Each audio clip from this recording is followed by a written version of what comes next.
Welcome to Provider Resilience, the pandemic version. We are so glad to be here with you today.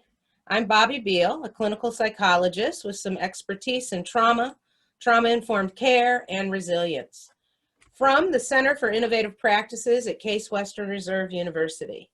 The Center for Innovative Practice is Ohio's Center of Excellence for Children, Youth, and Family Behavioral Health Care. My colleague and co-presenter today is Marcia Miller. She's the founder of Yoga on High in Columbus and a certified instructor for Urban Zen Integrative Therapy. This workshop is jam-packed with information about what's going on in our world right now and how it impacts both our clients and ourselves, as well as strategies and practices to keep ourselves strong and healthy, focused on getting through safely to the other side. So let's start with some housekeeping. You should all be able to see my screen at this point. And as your trainers, we promise to take care of you. So we're going to review some safety guidelines. Number one, folks, take care of yourself. It can be exhausting to be on virtual platforms all day. Now we're going to break it up with activities and discussions, but you'll need to stay hydrated. Oh, I should be clicking. Take care of yourself. Stay hydrated, use your breaks as opportunities not to check email or do work, but to regulate yourself and be healthy. Take deep breaths whenever possible. Recent research indicates that we tend to breathe less and take shallow breaths when we're online, causing something called Zoom apnea. So by the end of the day or your online session, we've been uptight and worn out and breathing shallow. And it's although it seems like we should just feel like we sat around doing nothing, right? Just staring at a screen, but it's not true. So we have a couple of suggestions to make today easier on your nervous system. First, the solution to Zoom apnea is simply to take deep breaths with long exhales. That long exhale triggers your parasympathetic nervous system to relax. We'll try to prompt you to do these breaths at least once an hour. Secondly, part of our stress online comes from seeing ourselves. Seriously, it's like we're trying to work or pay attention to others while watching ourselves in a mirror the whole time. So the solution for this is to turn off your self-view, and let me help you with that. If you go to your own Hollywood square, where your face is, and up in the upper right corner of your own Hollywood square, and I'm doing this with you right now, click on the three little dots in the blue square. You should get a small drop-down menu. Go to the bottom and hide self-view, okay? So you don't have to stare at yourself, but we still get to see you, okay? The other thing is you do not need to have your camera on during all the slides, during all the teaching part. But we are going into breakout rooms several times today. And every time we go to breakout rooms, we expect that you will accept the breakout room assignment and you will put your video on so you can talk with just a couple colleagues at a time. Okay? So let's see where we are. Take your deep breaths. Take bio breaks when you need them, but please know we'll have a break around 10:30 this morning. We'll have a full lunch break at noon to 1 o'clock. And we'll have another bio break in the afternoon. That's 2:30-ish, I would say.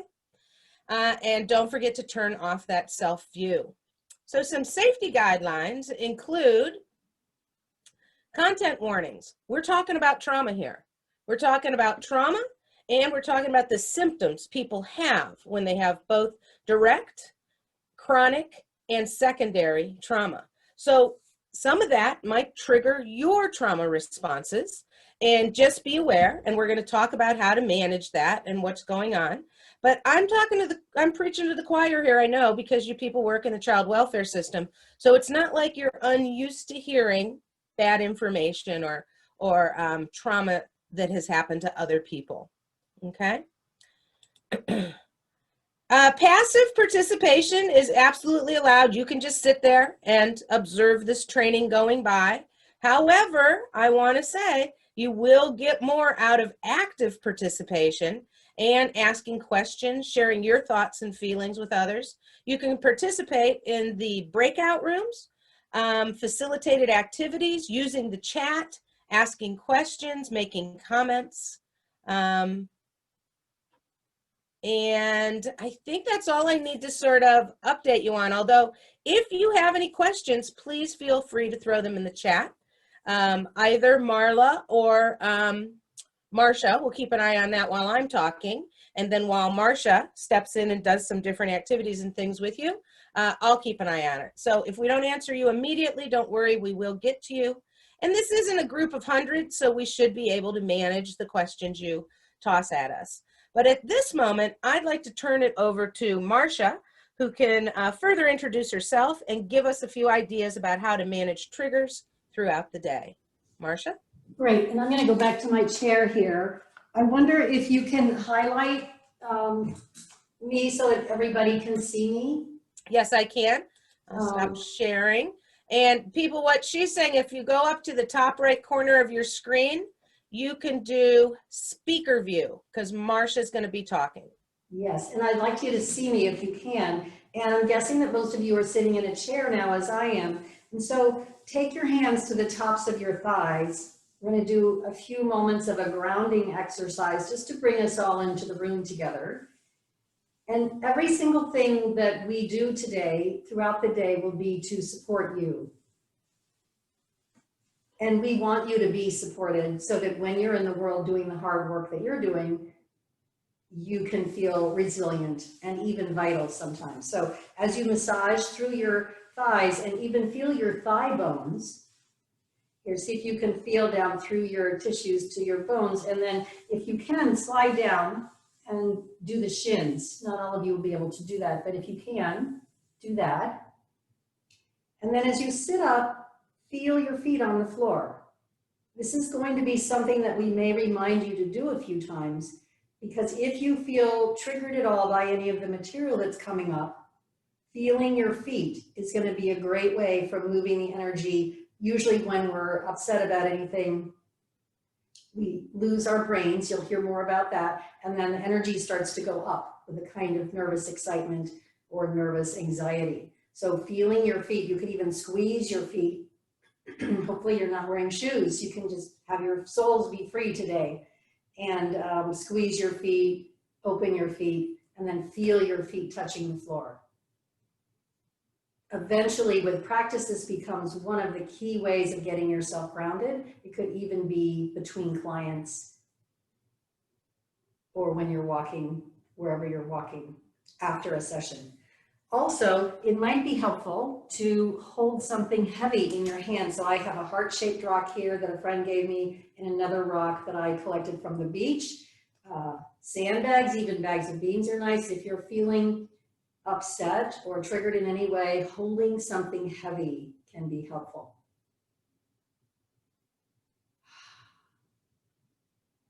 And one more tip I'm going to give you now, and these are all things too that as you practice with me, I'm guessing that it'll help you be more alert for the cognitive information that BobbI's going to give you. And throughout the day, we're going to talk about something, and then we're going to give you an exercise so that you learn in your head, but you also learn through your bodies, which is why I want you to do this with me now. So tapping, you may have heard of, it's very effective for anxiety.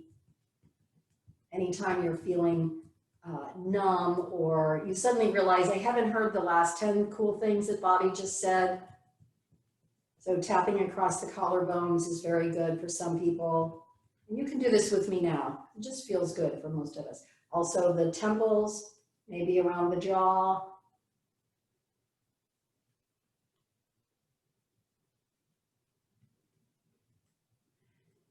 And one more place that I in my life have found incredibly helpful, and I don't even understand why, but I know that it works, is tapping the baby finger side of your hand.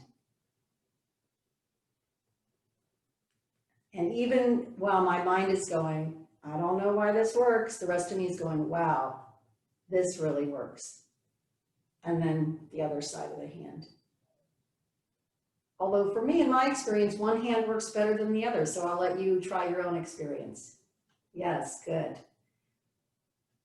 The other thing that I would like to invite you to do in any of these things that I just gave you, the tapping or the holding on to something heavy, or even the grounding, could be done while you stand up. So if you're feeling like I can't just sit here anymore, I just need to stand up and walk around while I'm listening.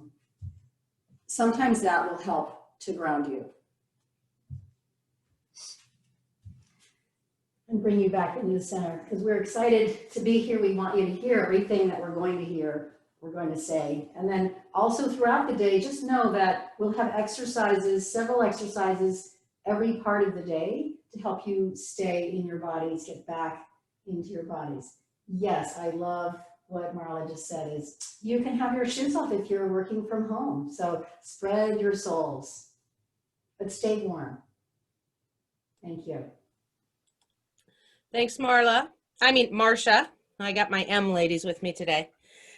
Thank you very much for those ideas. And let's go ahead and move on to some of our content. Actually, we're moving right directly into a check-in, and we're going to put you into a breakout room. You have 2 questions for this breakout room. First of all, introduce yourself. You will be in a room with 3 or 4 people. Please turn your video camera on when you get there so that you can see each other.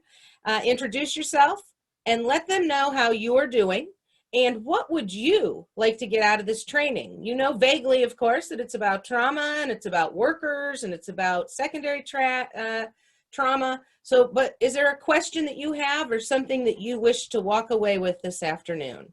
So give me 1 minute here and I'm gonna set up those rooms.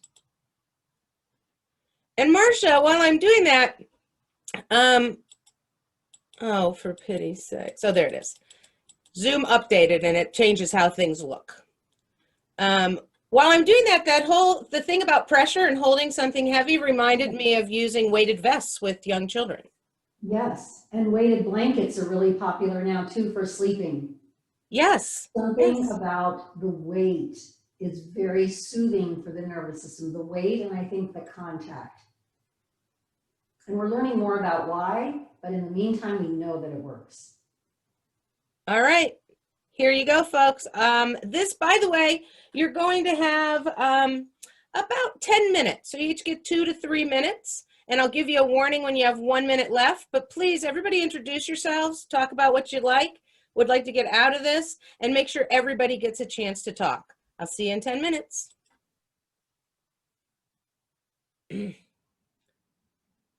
I think most people are back now, so let's go ahead. If you came up with any questions or things that you would like to get out of this training that you want us to be aware of, throw them in the chat. And I'm going to move through the next couple of slides, starting with TIC, or trauma-informed care, is the new CPR, meaning everybody should know about it. And I'm guessing that most of you do know something about trauma-informed care. But let's have a fairly quick review of TIC, or trauma-informed care, to make sure that we're all on the same page.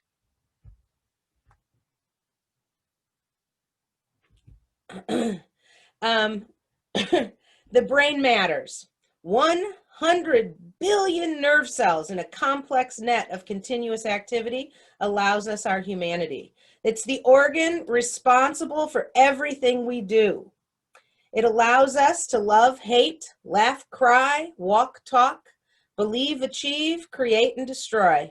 For each of us, our brain's functioning is a reflection of our cumulative experiences. No single theory can capture the complex organ that the brain is. There are lots and lots of theories and studies about it. However, the knowledge that we're going to share with you today should complement your current perspective, not replace it. It should all just fit right in with what you already think and know. So here's what I want you to remember. When a person is in a calm or a mild state of arousal, the cerebral cortex is in charge. And I think that's what you're in right now. I don't think anybody's losing their mind or overly agitated. On the other hand, I don't think people are sleeping, or I hope not. And so when you're in that calm or alert state. That's where all your learning takes place in your cerebral cortex. When trauma happens, it knocks you out of your cerebral cortex. But more importantly, and what we're going to focus on first, is trauma disrupts development and limits access to the cerebral cortex. So that's a problem when we're working with people and they're feeling traumatized and they can't be in the learning part of their brain. So trauma. SAMHSA has, that was an odd way to see that screen, but okay. SAMHSA has 3 E's of trauma. The first one is events. And so events or series of events or chronic stressors cause the trauma. So that's how individual trauma results, from some sort of event. But then everybody has to experience it. And experience is perceived differently by everybody. And this is why 2 people can have a similar trauma, but it comes across differently. It impacts them differently. And let's get to that impact part. When you experience things, it can be perceived as physically or emotionally harmful or life-threatening. And eventually you get these effects, and they are adverse things that happen to you. Listen, if adverse things don't happen to you physically, emotionally, spiritually, it didn't affect you like a trauma, okay? It just means you were buffered from that. This is, again, that idea that same things can happen to different people and we respond differently. So if you have adverse physical, social, emotional, cognitive, or spiritual consequences, you can be assured that that is your body experiencing this as a trauma. So this is SAMHSA's definition. And I like it, honestly, because it keeps it in this 3 E's kind of, it's a simple way to remember it. Events cause you to have experiences and give you effects. Next. So adverse, why do we know about this? Why are we so obsessed with trauma? One of the biggest reasons is when the Adverse Childhood Experience Study was released back in the late 90s. It was called the ACE study, and that is just an acronym, again, Adverse Childhood Experience. And it was the largest scientific research study of its kind, with over 17,000 participants.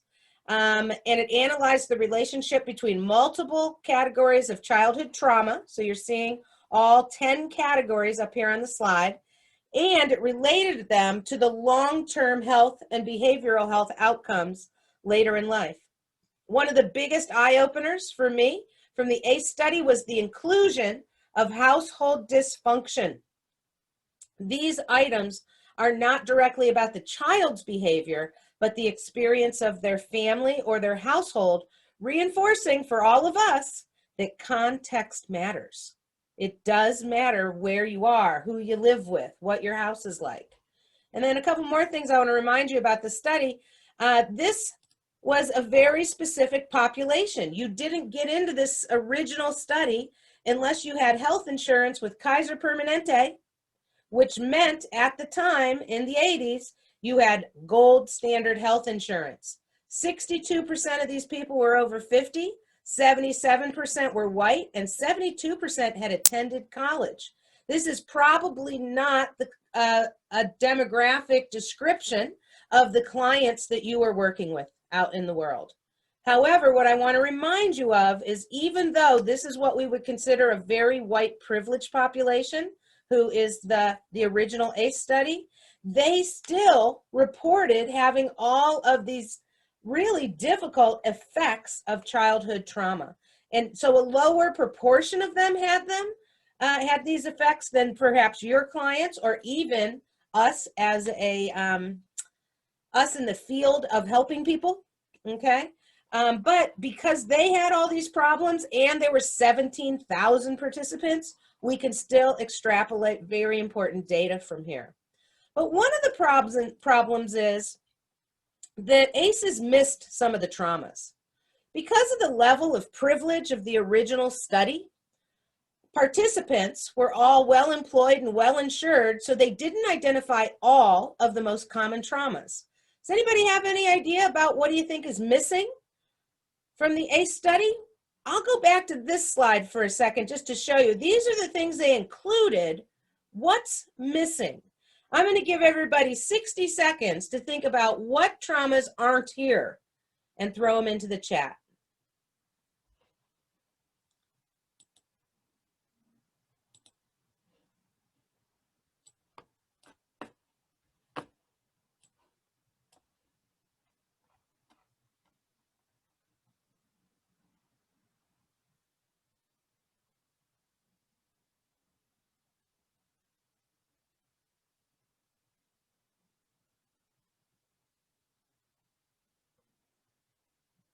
Perfect. Here it comes.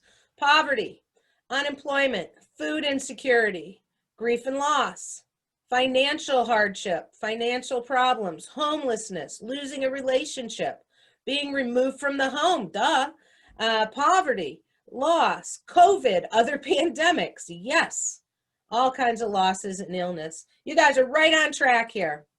You feel free to keep adding them. I'm going to go ahead and show you the ones that are being picked up around the world, really, by research. And here's the ones that I have gathered for us.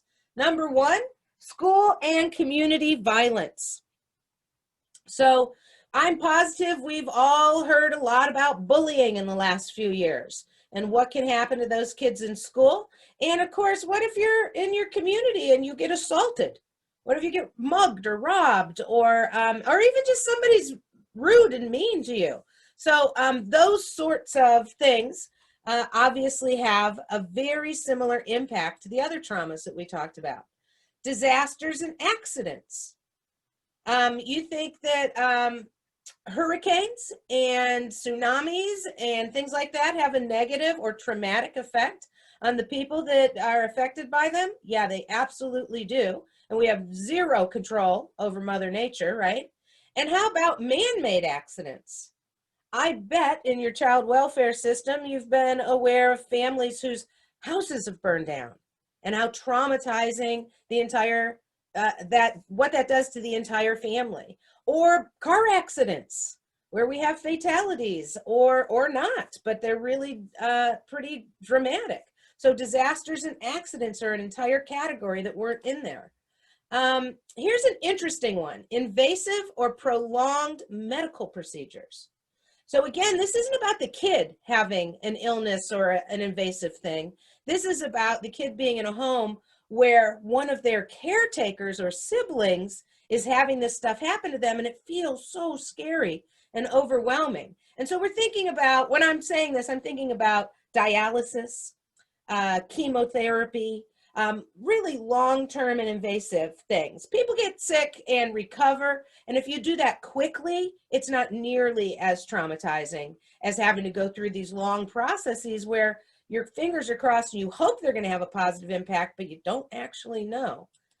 And now we're getting into the dirt here: discrimination and oppression. Okay, discrimination and oppression. The World Health Organization made a formal recognition this year that trauma and racism have a direct impact on your health. Okay, so this idea that if you are in a marginalized or oppressed group in any way, you experience some discrimination. Okay, you experience some level of chronic stress and trauma. And so that would be Black, Indigenous, other people of color, women, GLBTQIA, and I'm probably immigrants. Okay, so all of these groups experience some amount of trauma. And then finally, poverty. So this, many of you hit in the chat when you were listing things, and things like homelessness go into the pot of poverty. Having food insecurity into the pot of poverty. So poverty is really the root cause of a tremendous amount of chronic traumatic stress.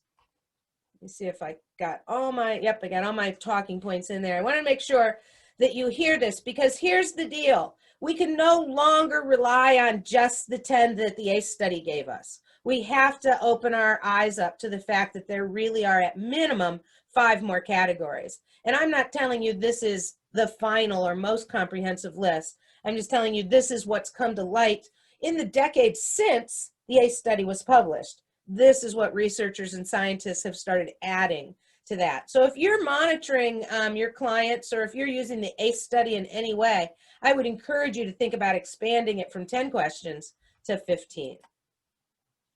So what are the types of trauma? Yes. Well, you're switching slides here. This would be a good time to take a breath, because that's a lot of trauma to talk about in one slide. So if you notice that you're holding your breath, this would be a chance to feel your feet, let your breath come in, tap a little bit if you want to, because some of us are experiencing these traumas also, or have been in those families. That might be why you're doing the work you're doing, because you actually know about these traumas personally. Thanks, Marcia. Take a nice long breath. Actually, the big breath in and the long breath out. And if you have the space, as you breathe in, let your arms rise. And as you breathe out, let your arms go back down. All right, let's move on into our types of trauma. So we have acute trauma. Now, acute trauma is an event. It's a single event, and you can have multiple acute traumas, but they all have a beginning and an end. So an acute trauma is like a rape. It has a beginning, a middle, and an ending, and it doesn't go on forever. Now, your responses to it can go on for a long time, but it has a discrete beginning and end, and that's called acute trauma. And I used to call it big T trauma, but we've dropped that language, because then I go on to little t trauma, and little t trauma is not little by any means. And so now we call it acute and chronic trauma, okay? So the next category is chronic trauma, and that is the kind of trauma with repeated and prolonged exposure. And so when we think back to the 15 categories of trauma I just gave you, you should be able to separate them into acute or chronic, okay?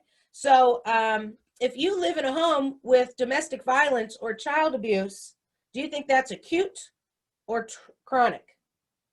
Chronic. I'm seeing C's. Thank you, Jessica. And how about if you are in a car accident? Is that acute or chronic? That's the acute. Yep. Okay, thank you. Jessica's helping me out. I can only see a couple of you, and Jessica's one of them. She's helping me out. So you get the idea. An acute trauma is a singular event. A chronic trauma is unrelenting stress. And complex trauma is the third major category, and that's when you get some of both. Okay, complex trauma is when you have both. For instance, if you're a kid and you're being abused at home, every time somebody hits you, that's an acute trauma, but you're living in a home with chronic trauma, because you just never know when people are going to be mad or people are going to be nice to you. Okay, so that's complex trauma. It's varied. You have both acute and chronic trauma in differing amounts. So all trauma includes emotional and behavioral responses. And a matter of fact, some people get stuck on the types of trauma, and that is trauma. But the truth is, in the medical world, in the trauma world, trauma includes our responses to it, okay? It's really about our responses that makes it finish that definition of trauma. And so immediately after any kind of acute trauma, the most common responses are shock and denial. So you're in shock for a little bit, and then you might even deny that, was that trauma? Was that my fault? Was that, that sort of thing. Very typical. Longer term reactions after trauma include having unpredictable emotions, flashbacks, stress and strain on your relationships, and even physical symptoms like headaches and nauseousness. So those are your 3 big categories of trauma. I want to add some other things about trauma, and that I call triggers and other stuff. So trauma impacts everyone. On the positive side, you can do some things about it. But before we do that, let's find out how this trauma goes bouncing through our lives. First of all, I want you to know that you have to have 4 or more trauma categories to disrupt your neurodevelopment. Oh, and by the way, we really think about disrupting your neurodevelopment in childhood. And the reason we focus so much on the ACE study, remember it's adverse childhood experiences. Don't we all experience trauma throughout our lives? We do, of course we do. But you have a fully formed brain as an adult who experiences trauma, and your brain decides how you're going to deal with that.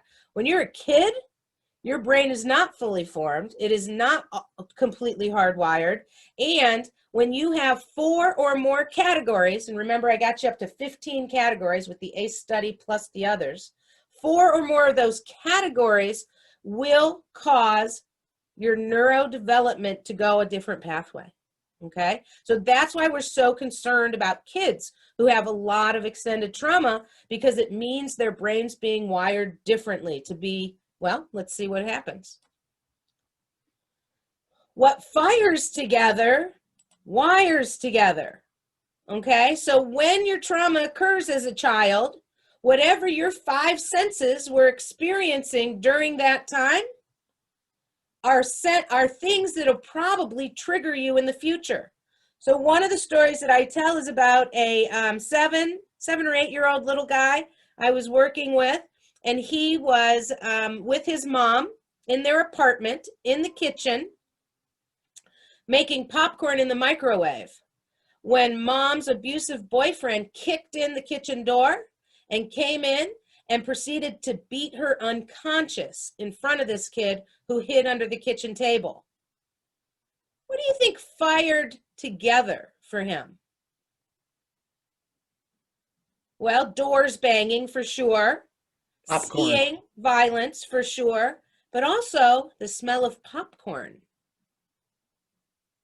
And whatever he was feeling, I don't know whether it was a tile floor or carpeted floor or those sorts of things, but whatever is, so think about your 5 senses, what he was seeing, what he was hearing, what he was smelling, even what he was tasting, maybe he was already eating some of that popcorn, and what his body was sensing all over. So that fired together for him, and in the future, he struggled. As a matter of fact, the reason I tell this story is because he was in a day treatment program with me, and we had fun Fridays where if you had a good week, you get the afternoon off and we make popcorn and you get to watch movies. And every Friday before lunch, this kid would start melting down. Why? Because we're cooking popcorn in the kitchen. But we didn't understand that that was his trigger, and he couldn't tell us. He just knew he felt suddenly terrified, overwhelmed, dysregulated. So what fires together wires together, and you're never going to figure out everybody's trigger for everything, but it's definitely something you could be attuned to. Watch out for those sorts of things. Another issue is over-interpretation. So if you have experienced 4 or more different categories of trauma, you probably over-interpret danger. You're like on guard, you're hyper vigilant. And so if you will over-interpret the threat to you or the stress to you, which leads to overreactions. I think a good example of this, especially in the child welfare system, is hoarding. So you over-interpret that I've been hungry, I've been stressed about food somewhere, and so I'm going to hide food just in case that stress comes around again, because I'm nervous. I don't trust anybody to take care of me because the people who were supposed to take care of me didn't keep me fed, okay? And it's horribly frustrating for those foster parents, right? They're like, oh my God, I give them all the food they want, and they can get into the snack jar cupboard, or we eat 4 times a day to make sure this doesn't happen. I can't take it. And what they're not understanding is this kid's brain is compelling them to hide some food because they don't trust the world. It's not just bad behavior. It's not that they won't follow directions. They are over-interpreting the threat, which leads to that reaction. And unfortunately, adult response to a lot of the behaviors, the over-interpretations and reactions, the being triggered by things and getting dysregulated and running around or hiding or doing those things. What do we do with it? We punish it. We try to extinguish that behavior. And really, that behavior are those survival skills. And when we punish survival skills, we just exacerbate the problem. And that is where all the shame comes from. People are saying, I shouldn't act this way. I shouldn't respond this way. I shouldn't see things this way. Something's very wrong with me, and I am very ashamed. And so we have got to stop punishing these trauma responses. So trauma impacts everybody. On the positive side, folks, there's a lot of negative stuff we're giving. You can build an inner resource or an inner sanctuary for more peace, ease, and resilience by creating your own positive emotional content to sort of balance that. So I'm going to turn it over to Marcia for a few minutes. We're going to give you 15 to 20 minutes here to work on this concept. Great. So I want to re-emphasize what BobbI said in the what wires together, what fires together, wires together. And so we are going to do an exercise for us that will help us rewire some of the triggers that come up for us. So I'd like you to take a moment now and think of something on a scale of 1 to 10, of something that's difficult in your life right now. Just pick something that's a 2 or a 3, write it down, and then set it aside. You don't have to think about it too much, just something that's a little annoying or aggravating in your world. Because the other thing we want to remember is that when we're learning new skills, we want to titrate to something manageable before we take it to the hardest thing in our lives. So I'm going to assume you have something over here now. And now, if it's okay to close your eyes and take a moment and either remember or imagine a time when it just felt great to be you. It felt safe to be you. You had a sense of security. There was something going on that was amazing or interesting to you.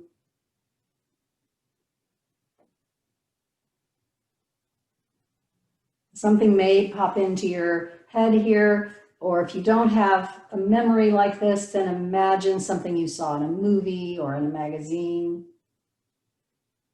or in a story. And then it could include these items. It could include people that you feel really comfortable and loved by. It could include animals. Maybe you have a beloved pet, and when you're with your pet, that's when you feel most secure and at ease in your life. Could be that you're snuggled up in a couch or a bed somewhere. Could be any age. Could be the ocean outside. For some of us, nature is an important quality here.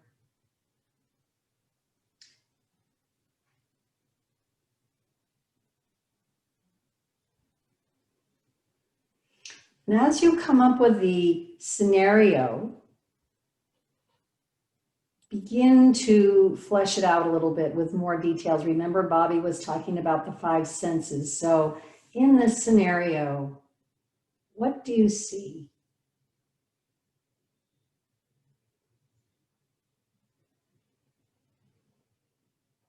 In this scenario, what do you hear? Is it the sweet words of someone who loves you whispering in your ears? Is it the sound of seagulls at the ocean, or the sound of waves, wind blowing through the trees? Are there smells present? Someone cooking in the kitchen? Wildflowers?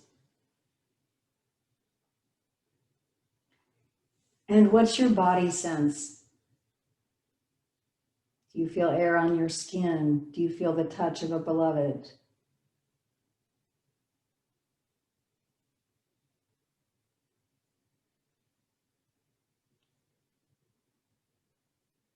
And for some of us, I'll just name this, for some of us, it may take us a while to develop this inner resource. So if you're sitting here going, I got nothing today, just know that that's also common, and keep letting scenarios play through your awareness. And eventually you'll come up with something that feels like a resource for you. And for those of you that have a scenario, keep deepening into it, like you're steeping like in a cup of tea into this scene. And take another moment, and instead of thinking about all the details, now turn your attention into your body. How does your body feel when you're inside your inner resource? When you're feeling that sense of security and ease, perhaps a sense of being precious or cared for by another, or the felt sense of wonder, or just like snuggling with your pet. What does that feel like in your nervous system, in your whole body?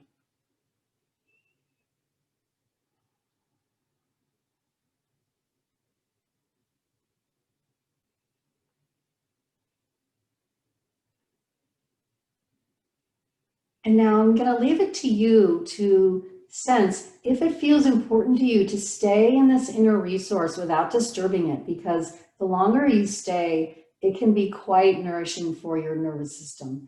But if it feels okay to bring in that minor annoyance into this space of security, and like, or maybe the term would be to stick a toe into that annoyance and feel, how does that annoyance, how do you experience that annoyance when you're filled with this sense of security and ease? It might have a different flavor to it. So touching into the annoyance, and then come back and fully steep in this inner resource again. Let your people be there, your pets. You could even imagine, doesn't have to be an exact memory. You could bring in a spiritual being that has meaning for you. You can paint it exactly the way you want it. Let it be just the perfect setting for you.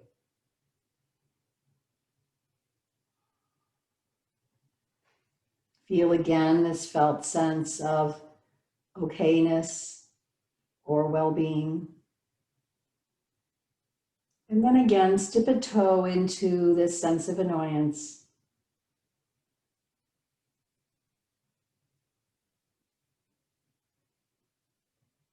And come back to your inner resource again.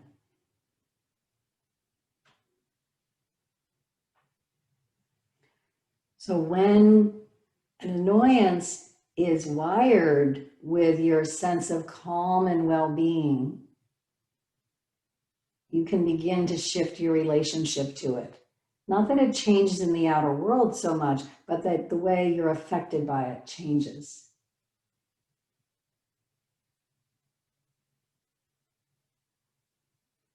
And so let's take another minute or two here to just feel into, again, is there anything that you want to change to make it even that much more delicious?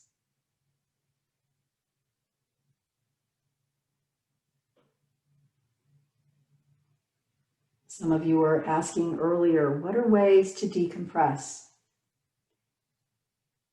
And while in the beginning it takes a few minutes, few practices to develop the inner resource just the way you want it, to make it yours, the more you work with it, your neural pathways begin to deepen into this inner resource. And so now for me, whereas before it used to be a 10 or 15 minute practice to get to that feeling of and well-being. Now I just have a quick, I have to remember that I want to use my inner resource or touch into it, and then it's right there and it floods my whole being. So the more you use it, the more available it is. So again, for those of you that might have felt, I don't know, nothing much happened today, and I'm guessing there are some of you like that, then take 10 minutes a day at the beginning or the end of your day and practice with this so that it can be more available to you.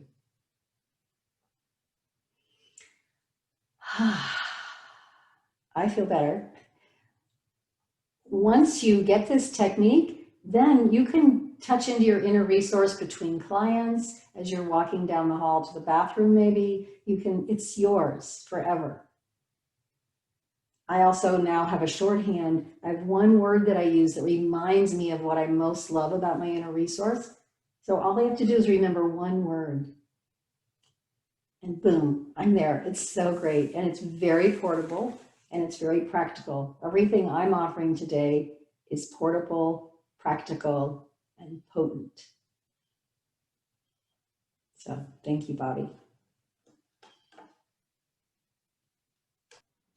Thank you, Marcia, and I love the alliteration. I'll remove your spotlight that I've now figured out how to use. Thank you for that as well. And let me go back to sharing my screen. Here we go. So here's the ACE pyramid. You're probably familiar with this. Childhood trauma, which is this purple, the second bar, it impacts and influences your entire lifespan. But I want to draw your attention to the blue bar underneath it for a moment. We are now very much aware of and engaged in understanding historical trauma, which is where entire cultures have experienced trauma as a culture. In the United States, are the biggest three bits of it, instances of historical trauma include the attempted genocide of indigenous people, the slavery of African Americans, and the Holocaust for Jewish Americans. So those are the three big ones that we have to attend to and deal with here in the United States. And then the other part of that is intergenerational adversity. And that is when parents pass their trauma on to their kids directly, okay? And if you have questions about those specific things, go ahead and throw them in the chat for me. But I just want you to know that what that means is that you can already have trauma in your DNA. And it's been proven with research and science that that exists, okay? And then you're born and you can start to have your own adverse childhood experiences across those 15 categories that we already talked about. When you have 4 or more of those categories, it changes, it impacts how your social, emotional, and cognitive functioning develops. You have neurological disruption in very specific ways, and we'll get into that just a little bit. But when you have those changes in your functioning, it causes you to have risky behaviors, okay? And we're going to look at those behaviors in just a minute on the next slide. But when you do risky behaviors, you end up with diseases, disabilities, and social problems up near the top, to the degree that you have an early death. Now remember, again, this is when you have 4 or more categories. And I'd like you to think for a minute about the people that you work with and how many categories do you think on average they are carrying around with them. So I want to tell you that in what the research shows us is that children and families involved in systems like child welfare, behavioral health care, developmental disabilities, juvenile justice, often average not 4 or more, but 7 or more. So the number's way up there. And I'm going to tell you that my guess is it's probably closer to 10. People don't even know how to list all their traumas. They don't understand necessarily and have the training that you have on what all these different traumas are, okay? And ultimately the disease and disability is causing all of us problems because healthcare is the biggest issue, arguably, in the United States. We don't all have access to great healthcare. And we have a lot of healthcare issues. Finally, early death. We're not just talking about a couple of months or a couple of years. When you have 6 or more trauma categories, you are statistically likely to die 2 decades sooner than your peers without that much trauma. Okay? So if this all seems a bit daunting, it is. It is. But I want to tell you that it's not only about adversity. It's about adversity and resilience. It's about adversity and supportive relationships. It's about adversity and self-care. And that's what we're working on. So let's keep going. And this top line of behavior, lack of physical activity, smoking, alcoholism, drug use, and missed work, those are some of the most commonly identified risk and health behaviors that we're talking about. These are the things that will erode your physical and mental health. And you don't do these things because you're a bad person or you're lazy. You do these things because your brain compels you to do something that will give you a break or a relief. Okay? So people forever have been blamed for having bad habits, for not exercising enough, for all of these problems, but really your brain compels you to do something to release some of that tension you have from the amount of trauma that you grew up with, okay? And when this stuff happens, you end up suffering somewhere within these categories. These are the top 10 categories of problems for health in the United States. So I'm not going to read them through to you. You have these slides, and just know that these things lead very directly from childhood, historical, and intergenerational trauma to these physical and mental health problems. And I know that if I give her a chance, Marcia would tell you we need to add chronic pain to this chart. It's very related to our lack of physical activity. But let's be clear here. Our clients are virtually all traumatized to this level. But our colleagues are also likely to have significant ACE scores. And that doesn't mean that you're gonna die 20 years earlier if you're addressing it, you're taking care of it. But we show up in higher numbers. We have more ACE scores in the helping fields than they do in corporate America.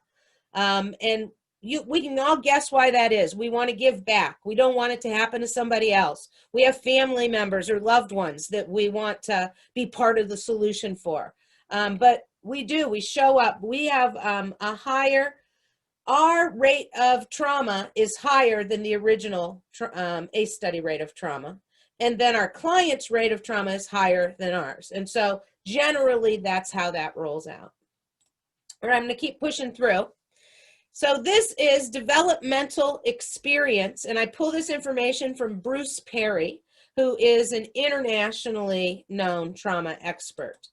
And when we look at developmental experience, we're talking about brain development. So that is a cartoon picture of your brain, okay? And when you have the right stuff in your developmental stages, your brain gets bigger and healthier. I will tell you that the brainstem and the midbrain are pretty fully developed when you're born because they're taking care of all those things like pumping your blood and making you breathe and adjusting your blood pressure and your internal temperatures and things like that. But your cortical and limbic areas are not fully developed. And you need some very specific things to develop them in a healthy way. And those things include nutrition. You need the right kind of food. Babies need breast milk or formula. They can't drink cow's milk. Their brain won't grow, period. Okay? So they need the exact right kind of nutrition. And the more healthily we feed our young children, the stronger their brains are. There's just no doubt about that. Okay? Another thing that they need, here's a fun fact about the brain growth though.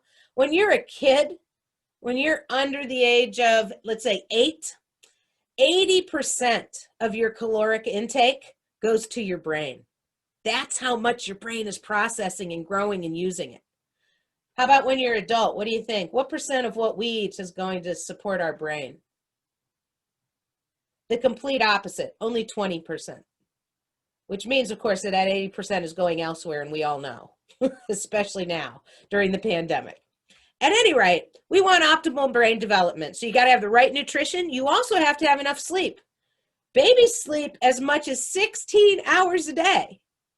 Okay, not that unusual. Adults, however, need somewhere between 7 and 9 hours a day, or a night, I should say. And if you're not getting 7 to 9 hours, you aren't nourishing your brain. You're not allowing it to rest, to rejuvenate, to process your experiences, to integrate everything. And so everybody needs that kind of sleep. But you really need it as a kid because your brain is literally being structured. The third thing that you need, strangely enough, is novelty. Babies do not do well raised in playpens with looking at the same four walls all the time. They want novelty. They want to see things. They want to hear things. They want to touch things. And so we as humans crave novelty. We like being awestruck. We like seeing beauty. We like colors. And so kids need to have that kind of stimulation. That's what that is. And finally, but not least, is attachment. We need love. Somebody's got to take care of us. There's this whole cycle of caretaking. And when our needs are met, we can be distressed if somebody meets our needs and we can learn to calm ourselves back down. But when our needs aren't met, that's when there's a problem. So if you get those 4 categories of caretaking, you have great and optimal developmental experience. Unfortunately, that's not really who we're working with, is it? Our kids have experienced some level of neglect or trauma or both. The double whammy of neglect and trauma creates severe limitations for cortical modulation. This is why, well, let me explain it to you first. If you're missing nutrition, sleep, love, and novelty, your cortical and limbic areas do not grow to their full potential. And if you can Google MRIs of kids' brains, and you will find kids who do not get this. They're dark spots in their brains. They just don't grow fully. If you're traumatized, if your parents die suddenly, if you're abused, if you have any of those or a bunch of those 15 categories, the bottom part of your brain muscles up. It gets stronger and stronger and stronger so that it doesn't trust the top part of your brain to do what it's supposed to do. It just keeps having reactions to things so that it can protect itself. Evolutionary wise, this is a good thing. But it's also why we have to combine both cognitive strategies with regulation, activation, and rehearsal so that we can help this brain settle down and be more effective. So here's how information comes into your brain. This is a way to look at how the brain processes things and what happens. First of all, input happens. Input comes in through your sensory thalamus. Input comes in through your senses, basically. So my phone could ring right now, right? Sitting on the desk next to me, and I could glance over and observe that phone and see that it's lighting up or sounding off. I interpret what I see. Is it a call? Is it just a text? Is it something is it an emergency? And I process that and decide what could I do about it. I evaluate my options. For instance, I could toss the training over to Marcia and take an emergency call, or I could hit a button and send it to voicemail, or I could text a yes or no super quick and nobody would be the wiser. So I evaluate all those options. I make a plan and I choose which response I want to do. That's how a healthy brain works when you have access to your cortex. When you observe and interpret something as really dangerous, as a threat to you, then we have an express route in our brain. We don't go up into our cortex and do all those processing and evaluating things. We just take a shortcut over and react, okay? So if somebody were to come up and threaten me, I don't have to process and evaluate everything and have a meeting to decide what I should do about it. I'm just going to react and run or fight back or do something, okay? But my alarms go off, and when your alarms go off, you move into your stress response system and have a simple reaction. Though your stress response system is activated, and that's when you're on the express route. Now, the problem is with repeated stress, the express route becomes the super highway of reactivity. So now this is no longer just a shortcut for the occasional drama or threat that comes your way, but it becomes a major road. And you no longer, if you have a lot of categories of trauma, you have a lot of problem getting up into this part of your cortex and thinking and evaluating and processing. You are on this reactionary road. The express route becomes the only road you have. And you have clients like this, and not just youth clients. One of the biggest problems is it's the parents that we're working with who have their own history of trauma who are stuck on this express route. And what are all those responses they're having? They're survival skills. The survival skills are supposed to help us avoid those threats or reduce the pain that we're feeling. But unfortunately, the survival skills look like aggression, impulsivity, and self-centeredness. Folks, you know what these are. These are fight, flight, or freeze. And we have to think about these as ways that any reasonable person would act in order to escape a threat or alleviate pain. We have got to stop punishing trauma responses, okay? They aren't it's not helpful when we punish those. We have to start recognizing these behaviors as trauma responses. So let's drop now into the 4 R's of trauma-informed care. Boy, that's a bright slide after all those dark red ones, huh? But that's okay. We'll wake ourselves up before our break here in a few minutes. So here are the 4 R's. Again, this is from SAMHSA. It's cited at the bottom of the slide for you. But here are their 4 R's. First of all, we all have to realize, if you want to be trauma-informed, realize the widespread impact of trauma and all the different ways people can deal with it and help and recover, okay? So realize trauma is everywhere. It is estimated that 1/3 to 1/2 of all people in the United States have the 4 or more. 1/3 to 1/2 of all people have enough trauma in their history that it impacts their neurodevelopment and their response system, okay? Then you have to recognize what those signs and symptoms are, not just in your clients, but in anybody around you, so that when you recognize those symptoms, you can respond by integrating what you know about trauma and the practices of being trauma-informed. And finally, while we're doing that, we're realizing, recognizing, and responding, we have to resist re-traumatizing people, meaning we have to stop punishing their automatic responses and figure out how to help them more fully. Oh, and by the way, one more R.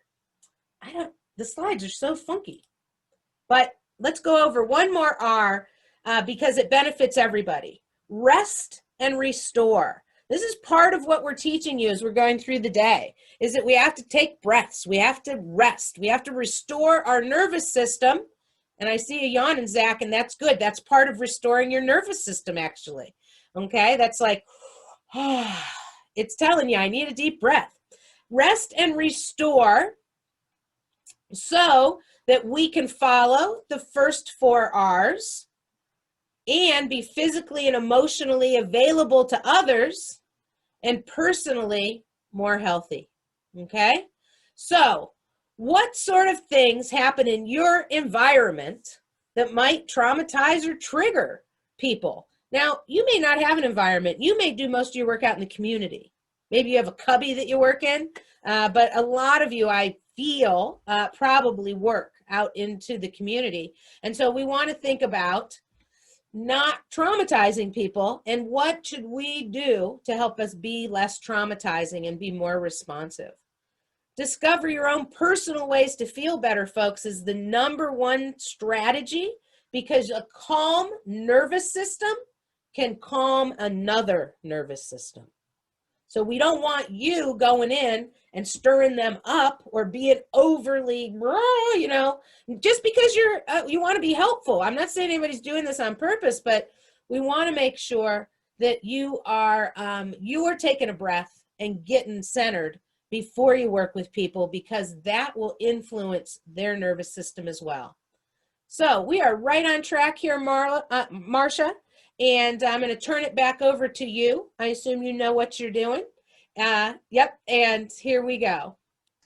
Unmuting myself. So, because we're going to practice what we preach all day long, and we've been sitting a long time. If you need to keep sitting for whatever reason, you can keep sitting. But if you're able to stand up, I'm going to move over here and stand up. We're going to move a little bit, and then we're going to rest a little bit. Because if you're like most people in this country, you're not rested.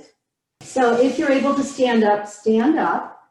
And one of the other things that stresses us out is not moving enough. These bodies were designed to move, and actually for optimum brain experience, they were designed to move 12 miles a day. Sorry to give you that fact. But in the meantime, let's take some side-to-side movements with the hips, take the arms out, and move the hips and the arms. Hips side to side, arms rolling up, arms rolling down. Different from leaning over your computer. If you're able to bring your hands behind you and interlock your hands, your elbows can be bent, draw back, come in and do it again. Good. And then put your hands on your hips and figure eights. When we sit in a chair all day or are in a car all day, we're creating stress for our nervous system simply by lack of movement. Now remember what I said, every tip that I'm going to give you is practical and portable, as well as potent. And so these are simple things. It might even seem like, well, rolling my hips around, no big deal. But if you get up and do this every hour or two, it does become a big deal over time. So you notice I'm going in both directions. Lower the hands down. Now, another simple thing you can do is walking in place. You can do this in a chair during a meeting. Nobody will see under the table. Very simple. And now we're moving the blood. Some of that blood is going to go to your brain. It's so good. Now, some of you might think, well, I walk 2 or 3 miles a day. This is no big deal. But research has also shown that we need to break up movement throughout the day. And so pause and just feel for a second. Because what I'm noticing now, we've just wired something into our system. Now notice, even with this simple movement, I can feel my hands shimmering, my arms feel alive, my legs feel warmer. I'm going to invite you to come back to your chair. I'll show you something that's easy to do in a chair that can also help the back, which gets tired.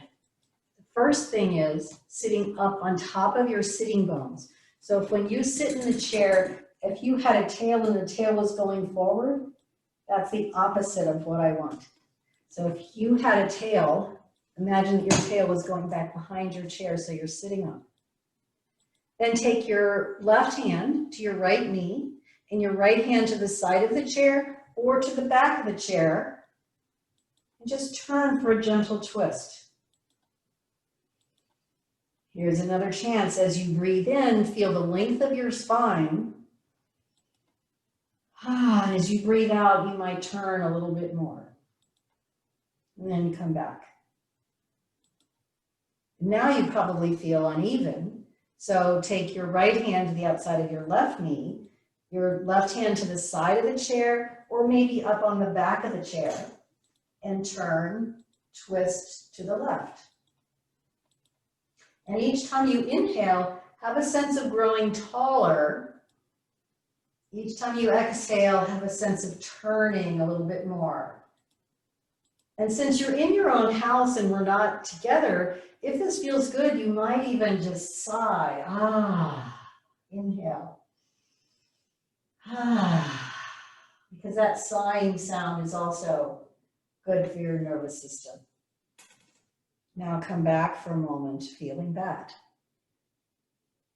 Again, there's a felt sense of perhaps circulation, of warmth, tingliness. It's a good chance to touch your knees and feel your feet grounding into the floor. Let's twist one more time to the first side. Inhaling tall.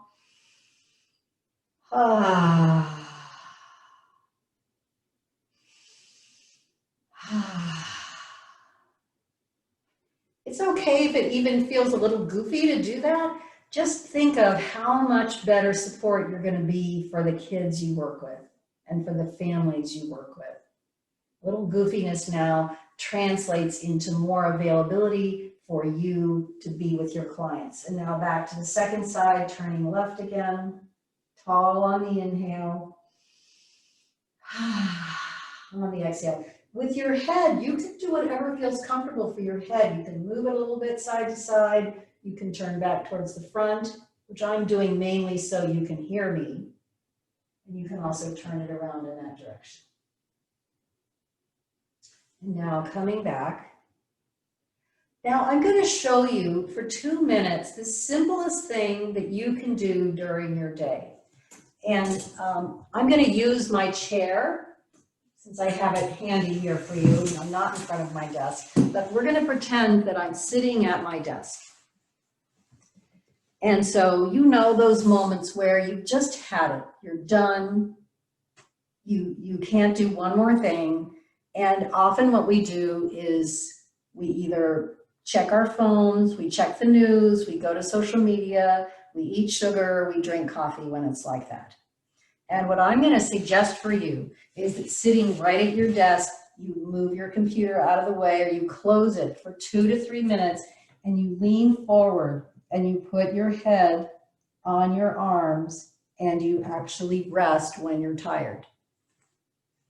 And if you can do that right here, right now, for some of you, the desk is too low. And so you might have a pillow or a folded blanket or a stack of books, whatever's around, so that you can be comfortable. Notice that my back is long. I'm not totally rounded over. I'm folding from the hips and my back is long here. And so as you continue to rest over your desk, I'm going to talk you through a few moments of breathing. And I'm going to come up out of this shape so that I'm sure you can hear me, but you keep resting over. And so as you keep resting here, you might even notice that there's some part of you that has a little guilt-ometer going, oh no, I can't do this in the middle of the day. And what you want to train your cognitive brain to remind you when you have those responses is to say, yes, I will be better for having rested. I will be the best support person that I can be for my clients if I'm rested.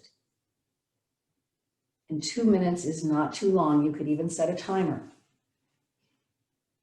And that when my system is asking for rest, give it rest instead of some of the other things that we give it, which actually are more exhausting. So as you rest here, feel whatever your forehead is touching. And if for some reason this shape is not comfortable for your body, then lean back in your chair and close your eyes while I'm doing this. You might even put your feet up on a stool or even on top of your desk if you can do that. Or maybe there's another chair nearby and you can turn around and put your feet up on a chair. So that your whole system gets the sense this is rest time. For those of you leaning forward, feel that contact of your forehead on your hands or your arms. For those of you leaning back, feel your back resting into the chair.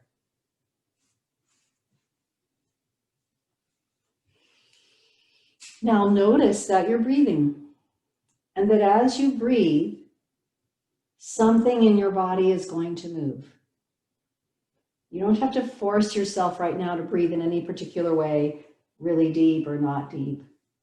Just let your body breathe and feel. If you're leaning forward, you may feel some of that movement in your upper back or your back rib cage. And if you're leaning back, you may feel that breath in the front of your body more.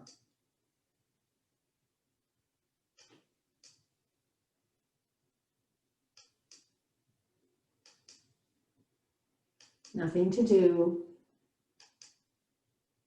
Sometimes nothing is the most important thing you can do.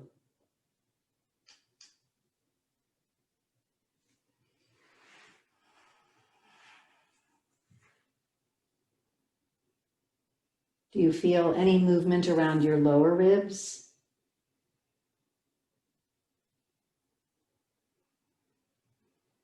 Do you feel any movement around your upper ribs?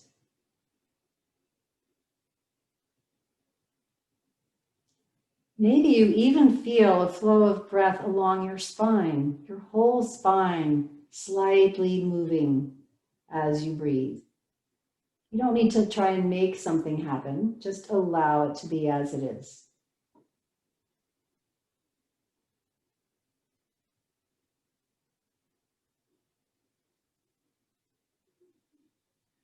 Now very gently come back into a seated upright position. Let your eyes still be soft, as if they're not quite open yet, like you're looking through your eyelashes. Super, super potent to take time every day to not look at a screen. Here and there during your day.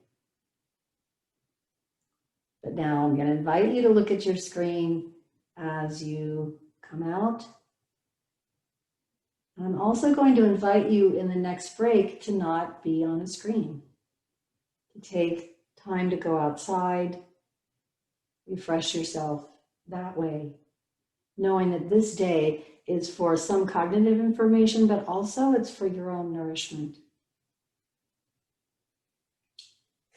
Back to BobbI.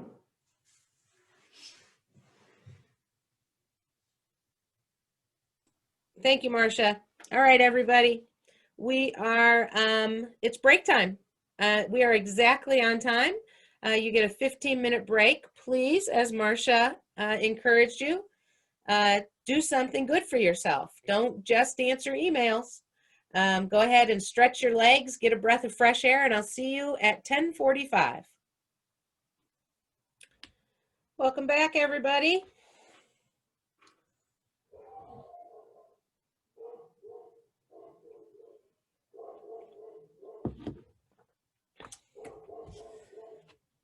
All right. Let me go back to sharing my screen, and we'll jump back into some of this content. So, all the stuff we've talked about so far was true before we had a pandemic, and now we've got a layer of pandemic on top of all of it. So, we are going to dive into the current circumstances and this pandemic that has complicated our work and our health.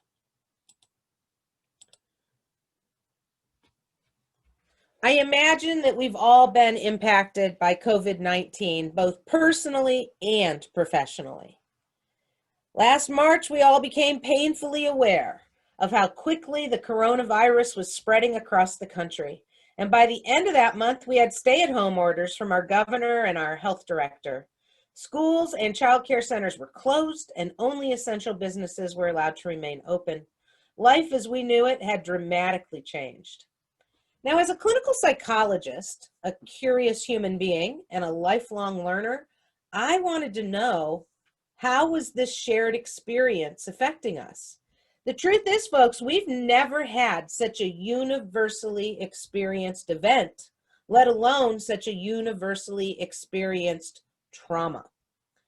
Even if we haven't experienced personal illness or the loss of someone close to us due to COVID, we are all experiencing chronic traumatic stress together, whether we admit it or not. I know there are virus deniers out there.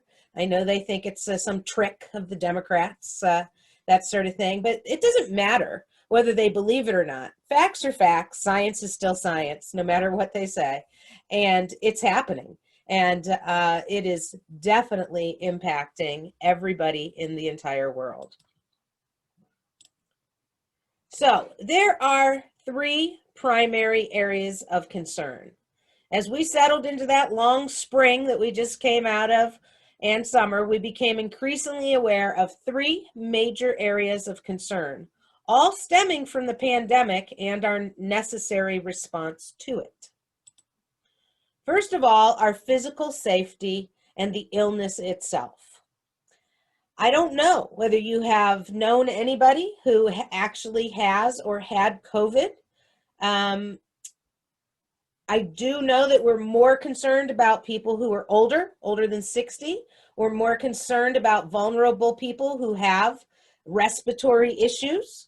And we would like to say that everybody else is going to be okay, but the problem is the data keeps rolling in and it's just not true. Even healthy people are really struggling. My 40-year-old next door neighbor with 4 young children had to be hospitalized for 5 days after she got COVID. She was not put on a ventilator, but she definitely had to get into the hospital to have treatment because they were worried about her well-being. She's home, but she's 25 pounds lighter and very weak. And weeks have gone by already. And so one of the weird things about this disease is it's not as simple as the flu, where you get it and you recover from it. Now they're concerned that there are longer term impacts, including cognitively, how it affects our thinking. The next area of major concern is financial. Even people who are privileged. And if you're on this call, you're probably privileged to some degree because you have a job and you have a way to hopefully maintain your home, mortgage, rent, whatever, and feed your family. But there are an awful lot of people who do not have that privilege right now. And so financial safety and the entire economy is an area of concern. And the third, but equally important area is the psychological safety that we all look for. And we look for that by having connections with other people. And what is that toll of separation doing to us? How is it to only be allowed or able to connect with people virtually? So I turn to Dr. Bessel van der Kolk, MD. He is the author of The Body Keeps the Score. And he calls that what's happening to us right now with the pandemic, trauma preconditioning. And so he says there are 3 big trauma preconditions that set you up to have traumatic responses in the future. Because remember, I told you trauma just isn't just the event, it's how our body deals with it. And so these are the preconditions that are pummeling our bodies right now. The first one is a lack of predictability. Dr. van der Kolk suggests that during this COVID pandemic, we have to be aware of these trauma preconditions and try to mitigate them with awareness and timely interventions, which will help reduce the intensity of our future trauma reactions. So folks, we're in brand new territory here. We can't predict what's coming, and that's super disturbing. If you're like me, you're used to calendars and to-do lists and all sorts of things. And for day to day, that still works okay. But what about next month? What about next season? What do we think is going to happen by the time the holidays hit and we have both COVID and the flu season layered on top of each other? What's that going to be like for us? It's just all so disturbing. We have no real predictability. When will we get a vaccine? Will the vaccine work? When will we have everyone vaccinated? That's one of the next issues. We're pretty sure we're developing vaccines right now, and one of them's going to stick. However, are you aware that they're saying it could take from 4 to 12 months to get the entire country vaccinated? And so, the lack of predictability, you just don't know. 4 to 12 is a really wide window, right? How about immobility? This is another trauma precondition. We can't move around freely like we used to. Even if you were defying the safety and health recommendations, lots of places are closed or off limits. And some of us are trapped in volatile or dangerous situations, at risk for child abuse or domestic violence. You're probably aware, because of the system that you work in, that the reports of domestic violence and the reports of suicide are skyrocketing, but not child abuse, because they're not all in real school where we see them face to face, and that is the most common place to recognize that child abuse is happening. They're not abusing them in the schools, don't get me wrong, but they can tell when a kid is struggling. They can tell if a kid has new bruises. They can tell if a kid is afraid to go home. And so that's a huge risk for us. And then finally, because we're supposed to be practicing social distancing, which should be called physical distancing, we're suffering from not being allowed to connect with each other. And the human drive for connection is extremely strong. Have you gotten together with friends or families outside and, wear your mask and say more than 6 feet apart? And as you're together, you go like this, slowly moving closer together. And then, oh, wait, we're supposed to be out here. And then you move closer together. It's really hard. It's like we have these magnets in us, and we want to be close to each other. So, while these are familiar, those preconditions are familiar for people who have lived with chronic traumatic stress, some of these may be new to us. Number one, these are traumatic stress symptoms, okay? So these are those chronic stress symptoms, and one of them is numbing out or spacing out. Have you had that problem? Have you even had that problem on today's webinar, where you're listening, and then you're like, wait, what was she saying?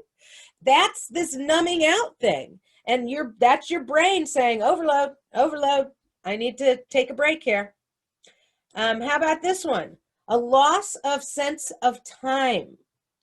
So maybe it's not a complete loss of sense of time, but do you get a time warpiness going on?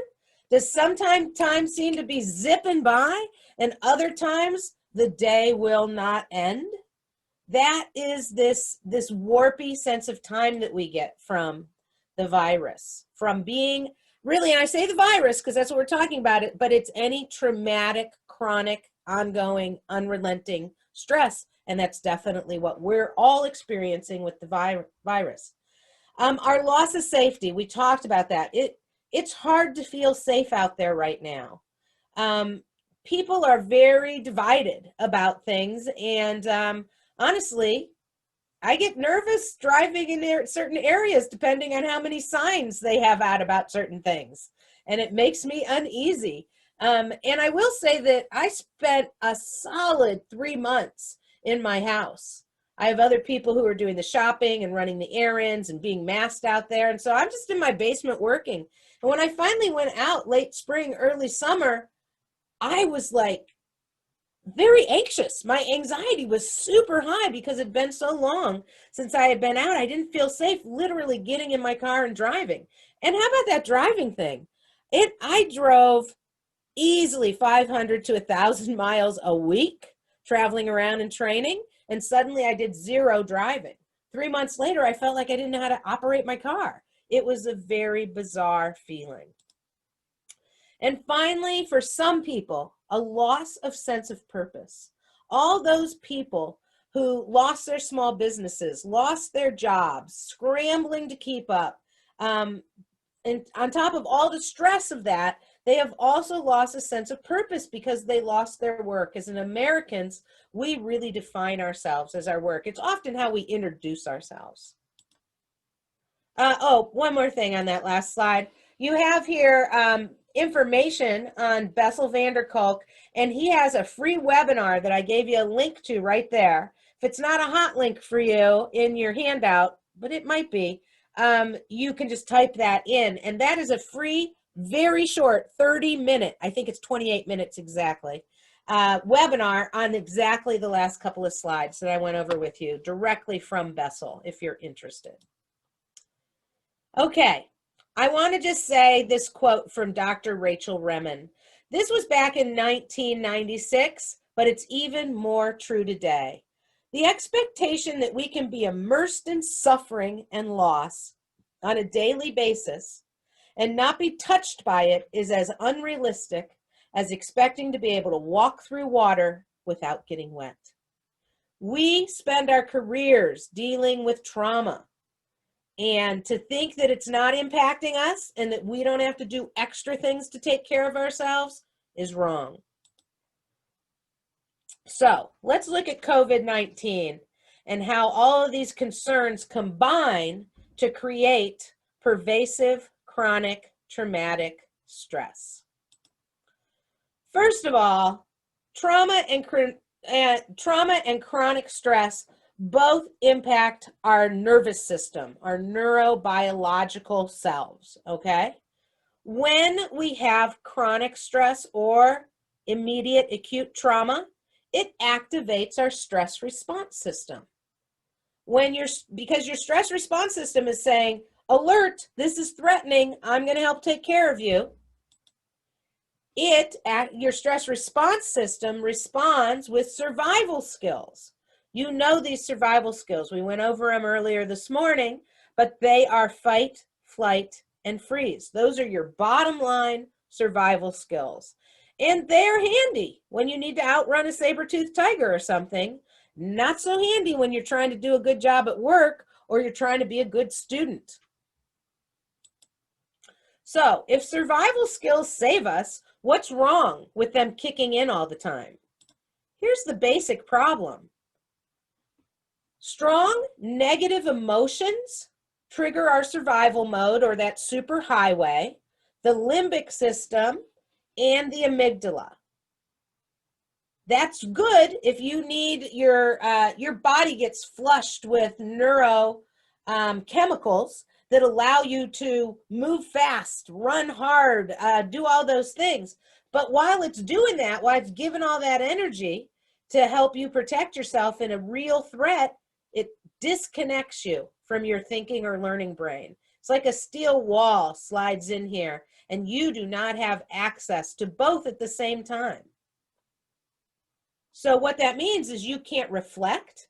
You can't have a broader perspective about, oh, if this is affecting me, how's it affecting my children, my family, my colleagues? You can't consider other people. You are literally in your fight, flight, or freeze brain. So unfortunately, it's an either or situation. We can't use both parts of our brain at the same time. This prevents some very specific issues for the educational field right now.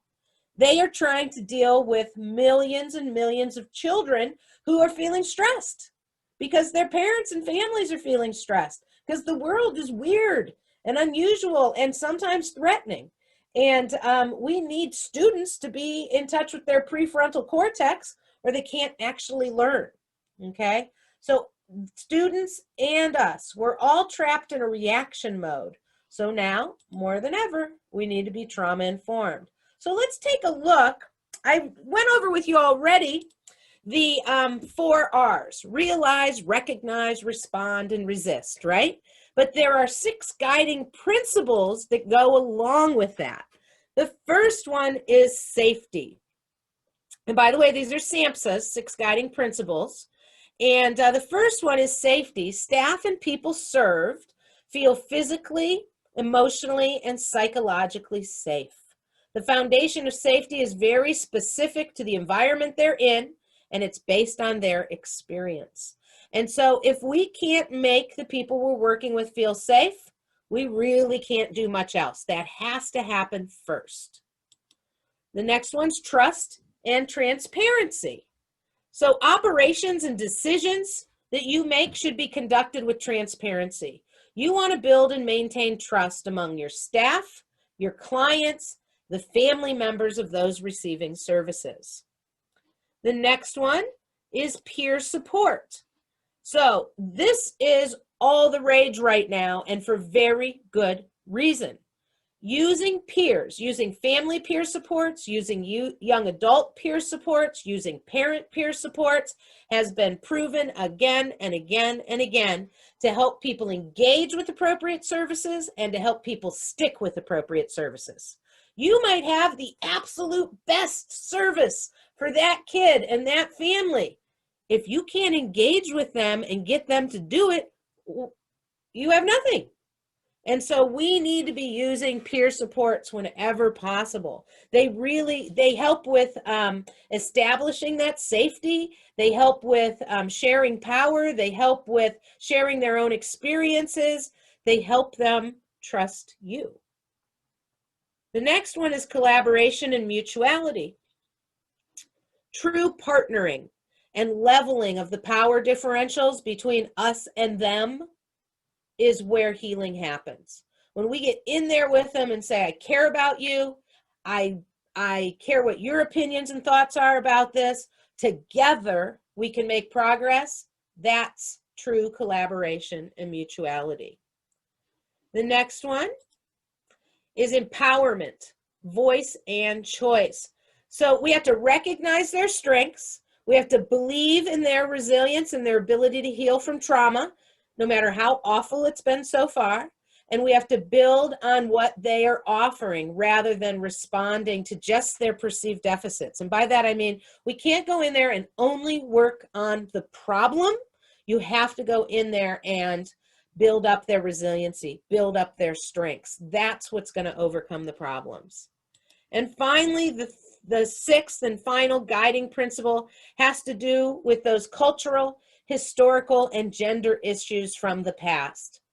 In order to move past this, we have to recognize those cultural stereotypes and biases and recognize them as stereotypes and biases. Everyone has strengths.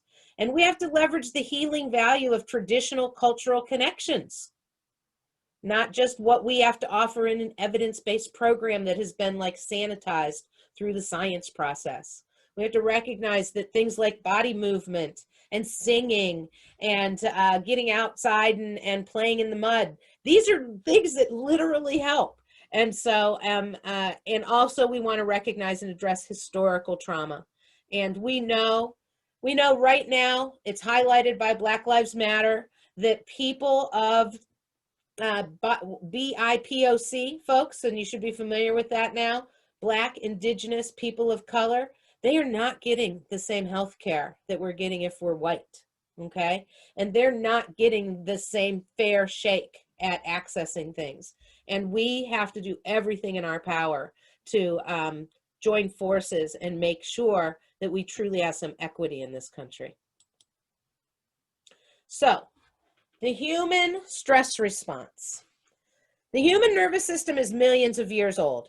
It has a very long history of survival, even with all the bad stuff and all the trauma and all the inequity. We have to be able to trust our brains and our bodies to know what to do if we give them the resources that the brain needs. There's all sorts of information on this slide, and again, you're going to have it, but basically you get the idea that your prefrontal cortex is like your CEO. It's in charge when you can access it. If you can't access it, then you're just having more instinctual, what's called reptilian responses, okay? The limbic system has to do with your relationships and your emotions, and it connects directly to your nervous system, and it governs things, and it will take over when you are threatened.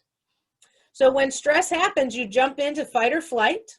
The limbic system senses that danger, and it unleashes a brain chemical that causes a chain reaction known as fight or flight. And you can feel it. It increases your heart rate, your blood pressure, your clenched muscles, your negative feelings. And unfortunately, your brain's CEO goes AWOL, okay?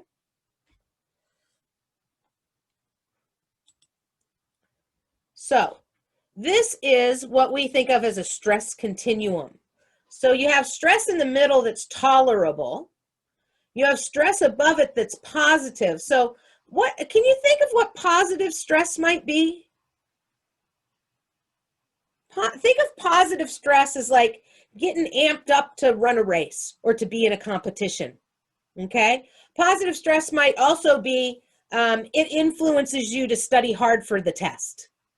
Okay. So it's not the kind of stress that's going to bury you, but it's like, oh, I got to know this. I got to do this. And so positive stress has mild increases in your heart rate and mild elevations of stress hormones. And it really keeps us moving forward. If you had zero positive stress, you would just be a couch potato all the time and not do anything. But we have a significant amount of what we consider positive levels of stress. Then you move down into tolerable stress. But then, unfortunately, after tolerable stress is distress. And that's serious but temporary stress responses that can be buffered by supportive relationships. Okay? Then we have toxic distress. And that's prolonged activation of that stress response. And that's the problem with chronic stress. It's prolonged activation. It just doesn't let go of you until you hit allostatic load, which can shut you down. Okay? There's a lot of things we can do to manage stress.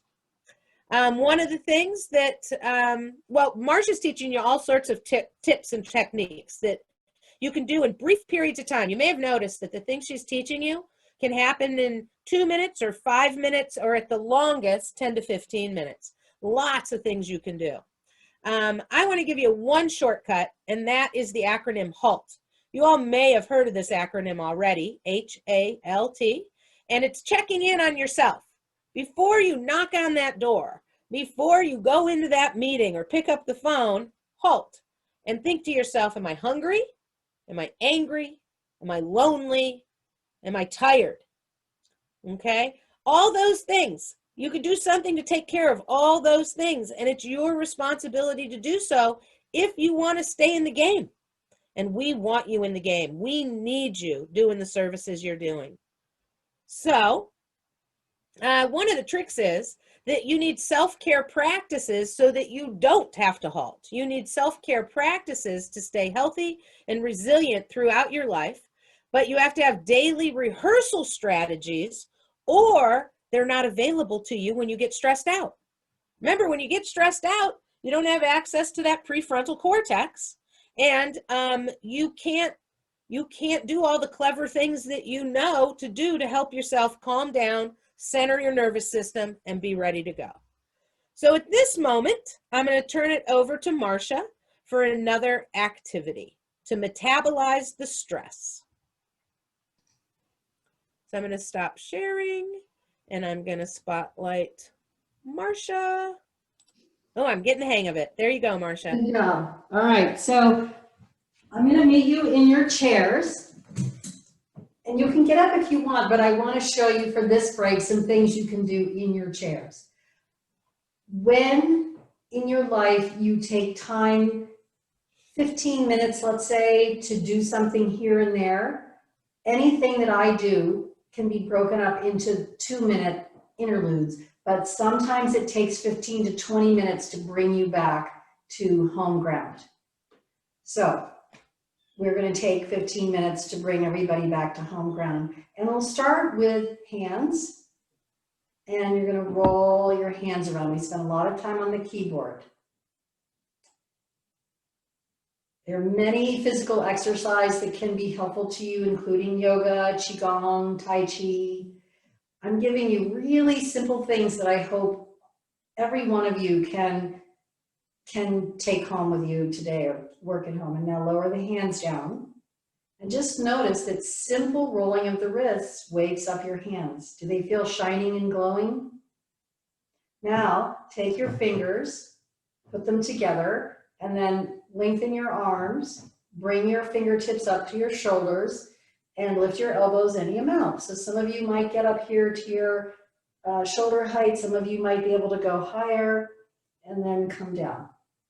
So you'll hear me say things like any amount, or maybe you have one shoulder where you're down here, but you can go up here on the other side. Many of us have various injuries and limitations, so we open that up. And then when you get down, open your hands again, close your fingers, back to your shoulders, open up. When we do this simple activity, especially if you're not looking at your screen, notice that when your elbows are up, pause here for a second, how your rib cage is open. So BobbI's been talking about taking a deep breath here and there. When you open and spread your rib cage like this, your body automatically is breathing deeper than when you're sitting slumped over your computer. One more time, and this time even take the arms all the way up and roll your hands around up here if that works for you. And then sweep the arms back down. Palms up or palms down on your legs, feel your feet on the floor. Take a moment and feel any effects. For some of us, remember what BobbI said, that numbness and lack of felt experience of life might be a symptom of trauma. And for many of us, we haven't been hanging out in our body sensations very much. So you might not feel that much. For me, I feel a glowing in my hands. I feel a sense of aliveness in my ribcage. Take the arms out, palms up this time. Reach the arms out and up, a very simple thing. And then reach a little more on the left side and a little more on the right side. Sometimes we call this apple picking. And just, it's opening your rib cage, it's opening your lungs. And lower down. If you can't get your arms all the way up overhead, bring them up wherever you can and then reach a little bit in each direction. For those of you that can go up again, we'll do this one more time. As you're reaching up, feel your feet touching the floor. So now you're giving your nervous system a sense of grounding and a sense of energy. And lower the arms back down. This time, turn your palms down. And revisit that grounding that we started with this morning. Oh, I'm seeing my screen is frozen, darn it. I wonder if you can hear me. I can totally hear you. Keep going. You can hear me. Okay, my screen is frozen, so I'm going to lead you without you seeing me, and you'll be fine, and we'll all be fine.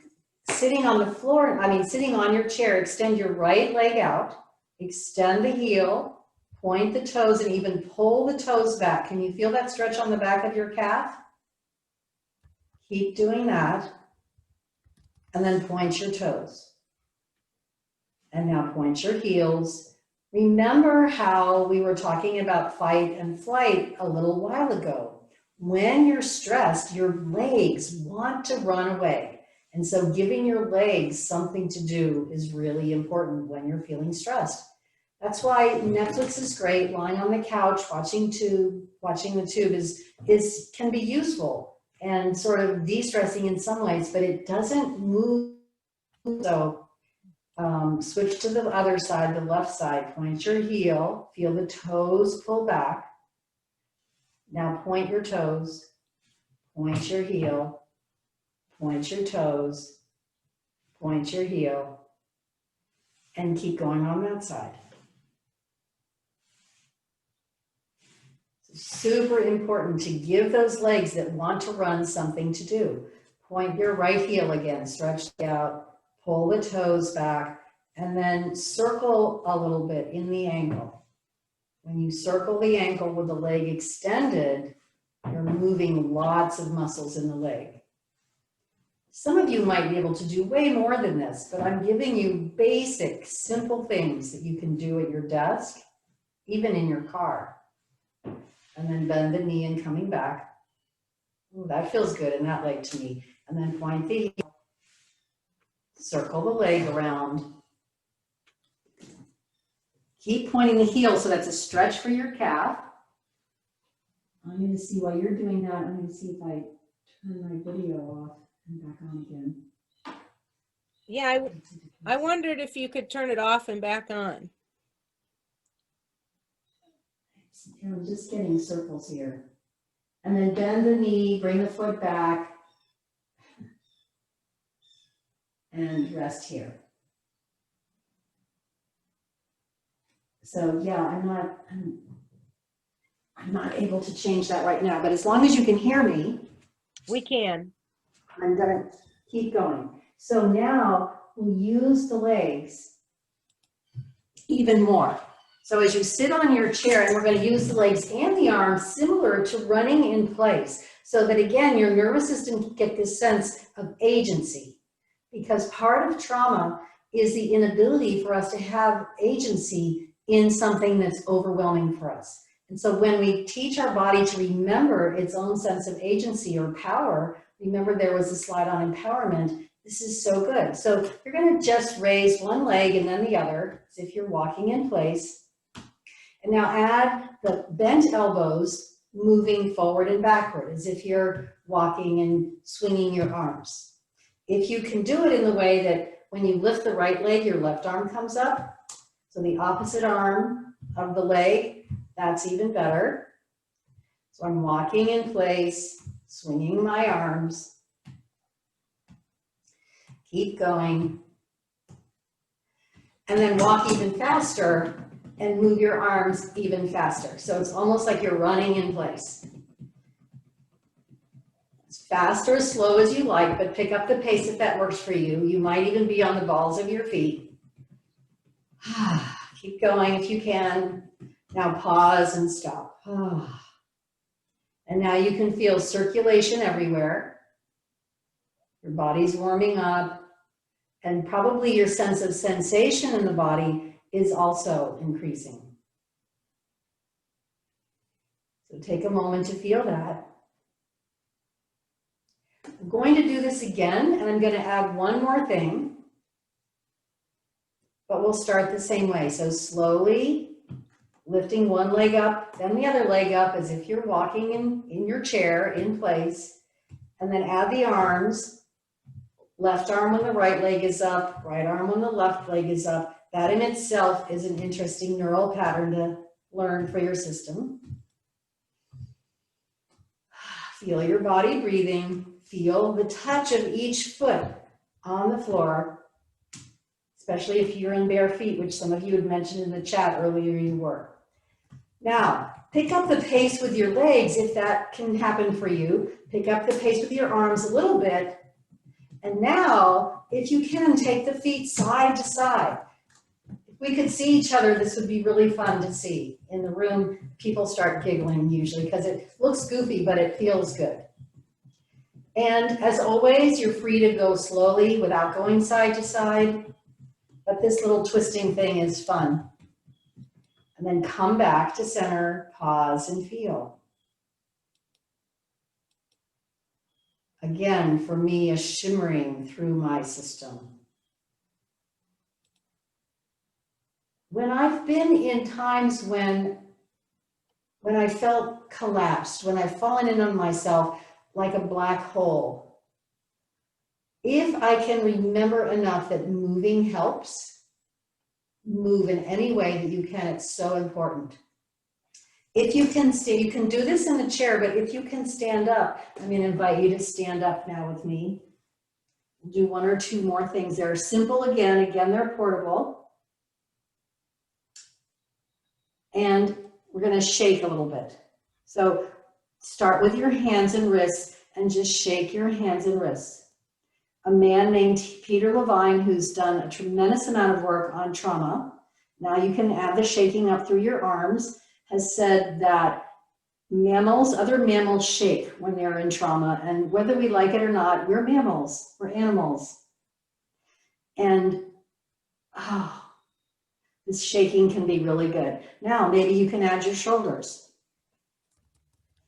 And it's fun that we're in our own spaces, so where you might feel self-conscious in a group doing this, now in your own house, you can shake your back, your hips, shake your booty, shift from side to side. And so now your arms are shimmering and shaking back and forth, your shoulders, your back, your butt, your legs. You can hear by my voice, I'm shaking, shaking, shaking, shaking. And pause. This helps to unlock some of the traumatic freezing that can come in when there's stress. And now let's do one more thing that we started with this morning that I'm going to remind you about again. Some of these things we'll do a couple of times today so that you'll have them as tools, and that's the tapping. So lightly tap your fingertips across your collarbones. Even come down a little bit under the collarbones and just going back and forth from your shoulders to your breastbone, tapping, tapping, tapping. Can you let your jaw relax while you do this? And then come up to your jaw and tap along your jaw. Let it hang open a little bit. And then up through the temples and across the forehead, maybe at the hairline. Tap across your forehead down to the temples and back up again at the hairline. And then tap the baby finger side of your left hand.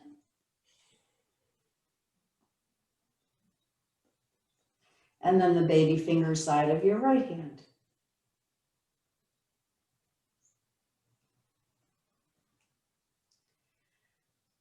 Let the hands float down, standing or sitting. Take a moment to close your eyes. Feel what you feel in your head. Any sensations throughout the whole head.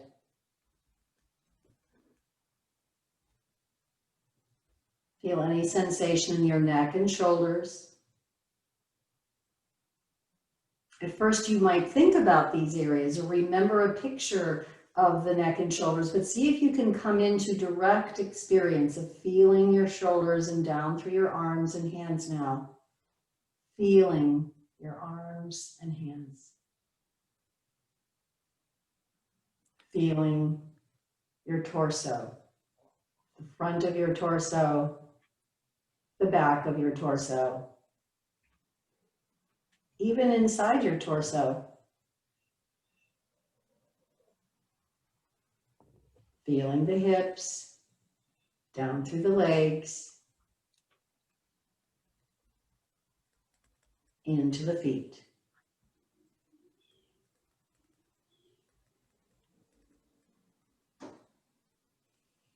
Feel every toe. Feel that your body is breathing you. Even when you don't think about it, your body is breathing you. And that's a very good thing. And now taking a moment to come back. You've just taken care of some of your past trauma, some trauma that maybe has been invited here today by all of our discussion. And what I'd be interested in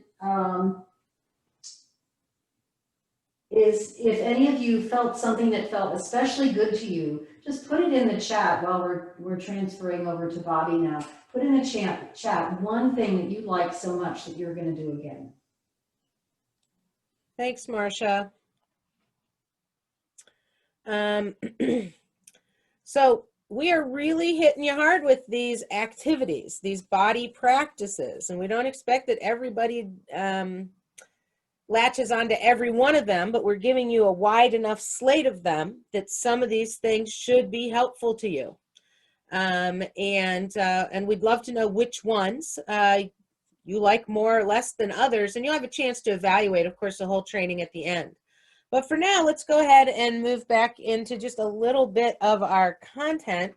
And we want to talk for a minute about there's a difference between when you walk a trauma-informed path, there's a difference between knowing about it and actually walking it, okay? And what we want to make sure is that you understand that just listening to us talk about these things and not doing them is not the point. The point is actually to stretch yourself a little bit and try these things.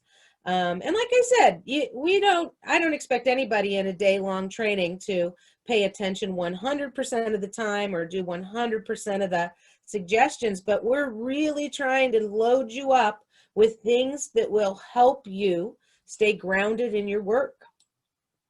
And here's the bonus. Every single thing we're teaching you about self-care and handling trauma and stress, you can turn around and teach to the people that you work with.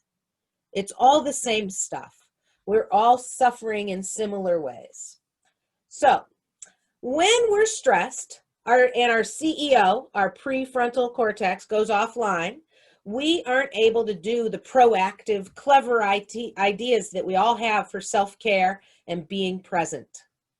You need body practices, and that means embedded body memories that you can go to without CEO directives, like taking those deep breaths, like stopping and stretching. It doesn't really, now Marcia was just working with you for about 15 minutes there, and you could do a 15-minute break somewhere in your day, but I'm also going to tell you that anywhere from 2 to 5 minutes is also super helpful.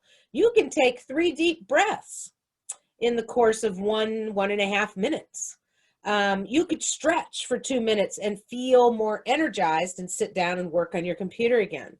And we can do other things like taking long walks or a run.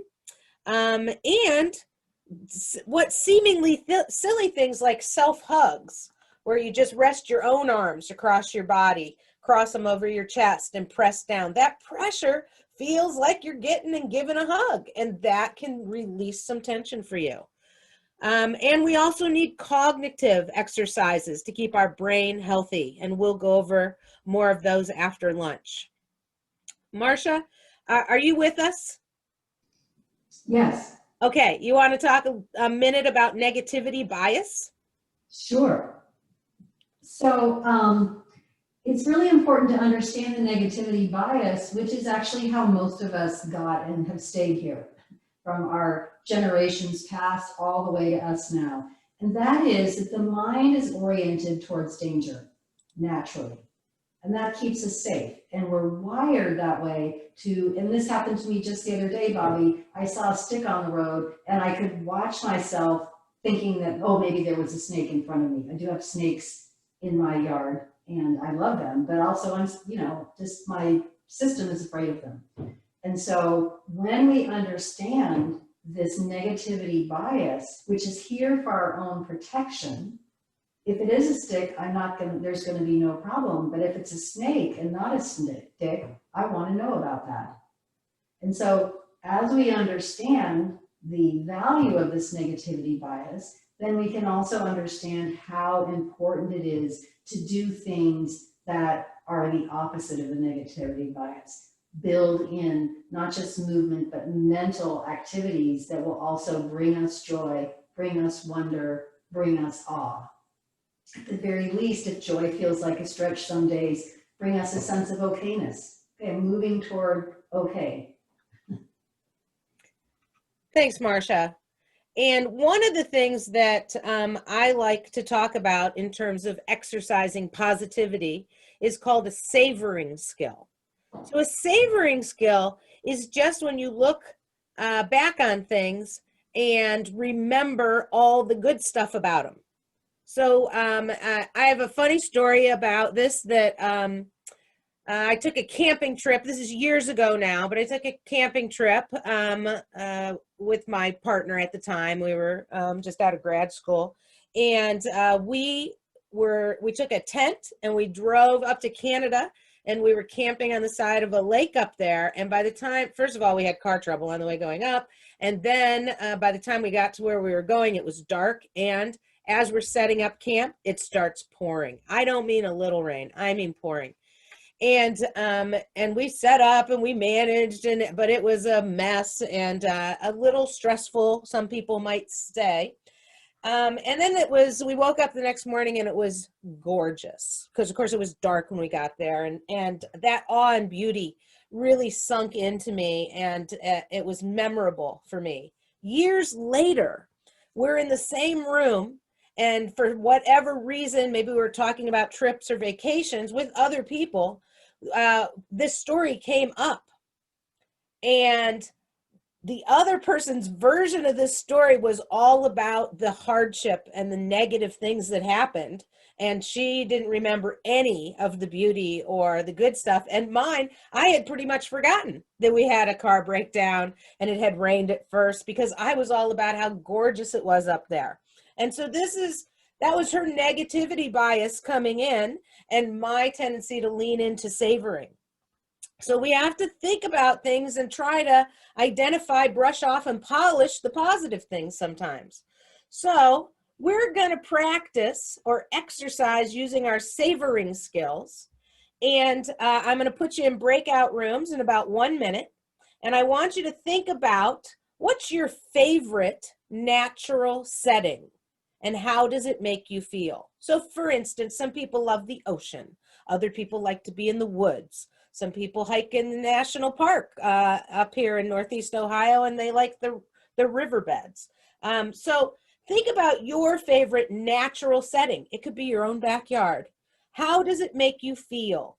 And get detailed with all 5 senses. What do you see? What do you smell? What do you taste? What do you hear? And what does your body feel there? Okay, so we're going to give you a full 10 minutes again, and make sure everybody has a chance to share, and then we'll see you back here. Welcome back from your breakout, everyone. If you were sharing things that you savor, please feel free to toss them in the chat so that we can all see the things that we each savor. It will reinforce your savoring moments because you're repeating it by typing it, and we all get to see all the fun things that everybody was talking about. Let's move on to our next slide. And where I want to leave you this morning, before we come back in the afternoon, is some really concrete things that you can do in times of adversity. There are more R's.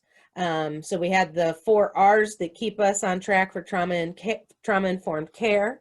And now we have 4 more R's of things that we can do in times of adversity.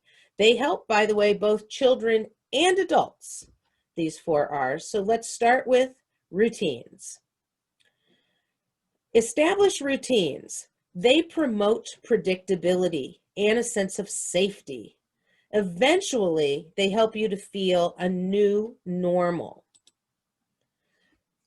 So make sure that even though in a pandemic, it feels like all bets are off and anybody can do anything at any time because we're all just sort of quarantined in our homes, set up routines. They're especially helpful for children to feel safe. And sleep hygiene or sleep routines set the foundation for all other routines. So if you haven't put any attention into doing routines, start with sleep. How do you wind down? How do you disconnect from all the technology? How do you help your children do that? And what are some habits or practices that you can routinize in the evening so that everybody can calm down and get a good night's sleep? The next R is relationships. So relationships, specifically safe, supportive, nurturing relationships, are the key to make it through and for good recovery after the chronic stress is over. So stay engaged. Do not disengage from all your outside relationships just because you're stuck at home. When you're engaging with people, ask questions. Find out how they're doing, especially children. Ask questions and let them talk. It'll be very helpful. Next, take some time to play together so that you engage not just in verbal connection, but physically playing together. Playing is good. It's good for you. It's good for them. It's good. It makes you produce neurobiochemicals that you feel good about as opposed to feeling stressed about. So take a break and play a little bit. Next, regulate. So we talk about regulation like you have to self-regulate, which means you have to manage your own emotions, you have to manage your own behaviors. And you know, most adults feel like that's appropriate. That's what we need to do. But what I want to say is that mostly we co-regulate and we regulate with each other. So if somebody in my family is upset about something, I'm likely to feel myself getting agitated and upset with them because we go together, we co-regulate. By the same token, I can kind of bring them down and help them to feel my level of regulation just by being near and with them. So one of the things that we can do is acknowledge and normalize the fact that we've got big emotions. And so instead of saying, everything's fine, stop doing that, or stop saying that, or don't feel, you shouldn't feel upset right now, I'm right here. Instead, acknowledge and normalize those emotions. Are you feeling upset? Oh, that's too bad. I'm sorry. Maybe we could calm down together. Okay, so, but don't just discount people's emotions. Are you feeling like this is a rough time to be living in a pandemic? You're right. I want to validate you. These are very difficult times for all of us. And model and teach adaptive expression of those emotions. Maybe they are frustrated that they can't go see their friends, but we don't want them to be having temper tantrums. We want to give them something to do to let some of that energy out. I have definitely taken to tackling my 3-year-old nephew who lives in the house with us and just tickling him and playing with him and roughhousing with him. He needs his body to be shaken up and moved like he would, like would happen with him if he was at his daycare and they would be playing together and messing around. And so model and teach adaptive ways to get ourselves regulated. Adults mostly regulate by talking together, but kids regulate more physically. So stand up and move. Take a walk while you talk. Get outside. That also helps you regulate. And the last R is rejuvenate. So we need to have ways to help us let go and grab onto other things and feel better about what's going on. And so, do you have a hobby? Do you like to play games? Do that. You should spend some time every day doing things that you enjoy. And I want you to keep those distractions healthy. So you might enjoy drinking or smoking or not getting out of bed, but those aren't the distractions or the things that will keep you healthy. So make sure that you're using activities that actually increase your energy, decrease the disruption to your nervous system, and allow you to connect with other people as much as possible. That takes us to trauma recovery, post-traumatic growth and resiliency. You've probably heard a lot about post-traumatic stress, but did you know that there's also something called post-traumatic growth, or PTG? PTG is what happens when people transform their trauma into something meaningful and beautiful.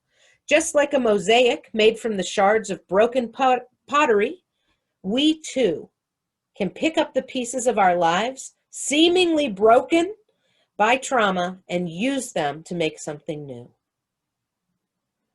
Marcia's going to read us a poem here and give us an opportunity to think about beauty and awe and what that does for us.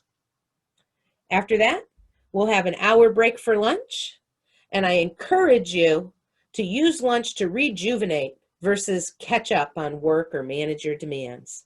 Thanks for being with us, and we'll see you after the break. Your heart, all the way to your feet. Let go the pain of your ancestors to make way for those who are heading in our direction. Ask for forgiveness. Call upon the help of those who love you.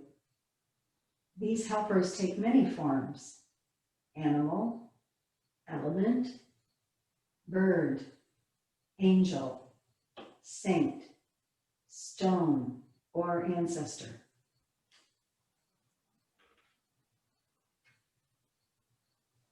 Call your spirit back.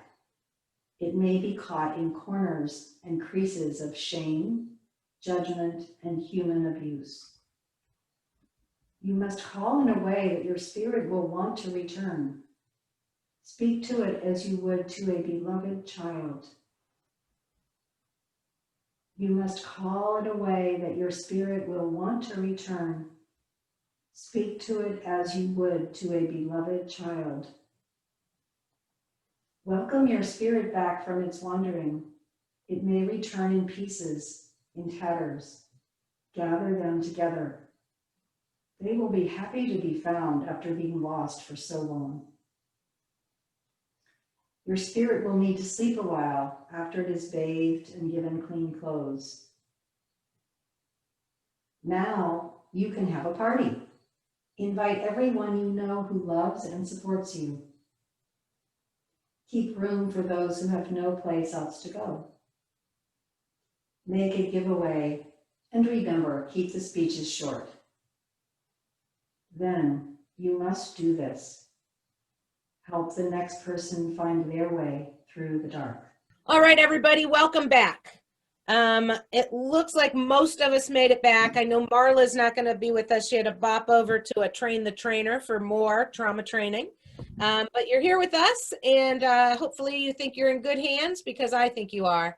And we are ready to roll with the second half of our day. We have more information for you. This afternoon is in 2 big chunks, just like the morning was in 2 big chunks. And the first big chunk is going to be about secondary traumatic stress, because we're all exposed to secondary traumatic stress because of the client population that we work with. And then after our break, we're going to spend the entire time on increasing provider resilience and very specific strategies that you can do to increase your own resilience and health, physical and emotional health, plus an opportunity to create your own resiliency plan before we leave each other today. So let me share my screen again. And while I'm doing that, I wonder if anybody has any questions left over or niggling at the back of their mind from this morning. Please feel free to throw them in the chat, and Marcia will keep an eye on that for me for a minute. Is that right, Marcia? Okay, thanks. And so if you have a question that you'd like us to address this afternoon, or you think we didn't get to this morning, and this morning, of course, we talked about trauma and we talked about COVID. And so this afternoon, we're going to talk about secondary traumatic stress and resiliency. And here we go. Got to find my right screen here. So the problem that we're dealing with is workforce issues. One of the many, many problems that we're dealing with is workforce issues. You know, we did not have enough workers in behavioral health care, in child welfare, in juvenile justice before the pandemic. And the pandemic has not made it any easier on any of us. And so the workforce that we have feels a lot more stress. And because we're working more, really honestly, than we should, and we have more responsibilities than we should, because we just simply don't have enough workers out there in the field. So the number one thing that I want to do is keep you folks healthy and going strong. And so here we go. So we are experiencing a lot of chronic trauma right now because of the current contributors that you see on the screen. There are massive changes in all life domains. How we function is different. And because there's massive changes in all the domains of our life, how we socialize, how we shop and eat meals, how we connect with others, how we do our work, there's no escape. It's unrelenting. And here's the unrelenting part: the strain on your brain with all of the novelty. You may feel like, well, it's been 6 months. I guess I should be used to this by now. But it's not true. You are not used to this by now because it's not normal, okay? And the stress goes on and on. A researcher that I very much enjoy is Ann Maston. She's a researcher on trauma and resiliency, leaning heavily into the resiliency side of things. And she says that most of us have something called a surge capacity. A surge capacity is when there's a crisis in our lives and we can charge in to take care of it and to do more. So even though we feel like we're tapped, when there's a crisis, like one of our own children gets hurt, or maybe our parents need us, we have this surge of energy and information and ability to do things about it. And that's what most high and normal functioning people have to cope when there's trauma and tragedy. The problem at the moment is we've exhausted our surge capacity. It's meant to be used temporarily, and then it backs off and we have to rest and restore and rejuvenate, right? And we don't feel right now the times to really shut down and truly rest up are few and far between, because every day is unrelenting stress. Right now, the city of Louisville, Kentucky is waiting for the verdict on Breonna Taylor's murderers. And we already have the white supremacist narrative coming out saying, it's going to be horrible. People are going to riot. It's going to be bad. And I saw a very wise post over the break saying, be careful. Don't buy into that narrative. People are protesting the fact that there's police brutality, and that's okay. That's the right thing to do. Don't assume that it's just going to be an uprising of angry, thoughtless people. That is not what protest is. It is an intentional movement to try to change a poor reality. So there's so much going on, right? It's really hard to keep it all balanced in our lives. I think that's the problem. It feels like there's no balance. Other current conditions include these divisive tensions. Racism, anti-racism, masks, no masks, vaccines, no way. I mean, that everything seems to be polarized. You also, we've talked about this already, have some online exhaustion. It is tough to just keep sitting in front of the computer, even if it's great stuff. I think we're giving you great stuff, but it doesn't make it easier to spend all day looking at your screen. Plus, we have some anticipatory anxiety about what's going to happen next. I don't know about you, but I am deeply saddened by losing Ruth Bader Ginsburg. Deeply, deeply saddened.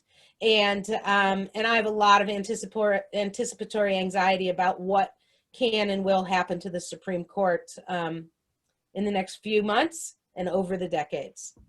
And finally, loss and grief. I guess Ruth can go, RBG can go in that category too.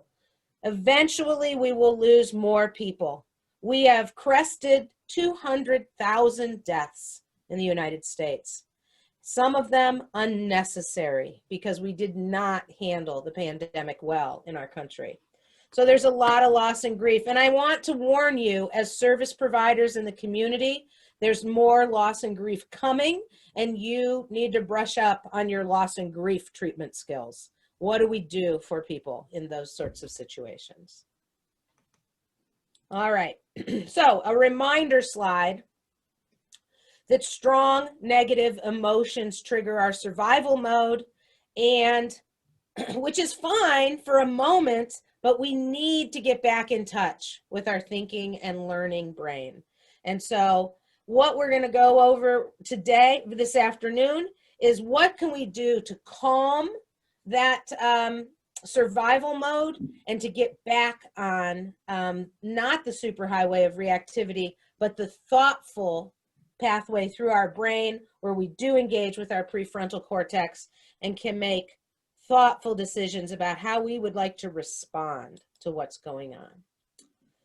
So for now, we're going to turn the mirror, as it were, on ourselves. And let me remind you, as I'm reminding myself, to hide your self-view and to pay attention to what's going on the screen and turn your view back on when we go to a breakout room in a little while.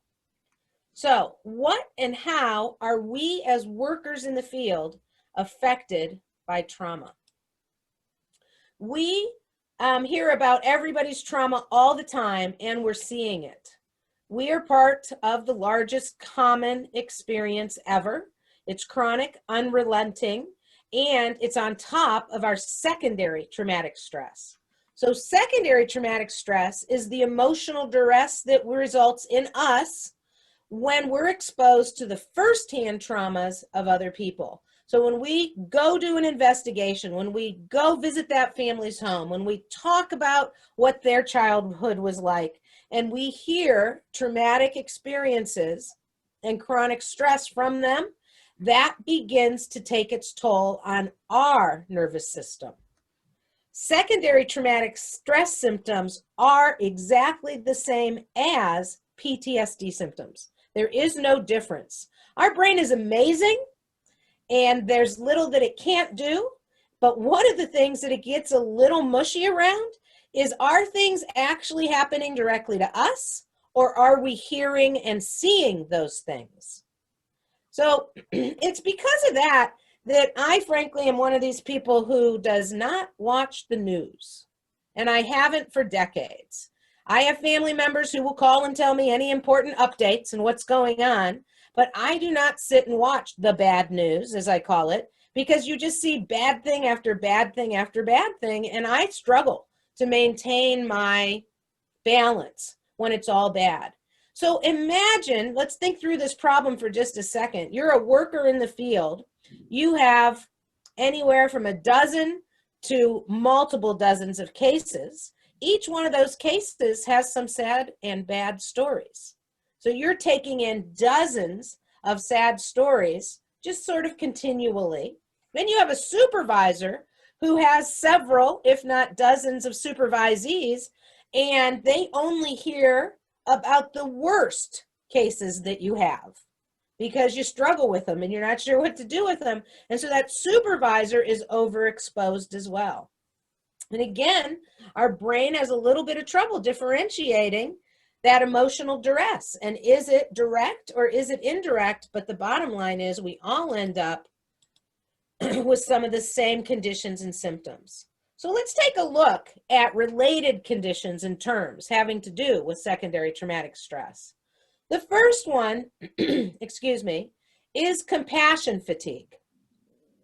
Honestly, compassion fatigue is just a less stigmatizing way to describe secondary traumatic stress, which is characterized by a lessening of compassion over time. And I don't know, I want you to think about it for a second. Some of you are starting this job fresh this week. I think somebody named Zach. Welcome, Zach. Others of you have been doing it for decades. Hi, Jean.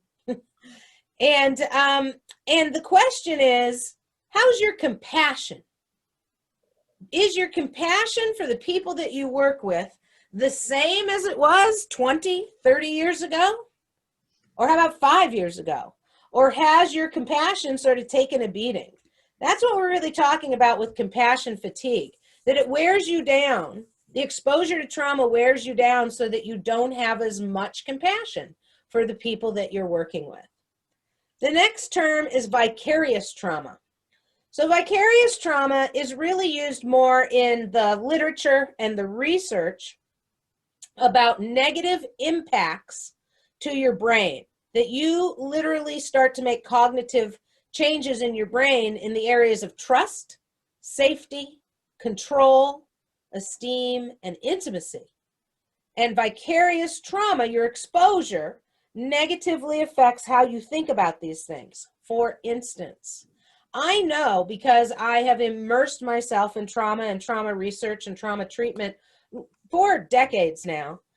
When I walk into public spaces, grocery stores, movie theaters, parks, I can't help but look around. I scan the environment to watch for trauma, to make sure I'm not seeing it right then and there. And I immediately think, half of you people have enough trauma that it's disrupting how you function. I don't think everybody goes to the park and thinks that.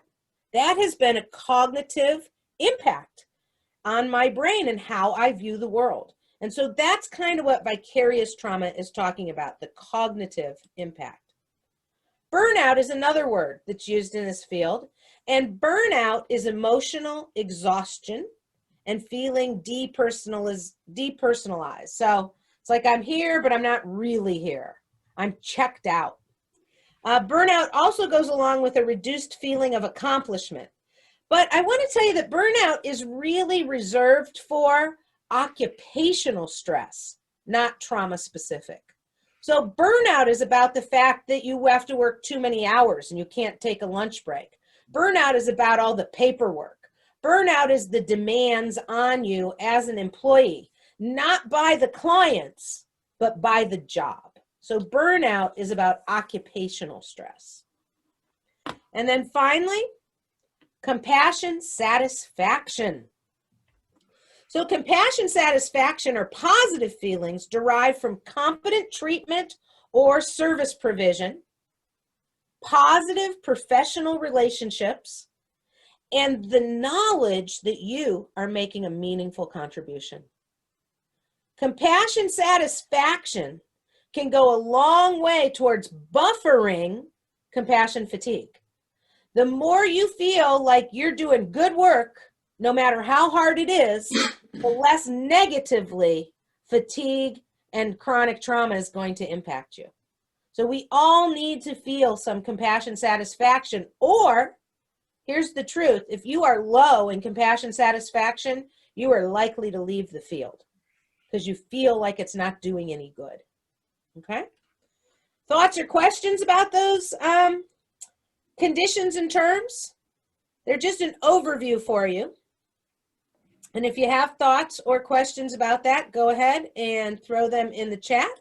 But I'm going to move ahead to expanding our compassion satisfaction, because that is something that, that will help us withstand the stress and keep doing a good job.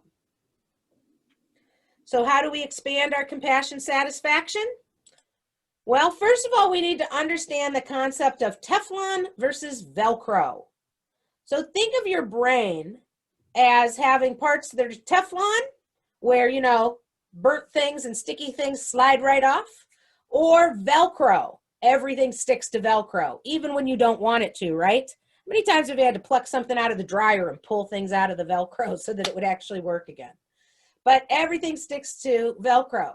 So here's the deal. Bad things like trauma, negative emotions, scary people, they stick to our brain like it's Velcro. And it's on purpose so that we know what to avoid and to guard against things. Whereas good things do not stick to our brain like Velcro. They enter our brain as if it's Teflon, sit there for a minute, and then slide on out of there. Now, they don't disappear. They get stored. You have storage. You have memories. And but the problem is the stuff that's stuck on your Velcro is what you're going to pay more attention to. Unless, as Marcia and I both talked to you about, you are intentional about savoring things and being grateful and practicing, having healthy practices. So Teflon versus Velcro. Remember, the bad stuff sticks and the good stuff will slip away unless you pay attention to it. Happiness research and articles. There's a lot of stuff out there, folks. There is a lot of stuff out there. I listen to some podcasts, and I have 2 or 3 loaded onto my phone that have happiness in the title. 10% Happier is one of them, and it's a meditation app, and they have lots of articles and teachings about happiness and how to make yourself just 10% happier. Not happy ridiculously, not happy all the time, but 10%. Seems like a good goal to me. Another one is Happify. I love Happify, and it gives you lots of these little exercises to do, like Marcia and I are sharing with you today. And of course, there is research and multiple articles on happiness and why it's good for us. Another way to expand your compassion satisfaction is to get a double shot of dopamine. So dopamine is a neurochemical that makes us feel good. And the more we can get the feel-good chemicals going on in our brain, the happier we feel, the more compassionate we feel towards others. And the way you get a double shot of dopamine is by doing exactly what you do in the world, helping others. As a matter of fact, some people, myself included, believe that helping others is a shortcut to re-engaging your prefrontal cortex, and it actually gives you a double shot of dopamine because you get a shot of dopamine by helping, and then when the person does better, feels better, says thank you, you get another shot of dopamine because of their gratitude. And so you can really get a lot of satisfaction out of helping others. And as a matter of fact, I use this strategy with small children. I have a 9-year-old daughter at home, and you know, she's as grumpy as everybody else through the pandemic. And periodically, when she's on my last nerve and is grumping all over the place, I'll say, go find somebody to help. Go help Aunt Rachel clean the playroom, or go play with your 3-year-old twin cousins and help them in the sandbox. And I mean, within moments, she's happier about life. So serve others, folks. You're on the right track if you want to expand your compassion. And finally, loving kindness meditation. So this has a ton of research behind it about moving you through feeling loving and kind to other people, including yourself. When we do this, when we practice a loving kindness meditation, it's just proven with research by surveys, you increase your compassion for other people when you do this practice. So this is a practice we're going to do together. I'm not going to send you to a breakout room. I'm going to keep you right here so that you can do it with me. The loving kindness meditation typically has several stages, and they're very repetitive. So some people start with the self and then move through thinking about easy people to get along with, and then maybe people who are a little more difficult for you to get along with, and then humanity as a whole. Okay? Other people do it in different orders, whatever you feel comfortable with eventually, but I'm going to walk you through that 4-step process of self, somebody easy to love, somebody a little more challenging to love, and humanity at large. So what I'd like you to do is get comfortable in your chair. Meditation, by the way, is not about relaxing and falling asleep.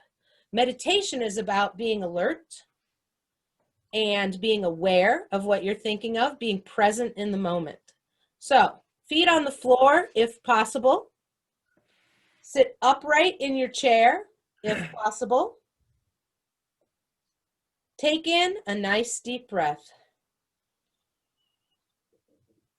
Blow it out slowly. Let's do that one more time.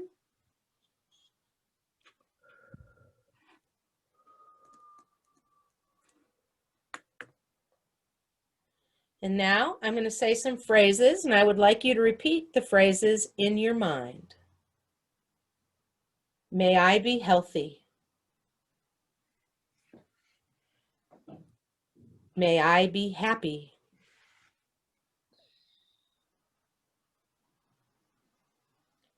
May I be strong.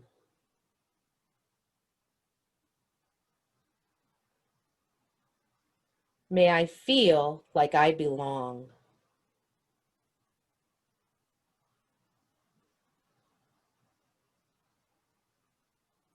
We're going to repeat that. May I be healthy.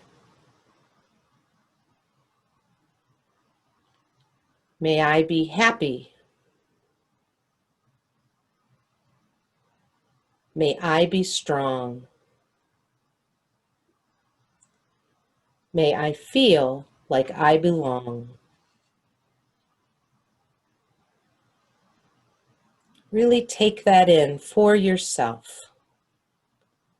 And now I want you to think about somebody that's easy for you to feel good about. It doesn't have to be the love of your life. Maybe it's a child that you enjoy. Could even be a pet. But we're going to go through the same steps for that person. So hold that person in your mind and say, may you be healthy. May you be happy. May you be strong. May you feel like you belong.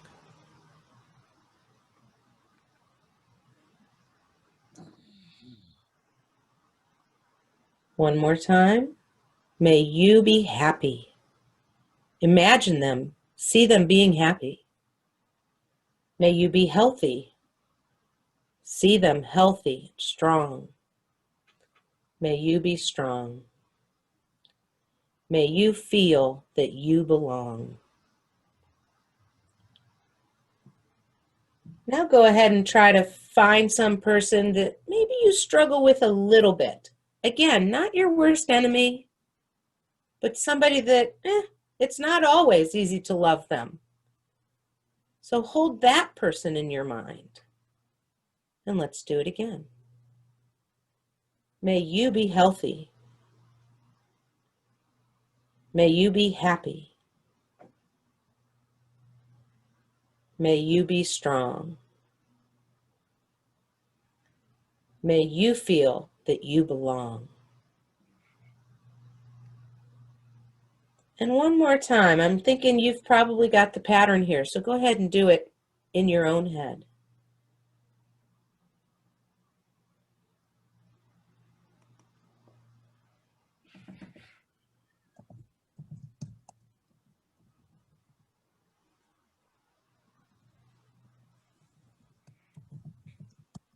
All right, let's take a big breath now. Blow it out slowly, because this round's a big one. All the people.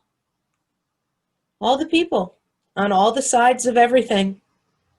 They all need this compassion. May we all be healthy. May we all be happy. May we all be strong. May we all feel that we belong. Everyone, everywhere, may we all be healthy. May we all be happy. May we all be strong.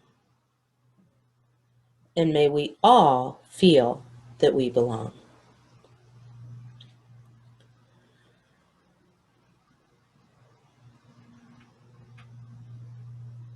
So that is my version of a loving kindness meditation.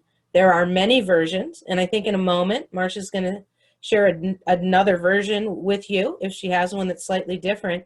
But what I want to say about this before I pass it over to her is this is an excellent practice when you feel agitated with somebody, or when you feel not so compassionate toward them, or when you feel like something awful is happening to them and you don't know what to do to help. When that happens, that's empathy. And empathy is sort of feeling what they feel, which is important for us to understand how other people feel sometimes, but it doesn't actually promote positive action. It just, I mean, I can remember walking out of some clients' houses feeling like, oh my God, I don't know how they get up in the morning. It's so awful. But that's not helpful. And what is helpful is saying and going in your mind, calming yourself and saying, may you be happy and healthy and strong and feel like you belong. It gives you something active to do, to think, and to wish upon them. And it really increases our general compassion for the plight of humanity. Marcia? Yes, Bobby, I so agree with that. And I don't know where I am in here. Can you see me? I do, but I'll highlight you. Go ahead. Okay.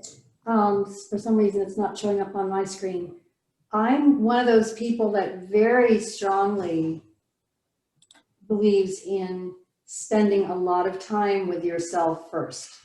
This is the basic nourishment of knowing that you matter in the world, to wish well of yourself. And many of us have been trained, perhaps more so women than men, but that's changing, I think, that we don't matter as much as some others, or perhaps you're, you know, one of the marginalized groups, as Bobby mentioned earlier. We don't all know that we matter. And so to take this practice and to say to ourselves, even if we're not sure, may I be healthy. And I'll give you my words in a second, but to really take it in. And I'm also going to include a little movement with this so that you have mnemonic memory devices in your body for some of these phrases. in addition to the felt experience. I also invite you to choose your own words over time with a practice like this. I'm going to use some of the same words that BobbI used, but also some different words. So you can see that we're prioritizing slightly different things, and you can pick your own words. You can have an exercise for yourself where you explore, what are the words that I actually want to wish for myself? So I'm going to put my hands up where you can see them, but you can also join along with me. Thumb to baby finger, may I be happy. Thumb to fourth finger, may I be healthy. Thumb to middle finger, may I be peaceful. Index finger, and at ease.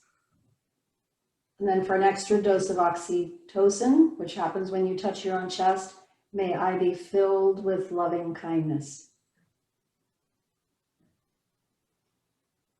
May I be happy. May I be healthy. May I be peaceful and at ease. May I be filled with loving kindness. And as we do these mnemonic devices, we'll do it one more time. May I be happy. Feel what happiness is for you, not just as an idea, but let the sensations of happiness soak into you to whatever degree is possible for you today. May I be healthy. What does health and vitality feel like for you? Some little inkling of that somewhere in your system. I'm finding when I say that to myself, I sit up a little straighter and have a sense of, ooh, tingling. May I be peaceful, feeling this, and at ease. Sometimes it feels mostly like a wish, and that's okay too. Maybe you can remember a time when you were at ease. May I be filled with loving kindness. And let that steep for a moment. This is an essential nourishment that we all need in order to go out into the world and offer ourselves. I also use the different categories that BobbI's talking about, but I often will shortcut them into the second one being we. And so we'll do the same thing that we did with we. One of my teachers actually calls it mui, we, M-W-E, mui, to emphasize that the we includes us. I find that awkward. So I'm giving you the model for that without the mui part. So may we be happy. May we be healthy. May we be peaceful and at ease. May we all be filled with loving kindness. May we be happy. May we be healthy. May we be peaceful and at ease. May we be filled with loving kindness. And so some of the words I used were different from BobbI's. I'm going to invite you to do 2 more rounds on your own, with or without the fingers, and find the words that are most meaningful to you today. You might experiment over the next few weeks and see what your words are, which will also become shortcuts for you. So 2 more rounds, finding your own words, and you can either speak just to yourself if this is where you feel the need is today, or you can use we.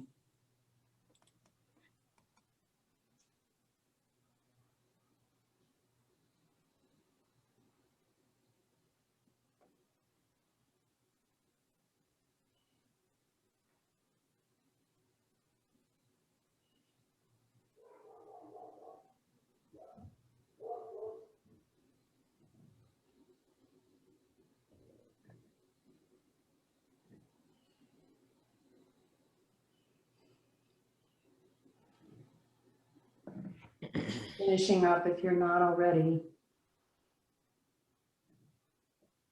And see how you are in this moment. Again, this is another thing you can do in a very short break throughout your day or at the end of the day. Or this is a really good one to do in the middle of the night when your work or life wakes you up. This is one of the best. I'm going to give you another evening practice in a little while, but this is one of the best things you can do in the middle of the night. Last thing I want to say about this practice is that I'm also a meditation teacher in my yoga life, and I've done a tremendous amount of research on meditation. And although all the practices are helpful, the meditations that are heart-based, which loving kindness is a heart-based practice, it changes your brain the fastest toward health and resilience of any of the other meditation techniques. So it's practical. It's not just woo-woo, oh, hard stuff. It's actually really practical for building the tools of resilience that you want in your brain and in your body. Thanks, Marcia. Yeah, thank you. All right, I'm going back to some slides now. And we want to talk about who is at risk for secondary traumatic stress. Well, guess what, folks? You're at the top of the list. Then therapists, counselors, other social workers, people who are very empathic, people who really feel what other people are feeling are at risk for secondary traumatic stress because emotionally they get pulled into other people's negative emotions or stressful emotions. People who have their own unresolved personal trauma. So remember, I told you that we show up in greater numbers in the helping fields, and more of us have our own personal trauma histories.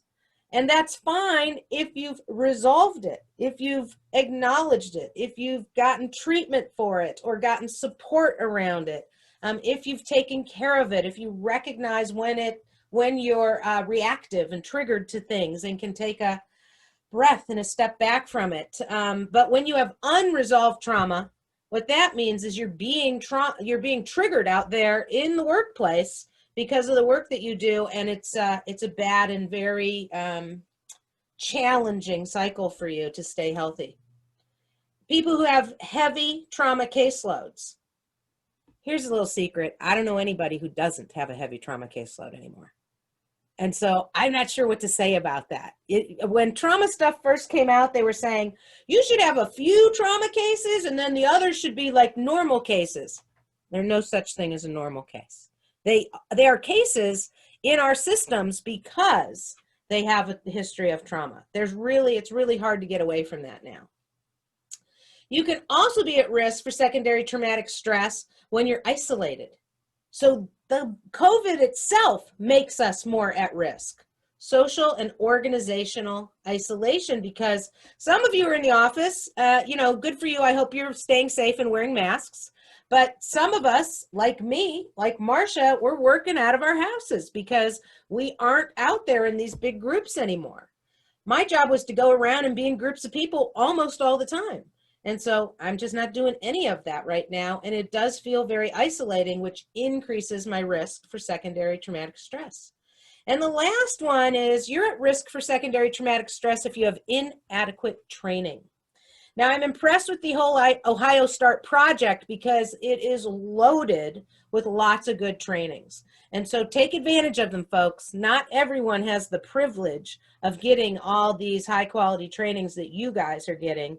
And I'm grateful for one, that I'm part of that process, but I'm also super grateful that Ohio Start, the people working on that project, see the benefit in making sure that their folks are getting training. But just one last reminder, who's at risk for secondary traumatic stress? You. You are at risk. And so pay attention to what's happening in your body and in your brain so that you know and can try to mitigate some of the impact. So here is a slide which has symptoms and conditions all over it. And I want you to take a minute and read all these words. So take a minute. I want you to get through all of these words. And remember, you get a copy of these slides. You do not have to write all this down.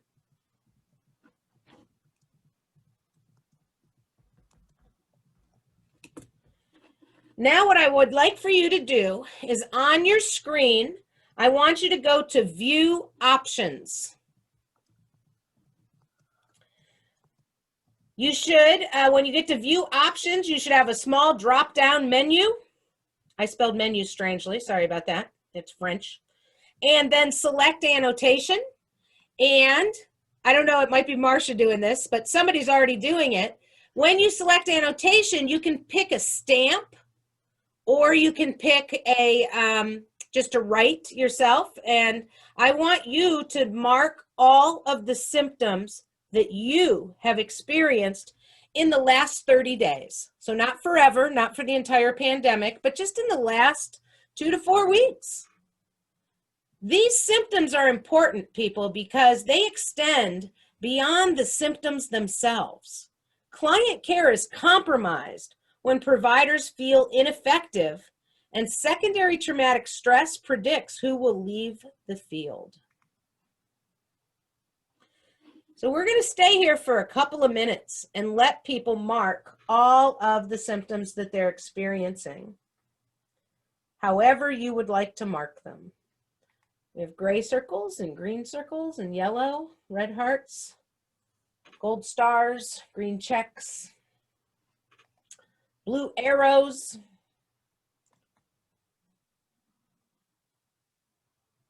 I feel like there's a way you can stamp your name, but I'm not sure.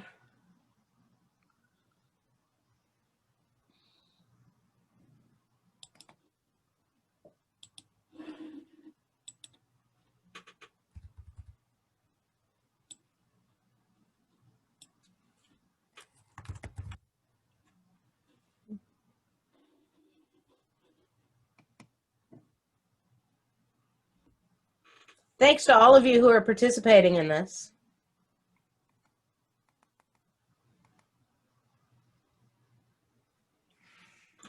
So while you're finishing marking up all the things that are impacting you, I want to mention a couple of them. I don't think they all need my mention, but the third one, inability to embrace complexity. I think that is very insidious, and it gets to us after a while. And the way it happens, or the way you might feel it or see it, is that perhaps you can only take in small chunks of information. Because or how many of you feel like, I can read a 2-page article, but I can't read a book right now? How many people have said, oh, it's a pandemic, I'm stuck at home a lot, so I'll dive into reading, but then find that you can't do it very well right now? Or you get 10, 15 pages in and you're like, what was that? Well, I don't remember. And so that's the inability to embrace complexity. Avoiding your clients. Has anybody ever cheered when somebody canceled your appointment? That's avoidance. That's you not wanting to engage with your clients. Being angry or irritable. I have to say I fall into this one. And it comes out on, of course, my loved ones. And it's stupid, isn't it? It's stupid stuff. It's like, who did not wrap up the cheese appropriately and put it back in the refrigerator? And I'm like incensed by this, and it's an overreaction. It's an overreaction. Is the slice of cheese that important? Probably not, Bob. And, but it like overwhelms you. There's others here I could talk about, but I will tell you one more is decision overload. And there are a lot of circles around decision overload. That's because of the novelty of everything, and we have to make new decisions about how we do everything. All right. I think we spent enough moments here, and you can all see how much this is impacting everybody. I'm going to clear all the drawings, not because I don't appreciate everything that you put up there, but because when I go to the next slide, look what happens. All the drawings are still there. So I'm going to clear them all away so that we can actually read the slides. And you can close your annotation bar.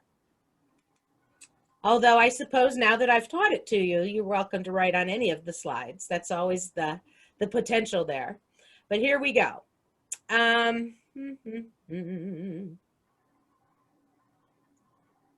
Samuel Patterson, do you have a question or a comment? I see your hand is up.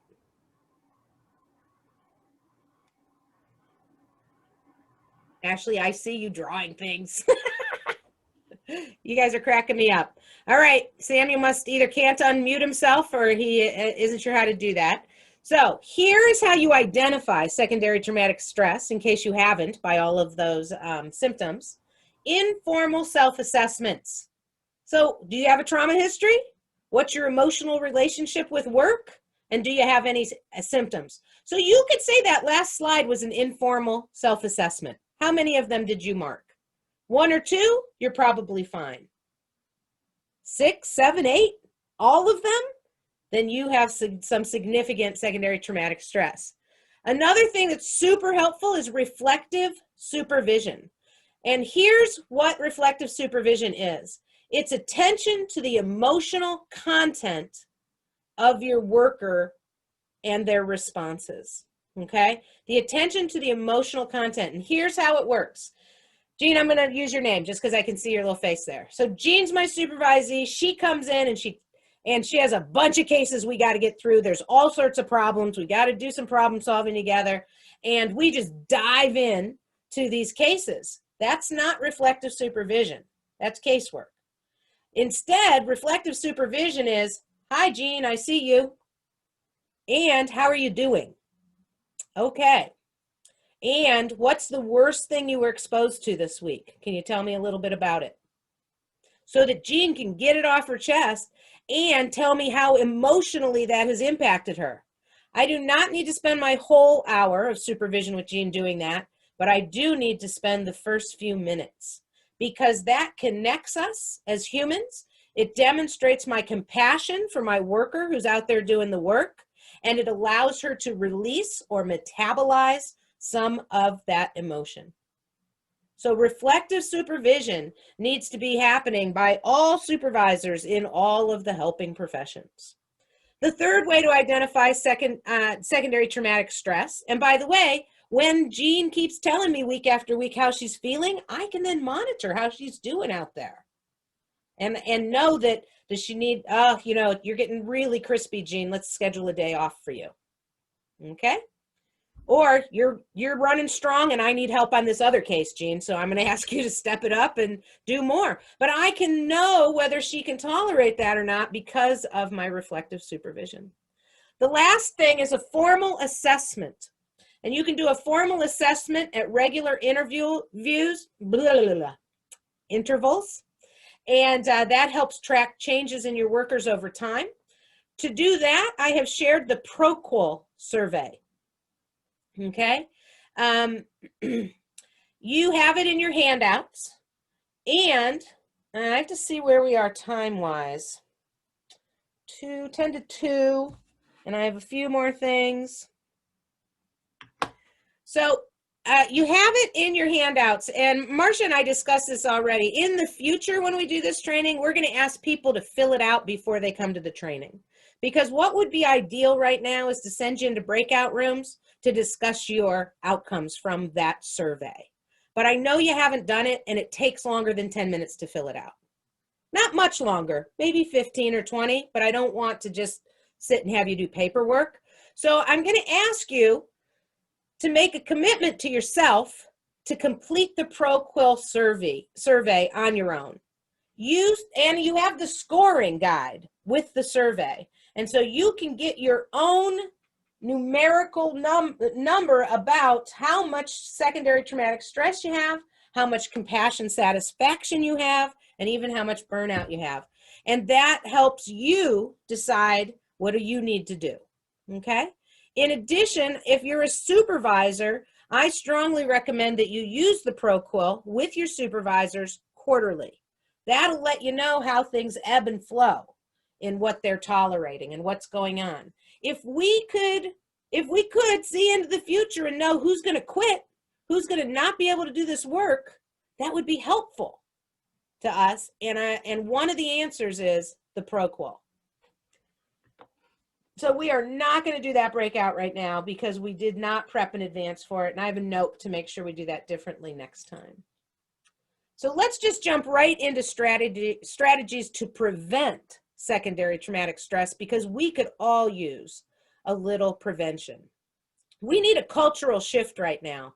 We basically suck at this. Caretakers are not as good at taking care of themselves as they are stepping up to take care of other people until they've stepped up so many times they don't have anything left. And the answer to that is take care of yourself at the same time. So time, space, and effort is not devoted to prevention, but this workshop in and of itself is a prevention strategy. We're making you do the exercises along with us. And I know that some of you are keeping your earphones on and doing other work or answering other calls. That's your choice, but we're really here to promote self-care as an ongoing, required part of your life in this work. I also would like to say, is it on here? Oh yeah, it's on there. The BobbI system. Oh my gosh, I still have people making comments on these things. You know, okay, let's annotate one more time, you cuties out there. Let's annotate one more time. Go up to your view, pick annotation, pick whatever you want to mark with. Which one of these are you already doing or willing to do to help you prevent secondary traumatic stress?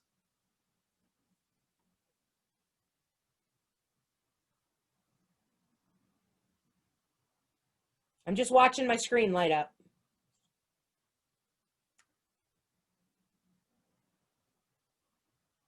I'm so happy for you that you are either doing these things or you're willing to try them out. By the way, you could all check psychoeducation. That's what you're getting right here and now.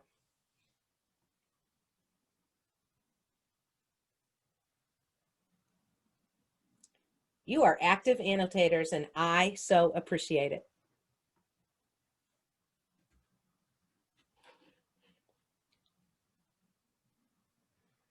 So let me run through them quickly while you finish annotating. Learn things, get educated about them. You know, William was asking questions about what is a narrative and what's not a narrative, and I don't have a clear answer for him, but I'm going to go look. I'm going to try to figure it out, and we can all educate ourselves about all sorts of things that are going on. Take advantage of your clinical supervision. Use it to connect with somebody deeply, and make sure you're checking on each other and how you're doing with your compassion satisfaction. Get skills training. We're trying to give you some skills training today. How do you do things to take care of yourself? You can do little self-report screeners, including the ProQuil. You could start a self-care group. We all do better if we have some accountability to somebody else. Even online. I just joined a group of walkers. We're going to all try to do our 10,000 steps a day, and there's 5 of us on our team. And because we will be chatting through text and through our through the platform of this exercise group, I know that we'll all do better than we did without teammates. Flex time scheduling, either you can do it or you can't. Some places can't do that. But have a buddy. Find somebody who's willing and able to do similar things that you are interested in doing and check in once a day with them. Maybe at the end of the day, you check in and say, you know, how many steps did you get in today? And did you eat anything healthy? Those sorts of things. Use evidence-based and evidence-supported programs. By all means, folks, get off the couch. Get out of your chair. Exercise. People will say, well, I have more to say about exercise later, and nutrition, and sleep, and mindfulness. So we'll come back for more of this, but thank you for your annotations. Marcia, anything flying through the chat that I should respond to? Okay, thank you. All right, I'm going to stop or clear your annotation. Sorry, I know, I see you, Brichelle, still writing. One more time. Boop. And let's go to this. Strategies for intervention. Now, here's what I want to say, folks. Remember, if intervention is needed, the symptoms are disrupting your personal or professional lives. So if you flat out have significant secondary traumatic stress, you need significant interventions. Serious symptoms require serious solutions. So you need to be evaluated. You need to think about therapy, including CBT and other, you know what I should put in there, and I'm going to make a note. I'm making a note. Add somatic therapies. By somatic therapies, I mean, I get that our brains are important, but we have got to use our bodies to heal, okay? Reflective supervision, caseload adjustments, informal debriefings. If it's stacking up on you, the trauma after trauma after trauma, one of the things you can do is debrief in between cases. Find a buddy that you can say, here's what happened to me this morning, what happened to you? And then move on to the next thing. Changes in job assignments or work groups, because if it's really making you sick, if it's really getting you down, then maybe this isn't the right spot for you right now. Think about referrals to EAPs. Anybody know what that is? Employee Assistance Programs. So organizations that are big enough to have EAPs should have places, they should have informal and formal referral systems where you can get help. And finally, of course, psychotherapy. Hey, that's a cool arrow. Where'd you get that arrow? Boy, you are wild annotators. All right, so it's 2 o'clock. Just moments before 2 o'clock. And one thing I want to do is take a deep breath. Let's everybody sit back in your chair, take in a nice deep breath, and let it go. Do that 2 more times.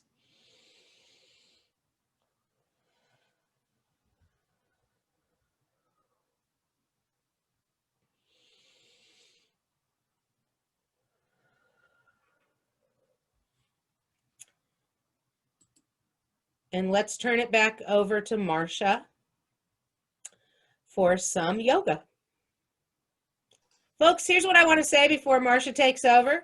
That is, we have a solid 15 minutes here that we're going to do some yoga. And I suggest, if possible, you make some space for yourself. Can you slide your chair far enough back that you can stand up and do things? I practiced this with Marcia last night, and I just moved my chair out of the way and laid on the floor so that I could do some of the things she was talking about. So make space for yourself, and Marcia's going to take us through some body practices. Yes, and actually, I'm going to be more specific about the space you make. And BobbI, I wonder if you could unshare your screen so that they can see me go on, because I'm going to demo one main thing. And I love that annotation. I also want to say I'm not excited that you're all exhausted and not sleeping, which is what I gathered were like the highest level of annotated symptoms. But this thing that we're going to do next is the absolute best use of your time if you're exhausted, if you're so stressed that you can't even move. Now remember that the movement is really important for rewiring your nervous system, but a lot of us can't do that. And I'm going to show you the chair in my living room. Here we go. It's my soft, cushy living room chair. And this is the chair in our household that is the legs over a chair. And when we are stressed out, and you can see there's a carpet in front of it, if there's something like that where you are, go take your computer or your phone and be near that. Now, maybe it's a dining room table chair, or maybe it's a folding chair, or maybe it's your bed with pillows piled up to go under your legs. And I'm going to show you what I mean here. I'm going to sit in front of the chair.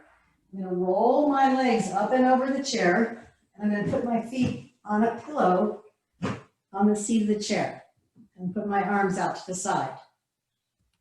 You can also have a pillow handy under your head if that would feel better.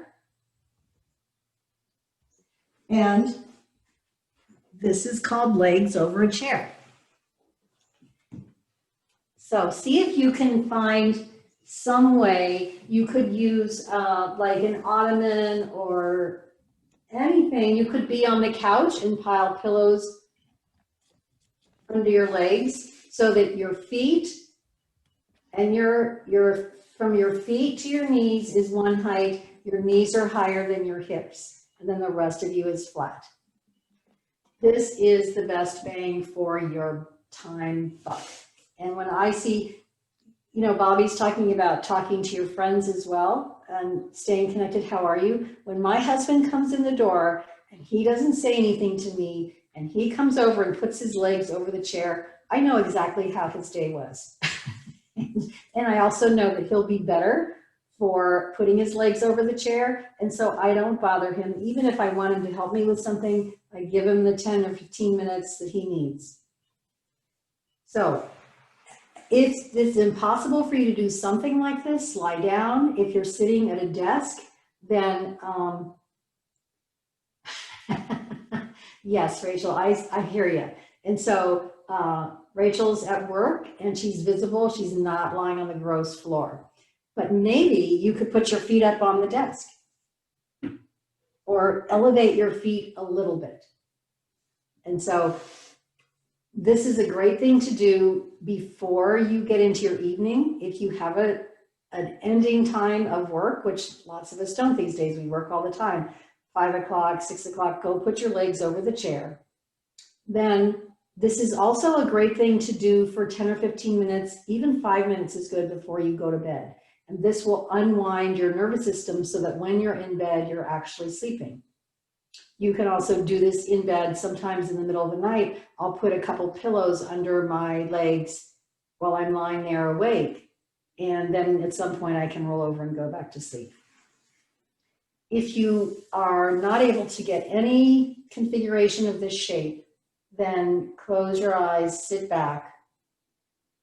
But I'll assume at least some of you are on the floor now, and I'll give you a little guided meditation while you're here. Yeah, I get that not all of you can lie down. You want to have a nice floor. But wherever you are, settling in.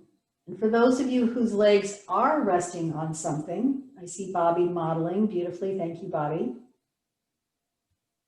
Feel your feet, feel the heels resting on the seat of the chair. Feel your calves. Just feel how the chair is supporting your lower legs.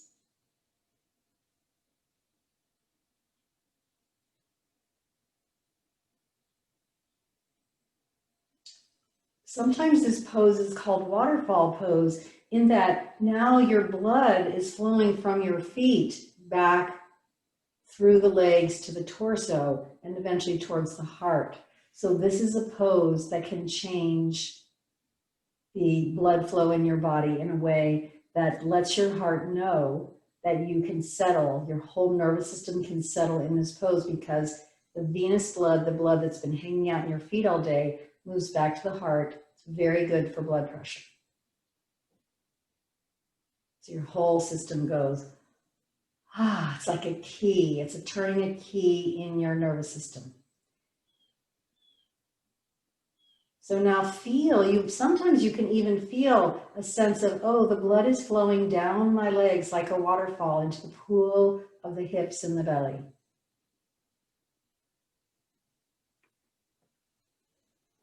And if you're sitting upright, the imagery of the flow won't work for you, but bring your attention to all the places that I'm naming. And then flowing your attention up through the belly, the low back.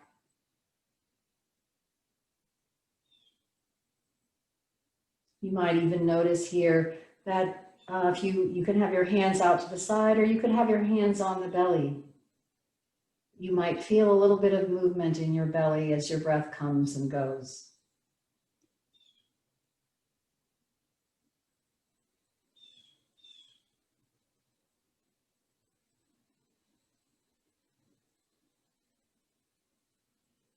And bringing your attention a little higher up in the body, your mid-back, supported by the floor perhaps, or the chair that you're sitting in. The middle of the rib cage, the mid-torso, this whole middle third of your torso. Feel any sensations here, knowing that for many of you, the shape that you're in is automatically shifting your nervous system towards calmness and rejuvenation, towards rest.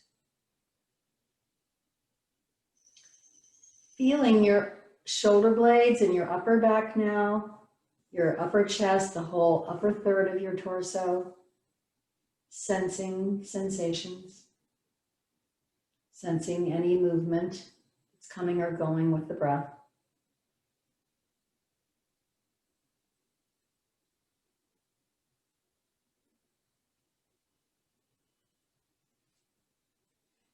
Now feel the whole torso at once.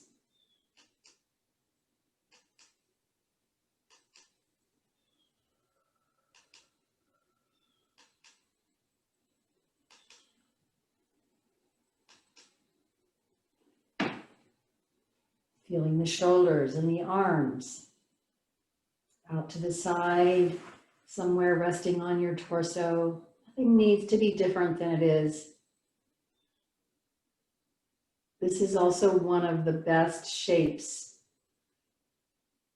for boosting your immune system.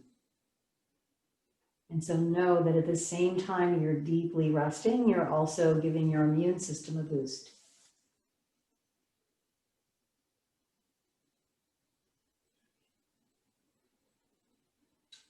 Feeling sensation in the neck and the throat.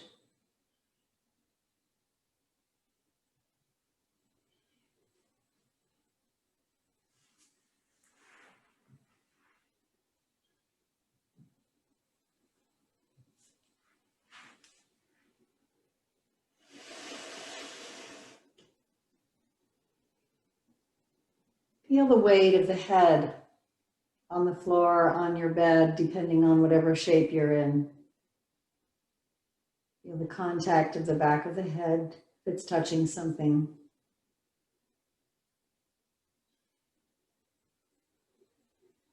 Letting the jaw be loose. Little even, maybe the mouth is hanging open.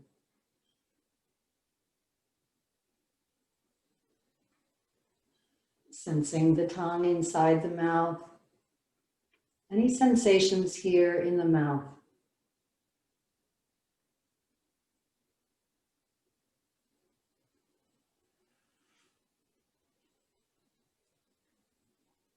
Sensing the ears, inside and out.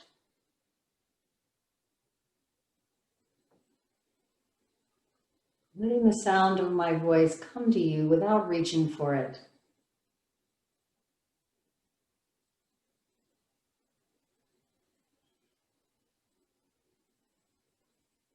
Now feeling the nose and the nostrils and the touch of air coming in and out of your nostrils.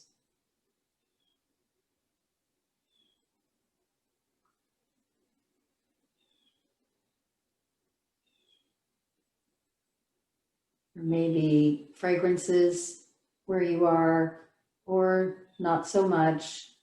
You can notice whether you smell any fragrances.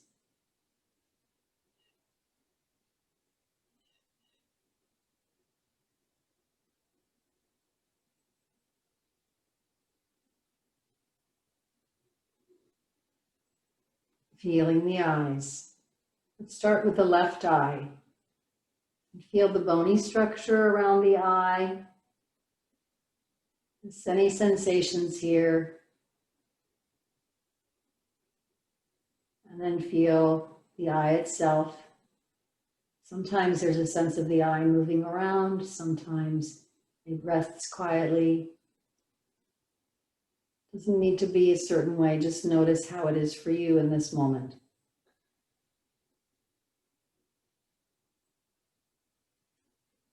And now noticing the bony structures around the right eye and feeling them as felt sensation as best as possible. What does it feel like?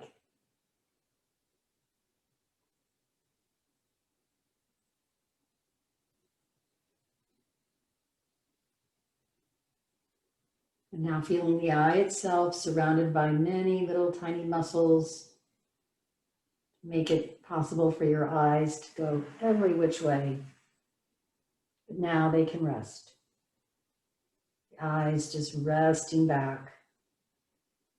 Whatever your position is, the eyes falling back away from the eyelids.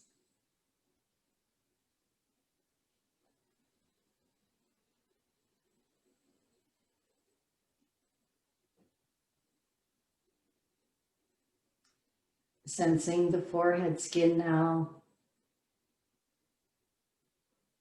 and the whole scalp.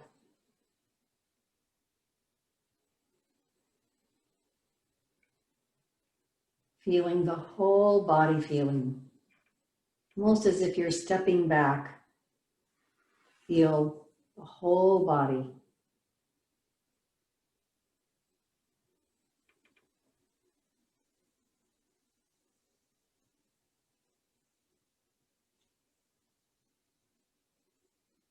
Nothing to do. This nothing, in fact, is the most important thing you'll probably do this whole day.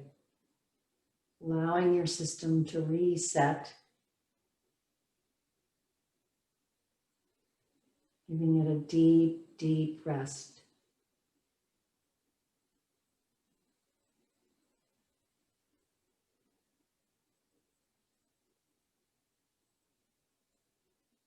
It's very possible, even likely, that you'll have thoughts flowing here and there. Totally normal, totally okay. Under the surface, though, your system is resting. As you can keep dropping back out of the thoughts into the felt sense of your body. Thoughts can come and go, but more like clouds passing through the sky. Just keep dropping the attention into the felt experience of your body.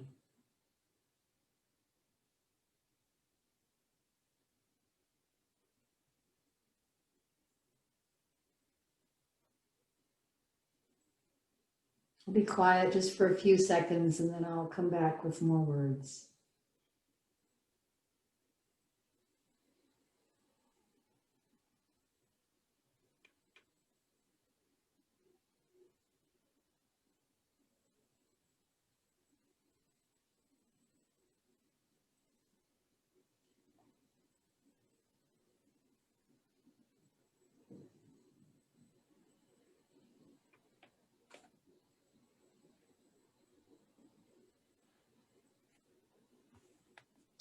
Notice again any movement of the breath.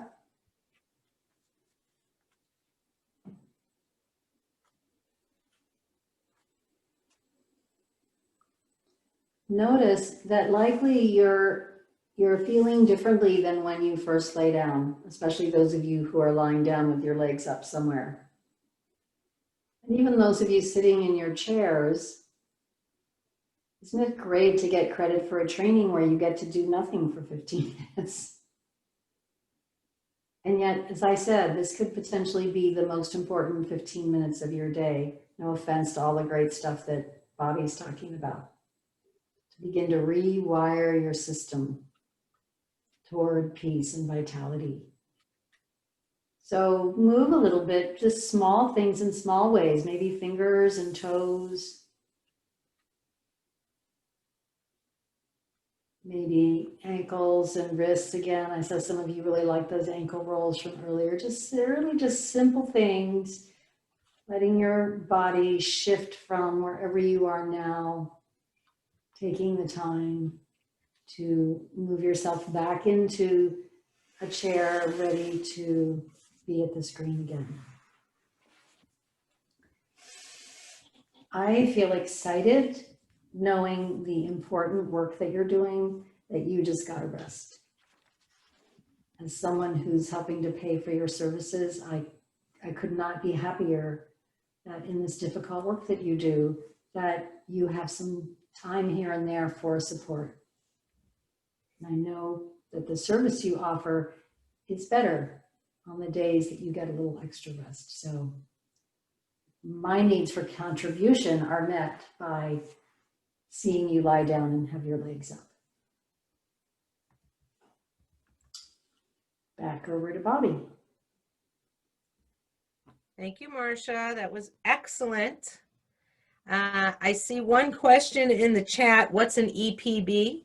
And it's an evidence-based practice. So a lot of times the services and programs and systems that we have to focus on are dubbed evidence-based practice. They've jumped through certain hoops to be evidence-based. And and we're required to use those, although I'm happy to say that the Ohio Department of Medicaid recognizes evidence-based practices and evidence-supported practices.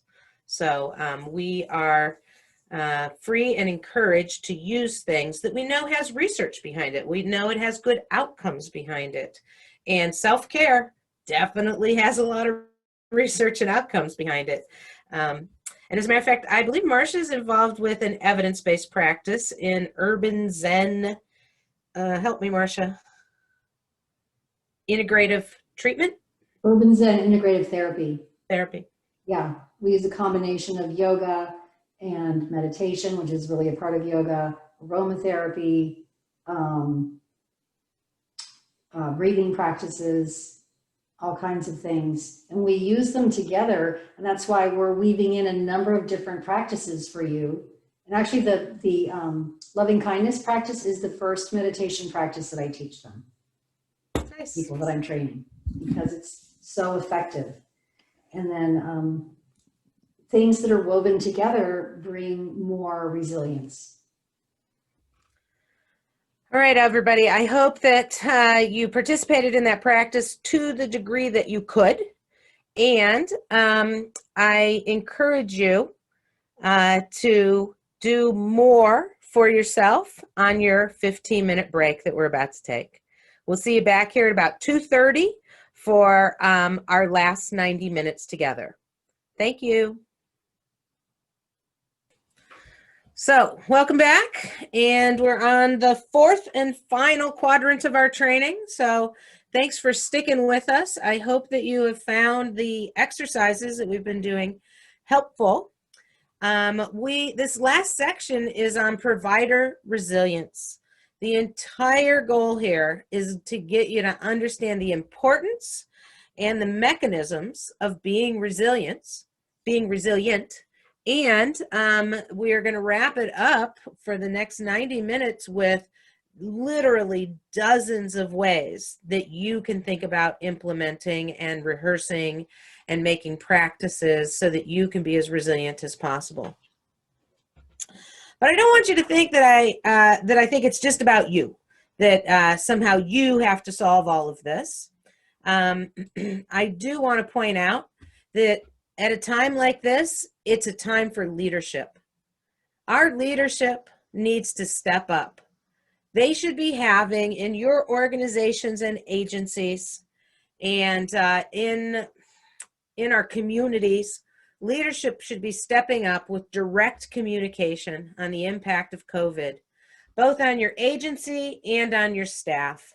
People are having new policies, they're having to work in new ways, they're experiencing both layoffs and hiring new people. We have to change how we do services. Reassignments are being made. It's a tumultuous time. And the best way to deal with that is direct and transparent communication. So while most of you are not in administration, these are still the things we should see and should be advocating for in our leadership. We need to keep an eye on staff morale, make sure we have open communication and opportunities for staff cohesion, even when we're staying physically distant. Federal and state leadership should be supporting the infrastructure. You all know, as I do, that the need for behavioral health care services and child welfare services, child protective services is increasing all over the place. And how are we going to support that? How do we make that meet the need that's out there? We need to develop contingency plans and transition plans so that we can move from one way of doing business to other ways. You know, I'm sure you're suspecting, as I am, that when life gets back to normal, whether that's in 6 months or 2 years, but when life gets back to reflecting more of what we remember it to be like, I bet there will be some changes that are more permanent. There are things that are more efficient to do virtually than in real life, but there are other things that we need to go back and do in person. And so what's going to happen, and how do we make that and help that happen? And then finally, we need policies for worker safety. It was a big deal in April and May. PPE, personal protective equipment, and it was a big issue because we didn't have enough of it. It was not, again, this was something that should have had some federal oversight and management, and they did not step up to protect our workers and access the things that we needed. And so we were left to sew our own masks and to try to do as much as we could to protect ourselves. But we need policies and supportive practices for you out in the field, clear guidelines and protocols to make sure our workers are staying safe. But back to us. So I have these next two slides, and Marcia can confirm that I've fretted about them because they have too many words in them. And I have made it my practice, now that we've gone all virtual, to make sure that the slides are not overwhelming with just tons of words. But I wanted to teach you something about the polyvagal theory, the polyvagal system. And I found what I thought was a pretty good intro article. And so what I've done is lift some of that information and put it right here for you so that you have it to read. The ventral vagal nerve network is also known as the social engagement system. Your ventral vagal network runs upward from your diaphragm, and your diaphragm is like this, this layer between your digestive system and your breathing and heart system, okay? It's this muscle that is in between. And your ventral nerve runs from the diaphragm area up through your chest cavity, through your neck, crossing over the nerves in the lungs and the neck and the throat and even the eyes up into your head, okay? Actions involving these parts of the body include deep breaths, gargling, humming, and even social cues like smiling and making eye contact with somebody. Send messages, all of these actions send messages to the brain that it's okay to relax. So let's look at this wordy slide together. But I want you to know that, first of all, Marcia's going to do an activity with us so that we can sort of embody what I'm trying to tell you here. And secondly, I have a link on the very last slide of this presentation that you can click to get to the actual article, which is only a few pages long. It shouldn't be too overwhelming. But let's go through it together. When you can't resolve a threat through fight or flight, so it's, for instance, you can't resolve COVID through fight or flight. What do you fight exactly? What do you run from, or where to? So you can't do it through fight or flight. Or you can't establish a social connection to help calm you because we're isolated. Your body sometimes decides it's better to physically and mentally check out. That's called dissociation in my world. And it's the work of the dorsal vagal nerve network. When you're dissociated, you feel helpless and powerless, hopeless, even depressed. That's one reason why it's so easy for all of us to glue ourselves to the couch and go numb evening after evening. Maybe you listen to the news and then eventually you have to shut it down. And how many of us have been binging some show on Netflix or Hulu? The ventral vagal nerve network gets activated when you're connecting with another person or yourself by responding to your own signs of stress. Like when Marcia had us laying on the floor, you were connecting with your own body, and that activates that ventral vagal nerve network. It triggers calmness. This is the part of your nervous system that you want to stimulate when you're stressed out. You want to trigger calmness. Through the ventral vagal network, you can limit the effects of stress and prevent that dissociation. So Marcia is going to give us just a few more things that we can do when we're stressed out so that we can get in touch with this vagal network. Marcia, let me spotlight you and you can take over. Okay. I'm going to give you two really simple things to do. You can also support your whole vagal system's health and integration through certain body shapes and movements that free the nerves up that come down the back of your neck. So this is the first thing that I'm going to show you. Actually, I have a story to tell you first. Do I have time for this, BobbI, Mike? Your story comes at story time, so don't tell that story Oh, yet. okay. Thank you. So take your hands and interlock your hands and put them behind your head. Those of you that can do this lying down easily, this is 100 times better lying down, but it's quite good also here. But I totally recommend, I do this in the morning in bed every day.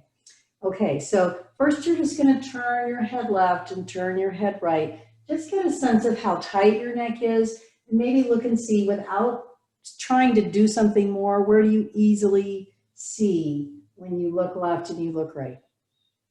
The muscles of your eyes are connected to the muscles at the back of your neck, so that if you're seeing, if you're following something, suppose you're a hunter-gatherer and you're following something, as soon as your eyes start to follow something, your neck muscles also allow your head to turn. That's evolutionarily where this came from. You can have your thumbs touching back here. So now we're not going to move the head, but I'm going to invite you to move your eyes to the left.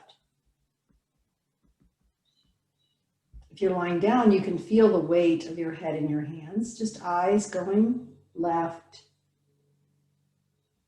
And it's more for the muscular experience of the eyes moving, rather than you're not trying to see anything in particular. You don't even have to notice what you're seeing, really. You're just turning the eyes to the left. You may notice, you may not, but I'll name what might happen for you, is you might yawn. You might sigh or swallow. I almost always yawn when I do this, and here we go. Now bring your eyes back to the center. Close for a moment, feel. And now shift your head, keeping your head still, turn your eyes to the right. You're not rigidly not moving the head, you're just not moving it. Eyes to the right again, focused on the muscles here of the eyes.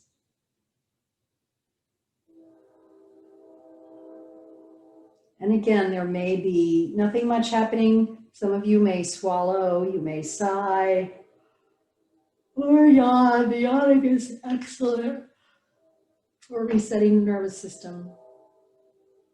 Another breath or two here. And now come back to center. And now turn your head again to the right and to the left. And I don't know if this is your experience, but my experience is I can go a lot further. My neck is much freer. Is that true for you, BobbI? Yeah. And when your neck is free like that, the nerves coming down get to do the interconnection piece that they do. And in one of the people that I study about the vagus nerve, Stanley Rosenberg, he calls this the basic exercise. He starts all of his clients with this exercise every day. And now I have one more simple thing for you to do, and it's almost so simple it's hard to imagine it working. But again, when you think evolutionarily, I'm going to invite you to bring a hand up and just very gently stroke the skin of your face. And for those of you who are parents, you might remember doing this with your babies when they were little. It's like such a natural human thing. Many of us haven't gotten enough gentle, loving touch like this. So just do one side, and you can see my cheek. I'm doing up by my eye, across by my ear, down across the jaw. And it's not a massage, it's a light skin touch. Don't try to touch the muscle, just the skin. And you have some of the vagus nerves coming through the face here. And then lower that hand for a moment. And you might feel that that side feels a little more alive. Usually there's some engagement that I feel here on this side. And I always want to do the other side, so let's do the other side, and I'll tell you a little more about this.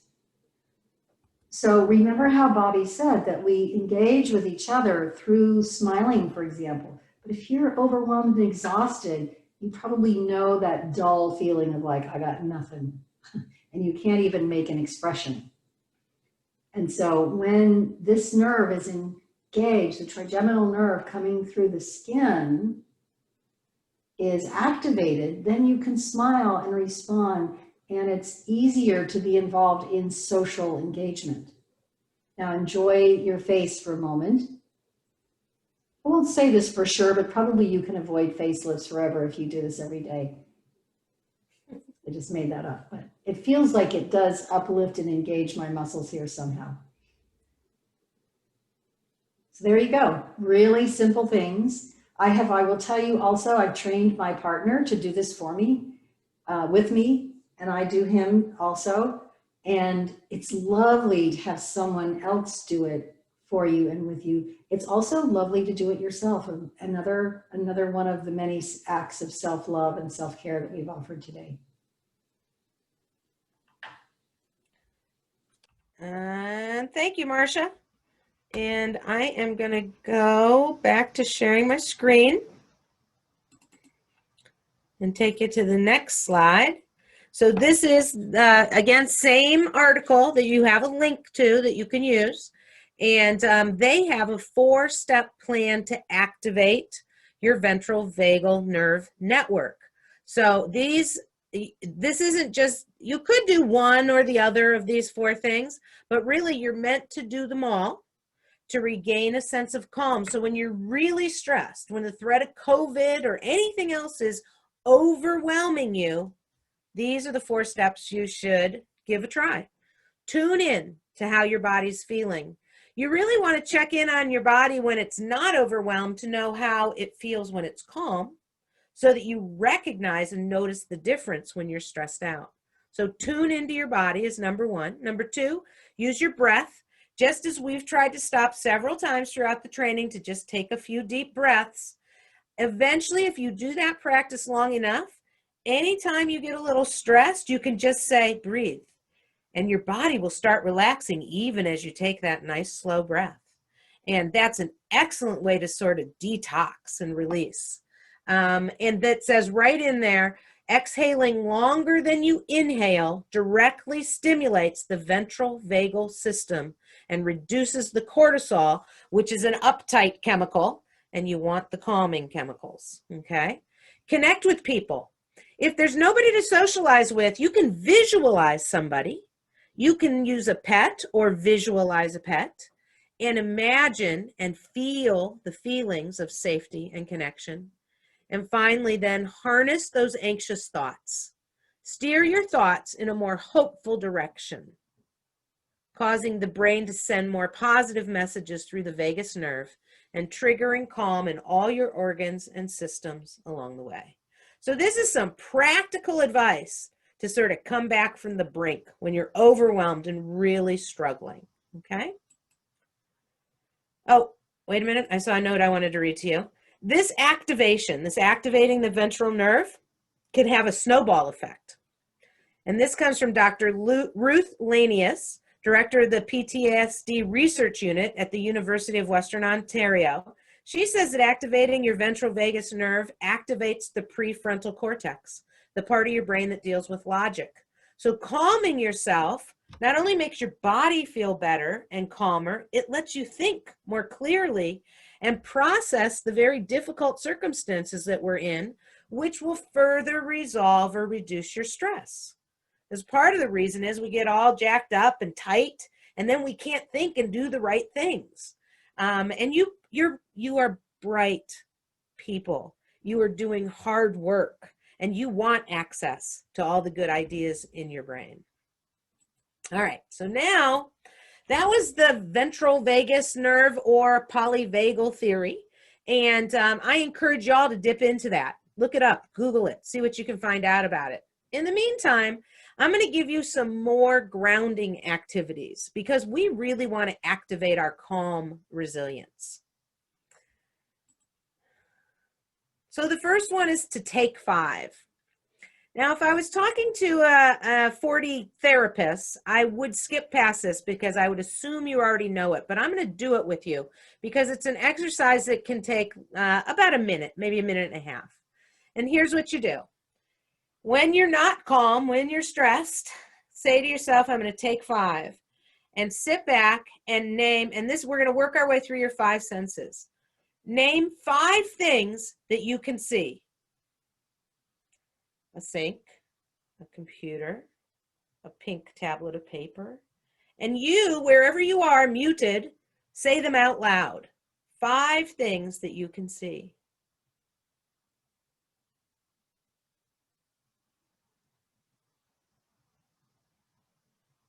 And with kids, I particularly ask them to say the colors too. Now name 4 things that you can reach out and touch. And do it.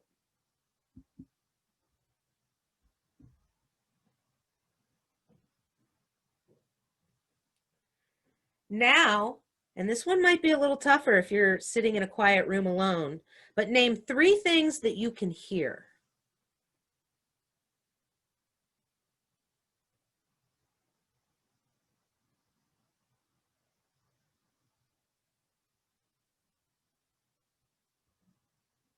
Two things that you can smell.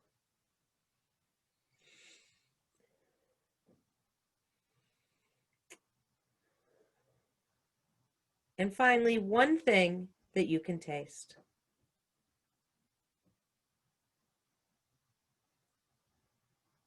And that's take 5.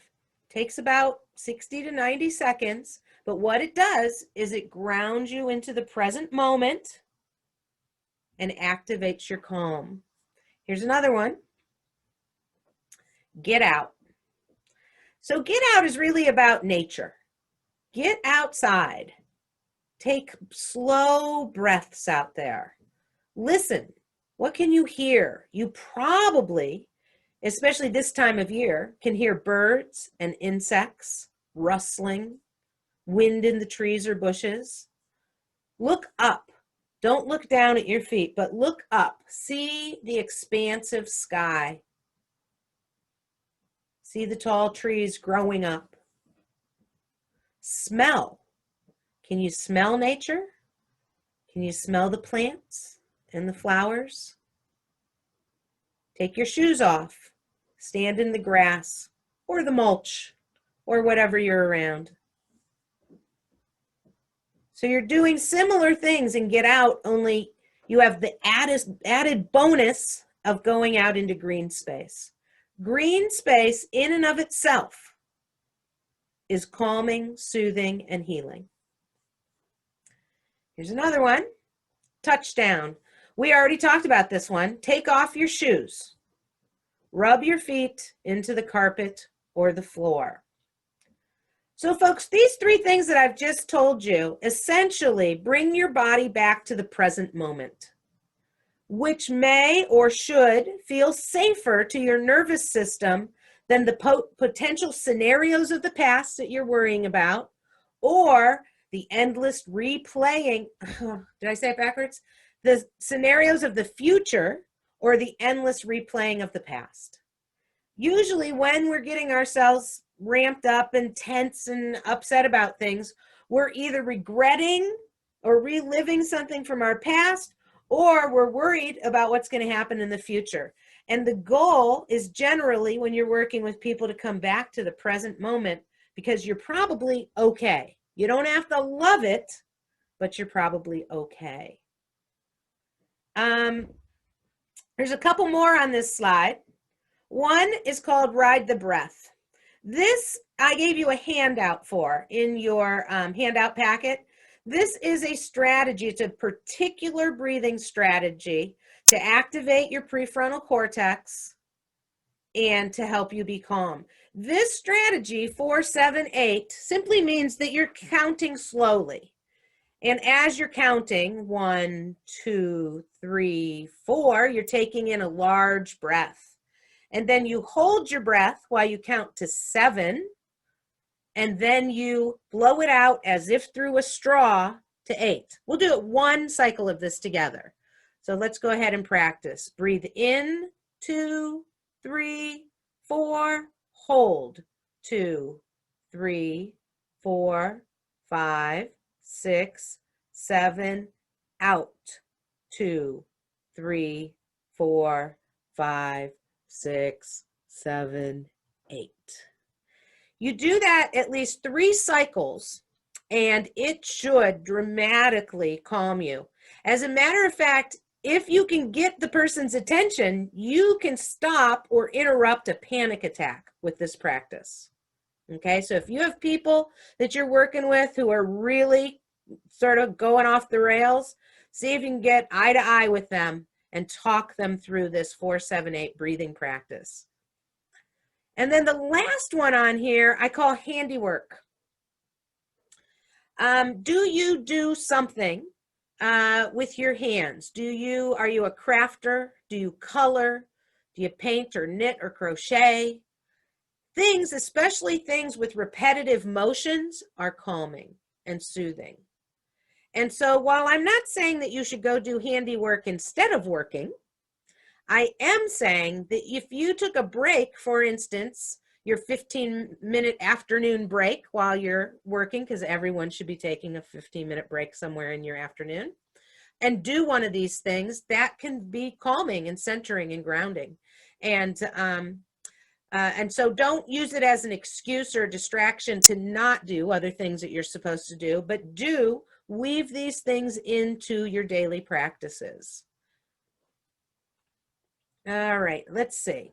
All of these activities that I just went over with you fit on this resilience wheel that I use.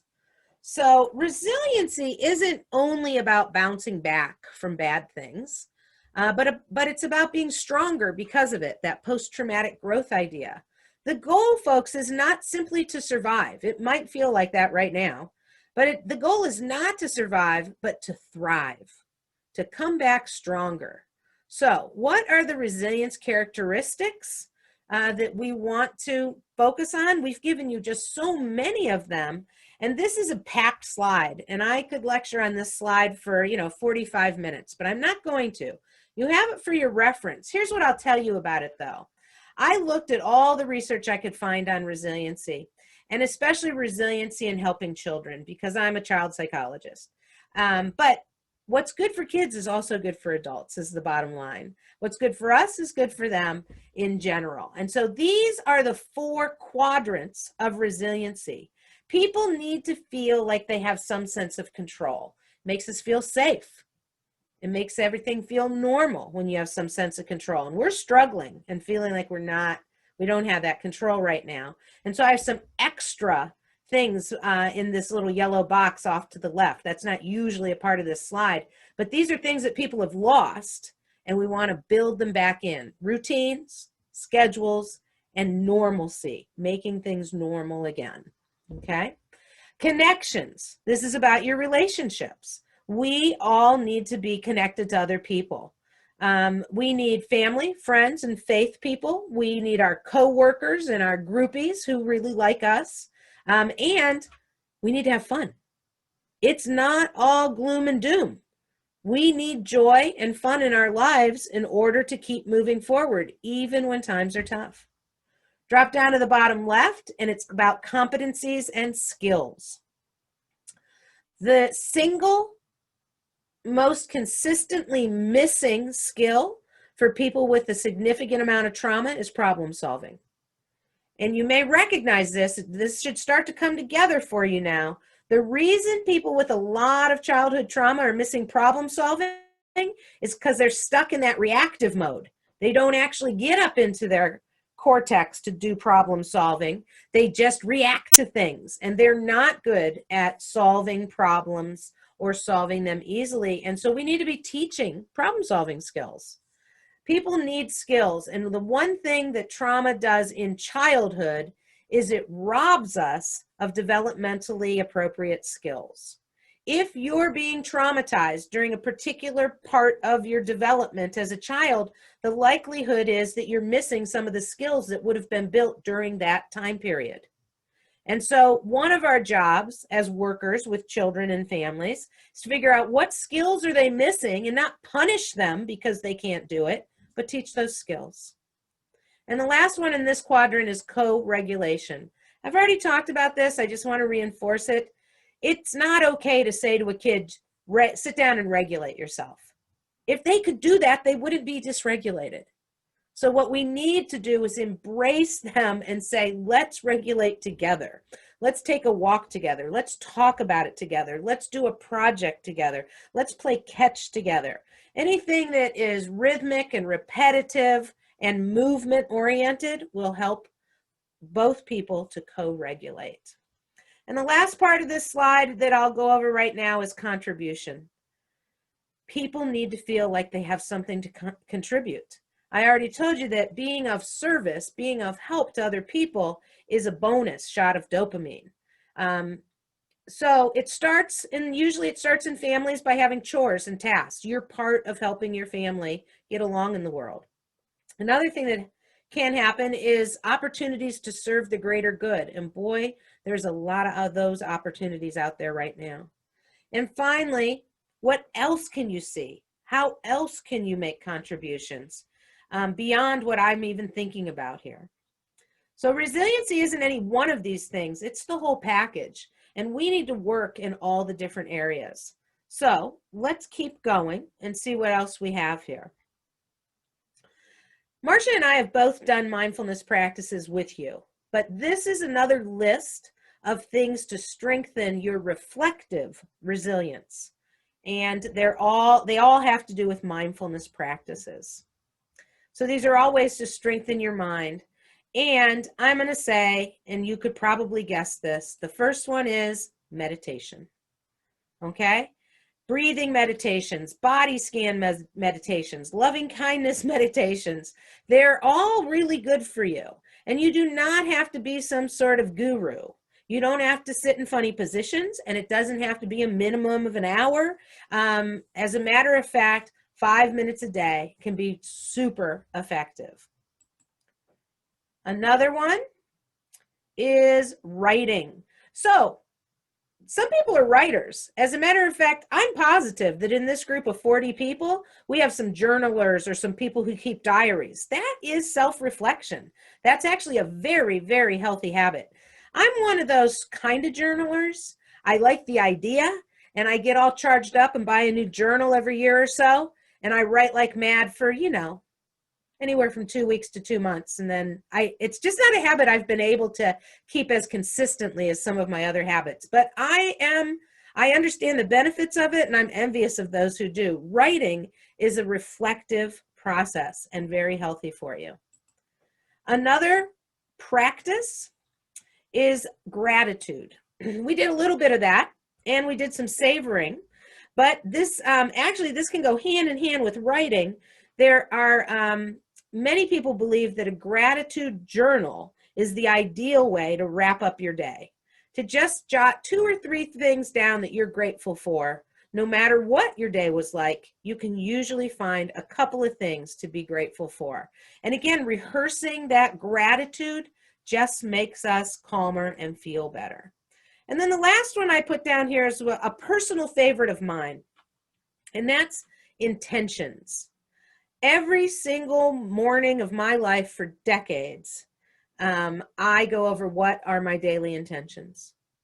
I intend to eat healthy. I intend to be inspiring. I intend to move my body so that I stay strong and balanced and flexible. And so I have about 15 intentions that I say to myself every day, because I want to make sure that's what I'm focusing on for the day.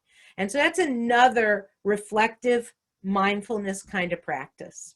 So that's a lot of practices, right? And we're going to do a 10-minute activity. And here's what's going to happen. I'm going to put you into breakout rooms. And for the first 5 minutes, I don't want you to say anything. I want you to write something. You have 5 minutes to either write a journal entry about how your day is going or anything else you'd like to write about. Or you could use your 5 minutes to write down a list of things that you're grateful for. Or you could use your 5 minutes to write down what are your intentions for today, for this month, for this year, for your life. What are your intentions out there in the world? So 5 minutes for silent writing activity. So find something to write with.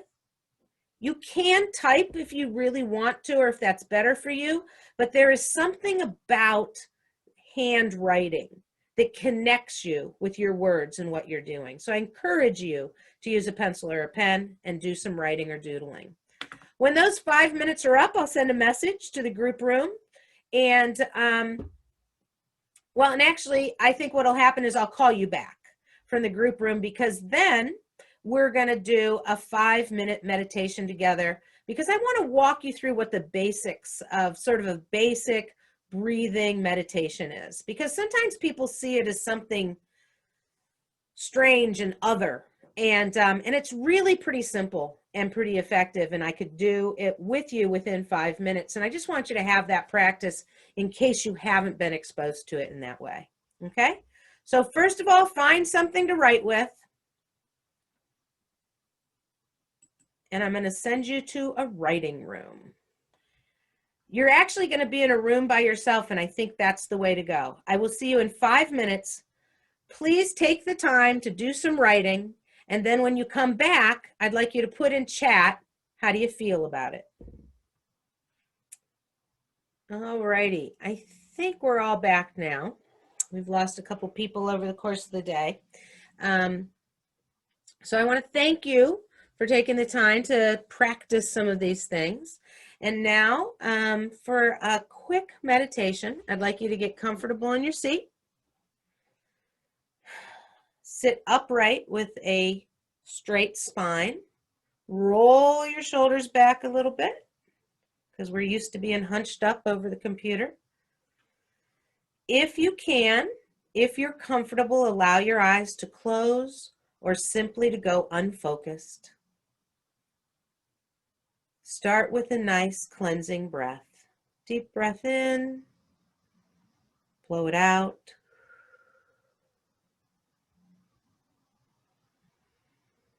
And another.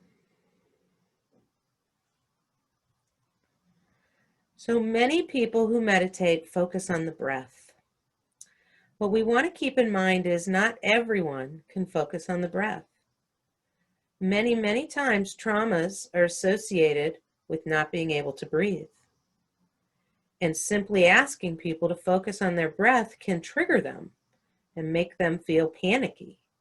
And so I always want to invite people to focus on your breath if you can. And if you can't, focus on some other sensation of your body, like the air on your skin, the weight or pressure of your seat in the chair, your belly or your chest rising and falling. You want to give people these options so that they don't feel like, ooh, I can't meditate because I can't focus on the breath. It's too triggering. And especially right now with COVID, which has to do with breathing and ventilators and respiration.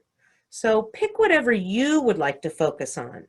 And we're going to call that your home base. If it's your breath, great. If it's the air or a sound or a feeling, that's great too. So I want you to just focus on that home base as strongly as you can for the next 30 seconds.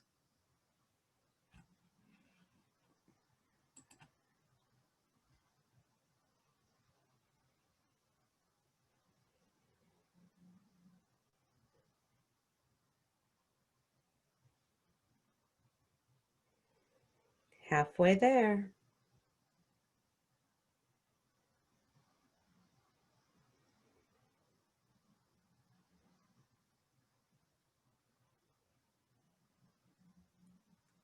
Great job. Now, if you're like the rest of us, by that I mean human, your brain, your mind, probably tried to go other places. Stay in this restful state, leaving your eyes closed if you can. And you are exercising the muscle of concentration by trying to stay focused on your home base. Clarity is the second muscle group I want you to think about. Clarity is when you realize, oh no, I'm not focused on my home base. I'm making a plan, or I'm remembering, or I'm worrying. And clarity can pop you out of those thoughts and say, oh, back to my home base. So let's do 30 more seconds. And when you have some clarity and realize you're not focusing on your home base, simply let it go and go back to your home base.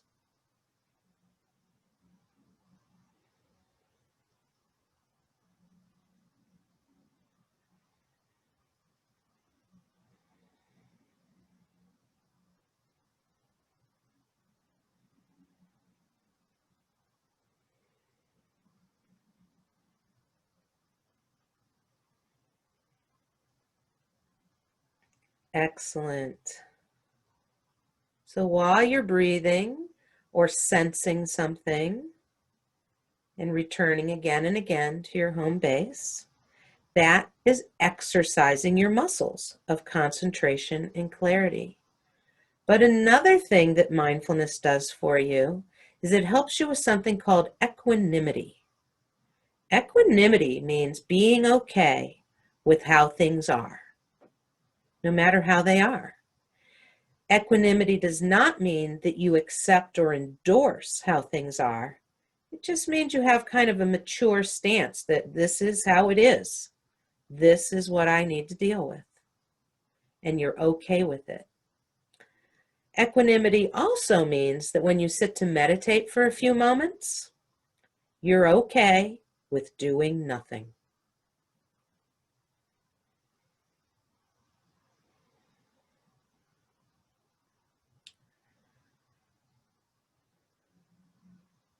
So when you feel stressed and when you feel like, oh, I'm doing nothing, I should be doing something, remind yourself, I'm rehearsing, I'm practicing equanimity.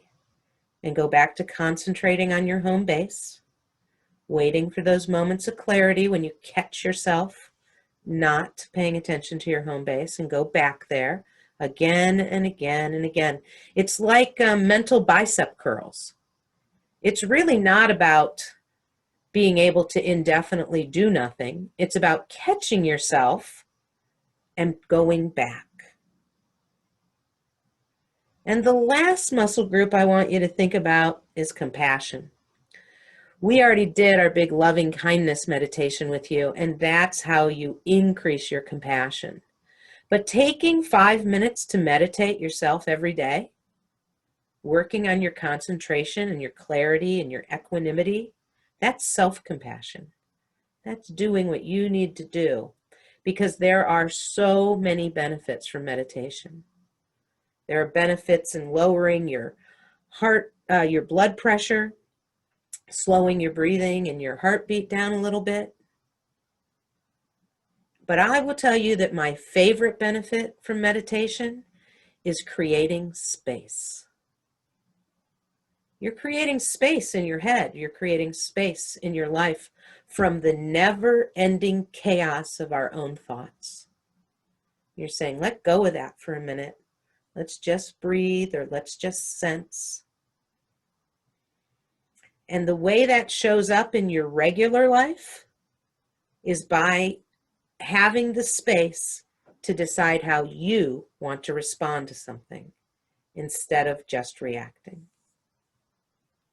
So take a nice deep breath and come on back. Open your eyes, stretch, yawn, do whatever you need to do. And we will move on. Let me see. Thank you for your grateful comment, Lisa. You apparently are the only one who remembered to put something in the chat about what you wrote about. If the rest of you want to make a comment in the chat about where you're writing focus, please feel free to do so.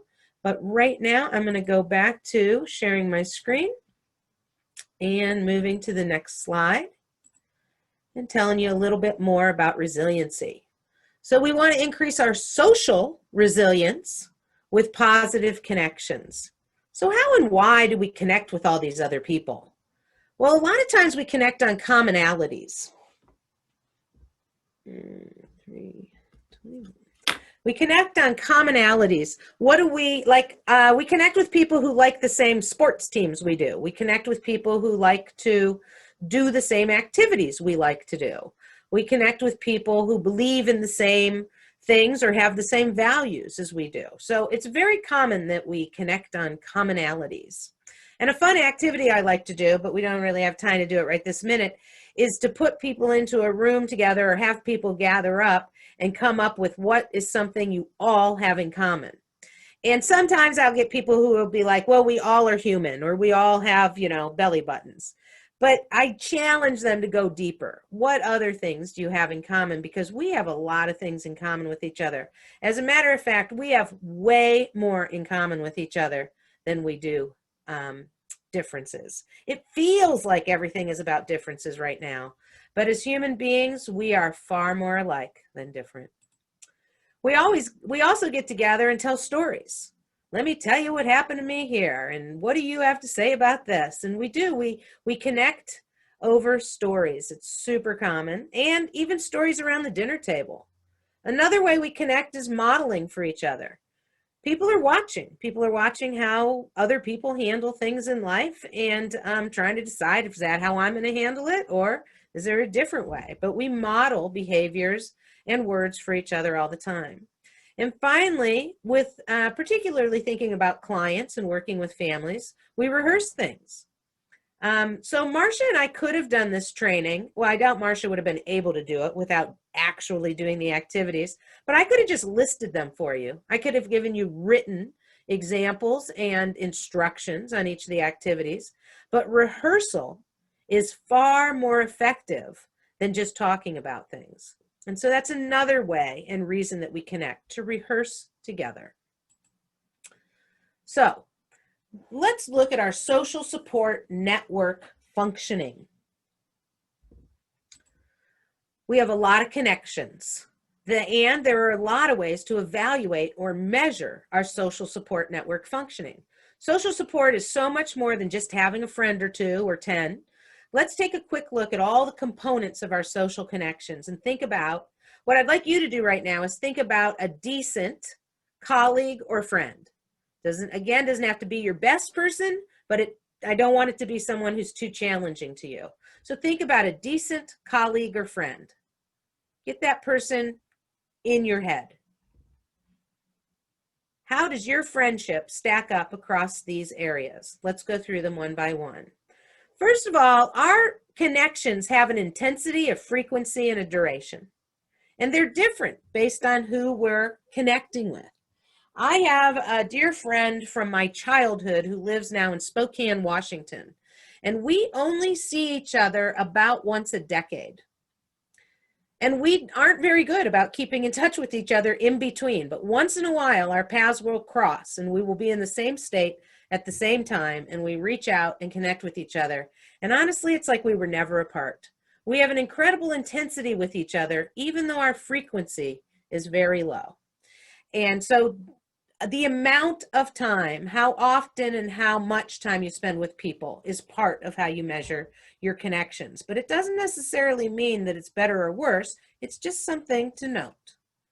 Another way we can look at our network functioning is, are people available, dependable, or responsive? If you have friends who are not available, dependable, or responsive, one would begin to question whether they're truly your friend. Because at some point, we need people to be available to us. We will reach out only so many times, and then we will stop connecting with them. But then I'd like you to turn the mirror to yourself and say, am I available? Am I dependable? And am I responsive? And to whom do I give these traits to? Are they people who also are available to you? Or do you take on more of that responsibility in the relationship, or does the other person? So how dependable are you? How about your entire network? How big is it? People like to talk about on Facebook, I have, 462 friends or whatever. I'm not sure that bigger is not always better. That's what I want to say. How about the diversity of your network? Are all the people exactly like you? Or do you have some diversity in there? Diversity can be challenging, but very enriching. And especially at this point in our social awareness in our world, I think we should all be striving for a bit more diversity. And then how about this? Is your network mostly work people, or mostly social people, or mostly family people? So what is your network like? And finally, what is the perceived quality of support? Do people feel like they can count on you? Do you feel like you can count on that person you were thinking about? Because I have one more thing to say about our current situation in COVID. Our ability to interact and socialize with people has altered and become more limited. I encourage you to sort of look through your social support network and decide who's worth it. Who is, who meets some of these qualities for you? Remember, I said more is not always better. What we want is quality relationships, and no single relationship has to do it all. So, do you have some relationships that you should clean out of your closet? Maybe they're people who aren't good influences or aren't responsive or dependable. Maybe it's time to let go of some relationships. This is kind of the perfect time to clean house because we have had to narrow our interactions. And so I just want you to think about that. Sometimes people feel like they're saddled with negative or bad relationships, and that can be very difficult to get out from underneath. But this might be the perfect opportunity to clean up your social support network. All right, so it's story time. And I'm going to turn this over to Marcia to both share a story, and then we'll have an activity for you. Okay. Actually, BobbI and I both had similar relationships in the last few weeks. And when we were talking the other day, planning this workshop, we realized that, and I get to tell my story. So one of the purposes of story time could be to help us realize that something that we've experienced as a disaster in some level might also be something that would show us our level of resilience as well. So here's my story. I was walking in the park the other day, yay for outdoor activity and walking, and I was on the side of the road, and a car apparently didn't see me and knocked into me from behind. And it got luckily not horrible, but it got my arm and my elbow, and the mirror of the car hit my shoulder blade really hard with a huge thwack. And it was a loud, gross noise. My husband was with me and he was pretty sure I was dead after hearing that noise. And then we all stopped. She did get out. And I've been studying trauma for a long time. I've been doing yoga for my whole adult life. And I'm used to checking in to see how my body is. And the woman got out and she said, "How are you? Are you okay?" And I was standing there and I realized I don't know how I am, because when I go in to see, I can't tell. And that's what shock is. And so I said, I don't know. I don't know if I'm okay or not. So I moved a little bit. I stepped off. We've been talking about grounding. I stepped off the road into the ground so I could really be on Mother Earth. And, but then I moved and I saw I can move my arms, I can move my spine. Like on that gross level, I was okay. And eventually after talking, she went on. And I also realized though, and I was kind of okay. And I was also in shock, and my body was responding with a huge amount of tension. And so I could feel tension coming up through my neck was about to be frozen for another year. And my lower back area was about to be frozen for a year. I could feel my body wanting to do this, which is what is kind of normal. It's like, oh, let's immobilize. This doesn't feel safe. And also for the security of my nervous system. However, having studied trauma, and Peter Levine is the person that I mentioned earlier when we were doing the shaking, he's very strong that when you've had a trauma, some part of you is going to want to shut down. But if you move and shake, that will help interrupt the trauma from getting lodged in your body mind. I say both of those terms. Trauma is not just a mental function or an emotional function, it's living in our nervous systems. And so I could feel the tension coming, and I shook. I did some shaking. We got to a path so I could have my feet on the ground. I was not going to walk back along that road back to the car. So we got in the trees. BobbI mentioned the power of being in nature. We were in among the trees, which I love. And I was just moving my whole body in tiny, round micro movements to keep it from freezing up. And I did that actually for a couple of hours that day, because anytime I felt like things were starting to come together, I moved around and kept it free. And I spent a lot of time outside being inspired by the green of our beautiful nature here in Ohio. I also did some meditation practices that I know are soothing for trauma, and just took care of myself, and really took care of myself, and asked my husband to take care of me. I also reached out to support from friends in different ways. I told the story a few times, which seemed to be helpful to actually to not lodge it in my system, but to help speak about it so it didn't get pushed away somewhere silent. And so I hear myself speaking about it now. I still have some pain. I think I really, the bone, my shoulder blade bone, the scapula is injured, and it hurts from time to time. And I can feel some occasional neck pain coming. But overall, I describe it now as being kind of cool, because I got to put into use, I'm mostly okay, and I got to put into use all the tools that I've been training myself in over 40 years. And they worked. They worked. I could also imagine, and I really had a deep sense of this, that if I had not had those tools in my life, that I would have been curled up in pain, and possibly in chronic pain, for weeks, if not months. It was a big hit that I got, and that I feel free, and mostly I'm still caring for it, but I'm not feeling like it's. About 10 days in, I felt like, okay, I'm still in pain, but this is not the only thing in my life right now. For about 10 days, that was the main deal. And now it feels like I still have to take care of it, but it's mostly amazing.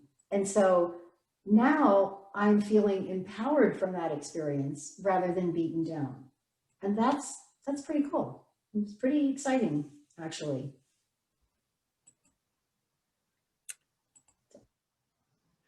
All right, folks, I'm sending you off into a room to share your own story of resiliency. All righty, welcome back, everybody. We're in our very final segment here, and I have a couple of more things to show you. And then I want you to be aware that at the end of this, as we get closer to the very end, I want you to pull out, if you can find in your handouts, your personal resilience plan. It's kind of a colorful piece of paper. There's a lot of options on it, most of which you've been introduced to during this session. And that's what I'd like to wrap up with in about 5 more minutes. So while you find that, if you can, and thanks, Tim, for throwing out the evaluation for today's training. There's your link for the eval. Find that handout if you can, pull it up or print it out, and let me finish the last couple slides for you.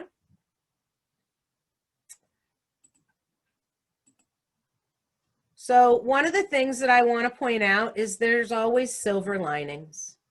We could spend a few minutes talking about silver linings and good things that have come out of even COVID, but I don't want to spend too much time on any of these final slides, because I would like you to take a peek at that personal resilience plan. But just be aware, even when bad times are upon us, there are some positive things that can and do happen. So for instance, Marcia and I got to spend all this time together online and put together this awesome training, and we enjoyed it. It was, it was one of those things that was very nourishing to me. I felt like we were doing good work, and it's always nice to combine, connect with other people and combine all of our good things. So watch for the silver linings. Be open to creativity, new relationships, new ways of doing things. This picture is of Nadine Burke-Harris. She is this woman sitting in the chair here, and she's a pediatrician in California and also California's Surgeon General. She has identified the 6 core areas that need to be addressed to handle toxic stress. You know these areas, right? Sleep, exercise, and nutrition. But she also goes on to say mindfulness, mental health, and healthy relationships. She wrote an excellent book called The Deepest Well, which if you're a person who listens to books on tape, on CD, or on Audible, she reads her own book, and it is fabulous. So let's take a look at self-care as self-compassion. We need to get enough sleep, which means that you should turn off your screens hours before you're ready to go to sleep. If you're staring at a screen until you lay down, your brain has trouble shutting down. You should avoid social media and wind down and get 7 to 9 hours of sleep.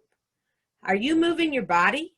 Stretch, yoga, workouts, walks, walking the dog, playing with the children, whatever, you should be moving your body. Some people say, oh, I have aches and pains. I can't really move that well anymore.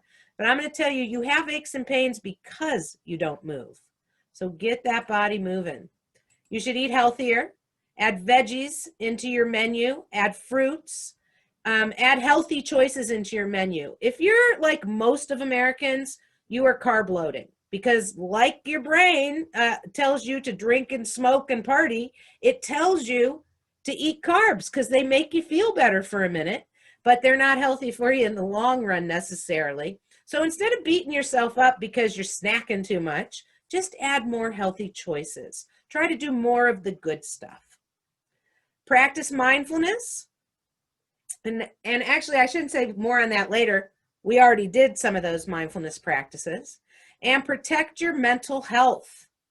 Increase your resiliency and your protective factors by making a commitment to increase that resiliency. And surround yourself with healthy relationships. You deserve to love and to be loved. This is a slide. I won't spend any time on it. It's one of my favorite guys. His name is Robert Brooks. He's both an attorney and a psychologist, and he writes a lot about resilient mindsets. And so I'll let you read that slide on your own, but maintain a resilient mindset. You can do it. It's going to get better. Those sorts of things. So now let's get into our resilience plan. I gave you a resilience plan, and you're going to have just a few minutes to work on it yourself. But if we want to be resilient, we need self-care and self-compassion. How are you going to practice that? You need to participate every day in regulating activities, rhythmic, repetitive activities that are soothing. You want to stay safe and know what your resources are.